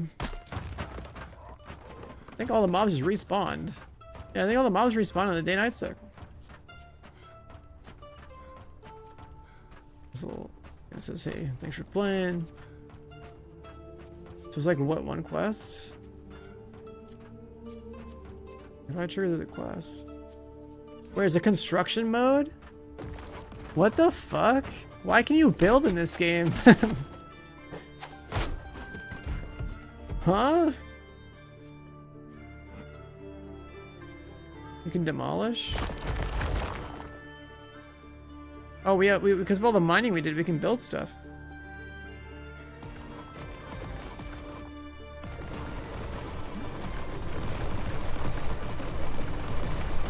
I don't know, like, I guess you can, like, Fortnite a tower real quick. What the fuck? Interesting. I don't know why that's in the game. Can you just build a house? What What the hell? I can't delete this stuff. I didn't expect that. Why can you build a... Why can you build in this game?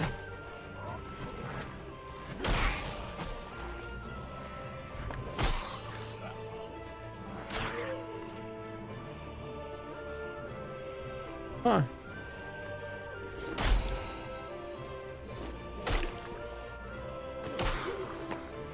Why can you build in this game?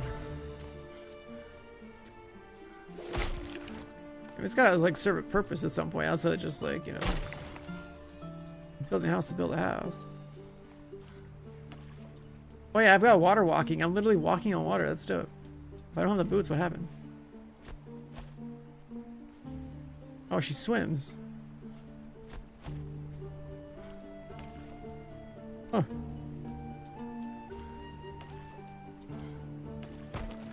Oh, we can walk on water.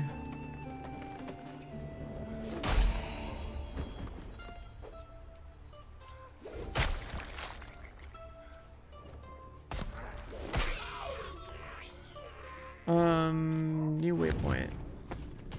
Oh, there's actually a map. You click on the waypoints. I see.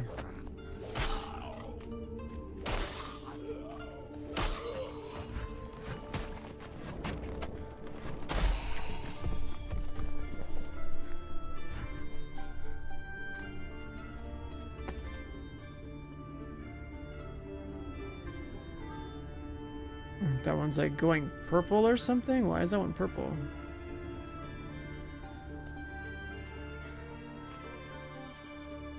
So this game is gonna make...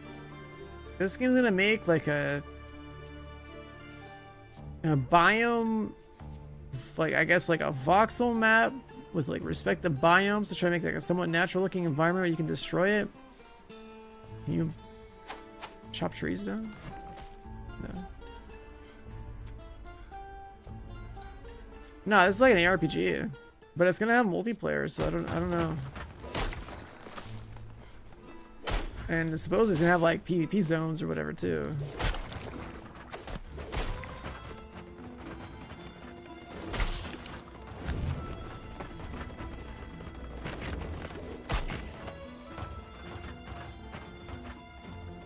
I don't know how to open up the map normally.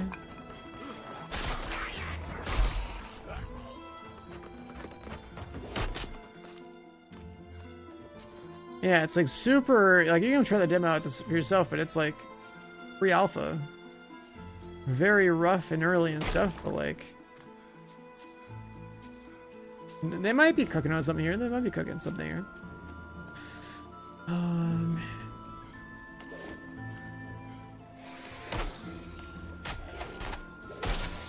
Be able to walk on water is funny.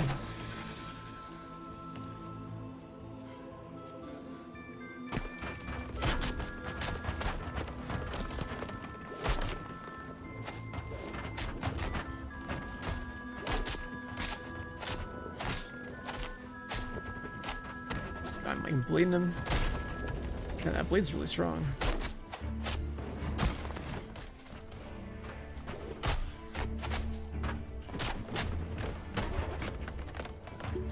I have health potions now.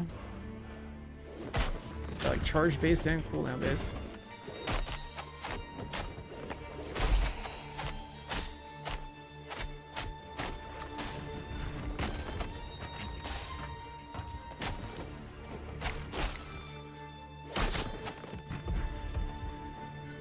Those globes definitely help a lot though.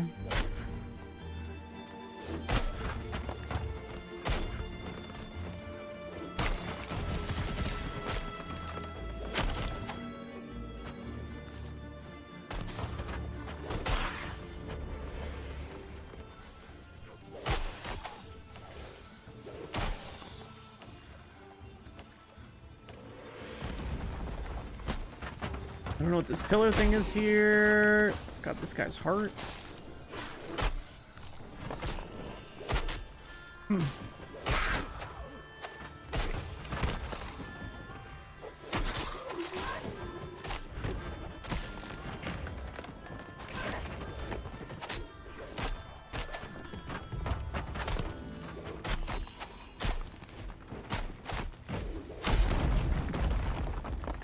What is happening? We just dropped a bunch of meteors over here.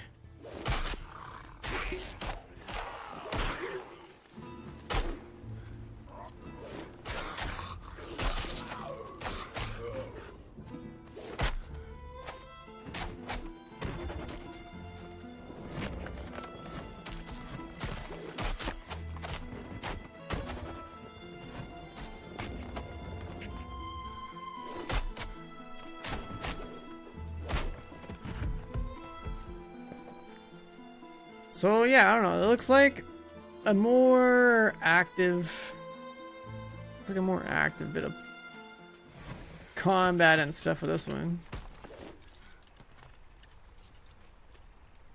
When you think about the dodging, you think about all the different dashes, the double jumping. I got an elite level 6. That's gonna fuck me up.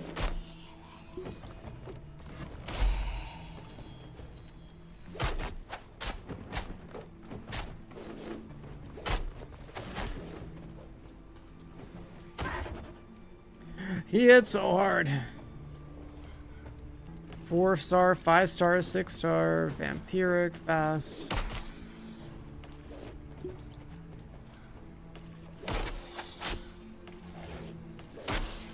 Water walking might be a little OP. All these guys, I don't think they can easily hit me because I'm above them.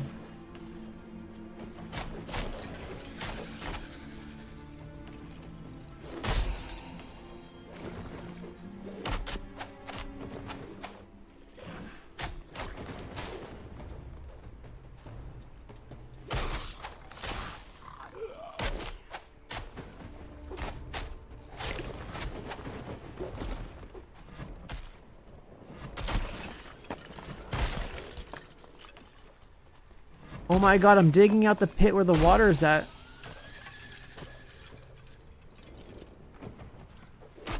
And they're like just about drowning in this shit. But now I can't pick up the loot. I have to like take my water walk off.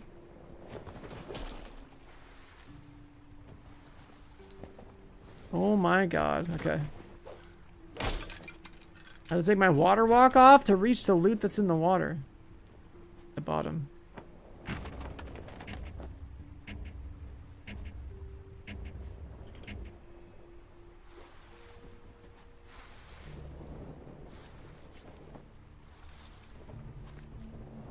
$40 DPS.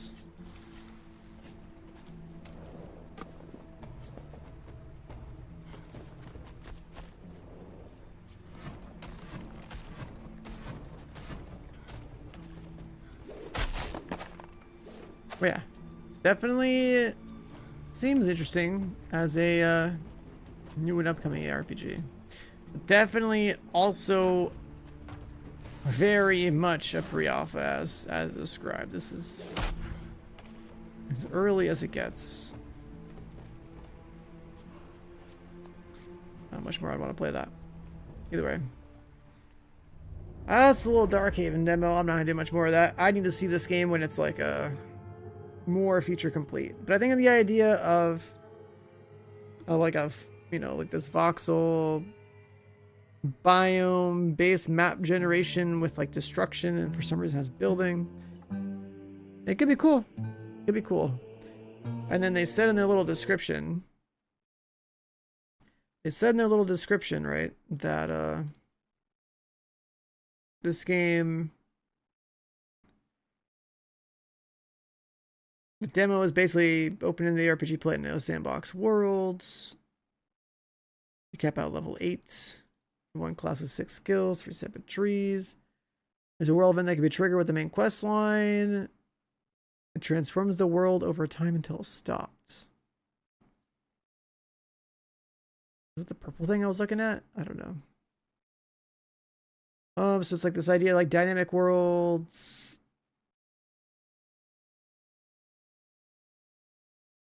I guess you could also like build things too. And then there's this like multiplayer thing too. High stakes PvP enabled realms.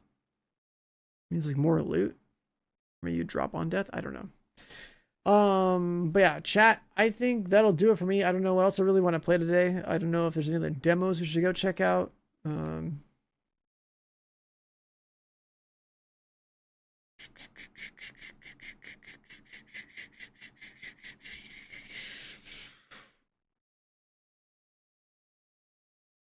That one. So I've been playing like Diablo 2 like all week, and like that keeps me busy, but everything else, I don't know. One more day to figure out what I'm gonna do, and then I'm gonna be gone for a couple of days. And the next real game we cover on stream is gonna be Marathon, followed by Resident Evil 9. But that about does it for me. Thanks for hanging out. Thanks for yapping games, chilling. I'll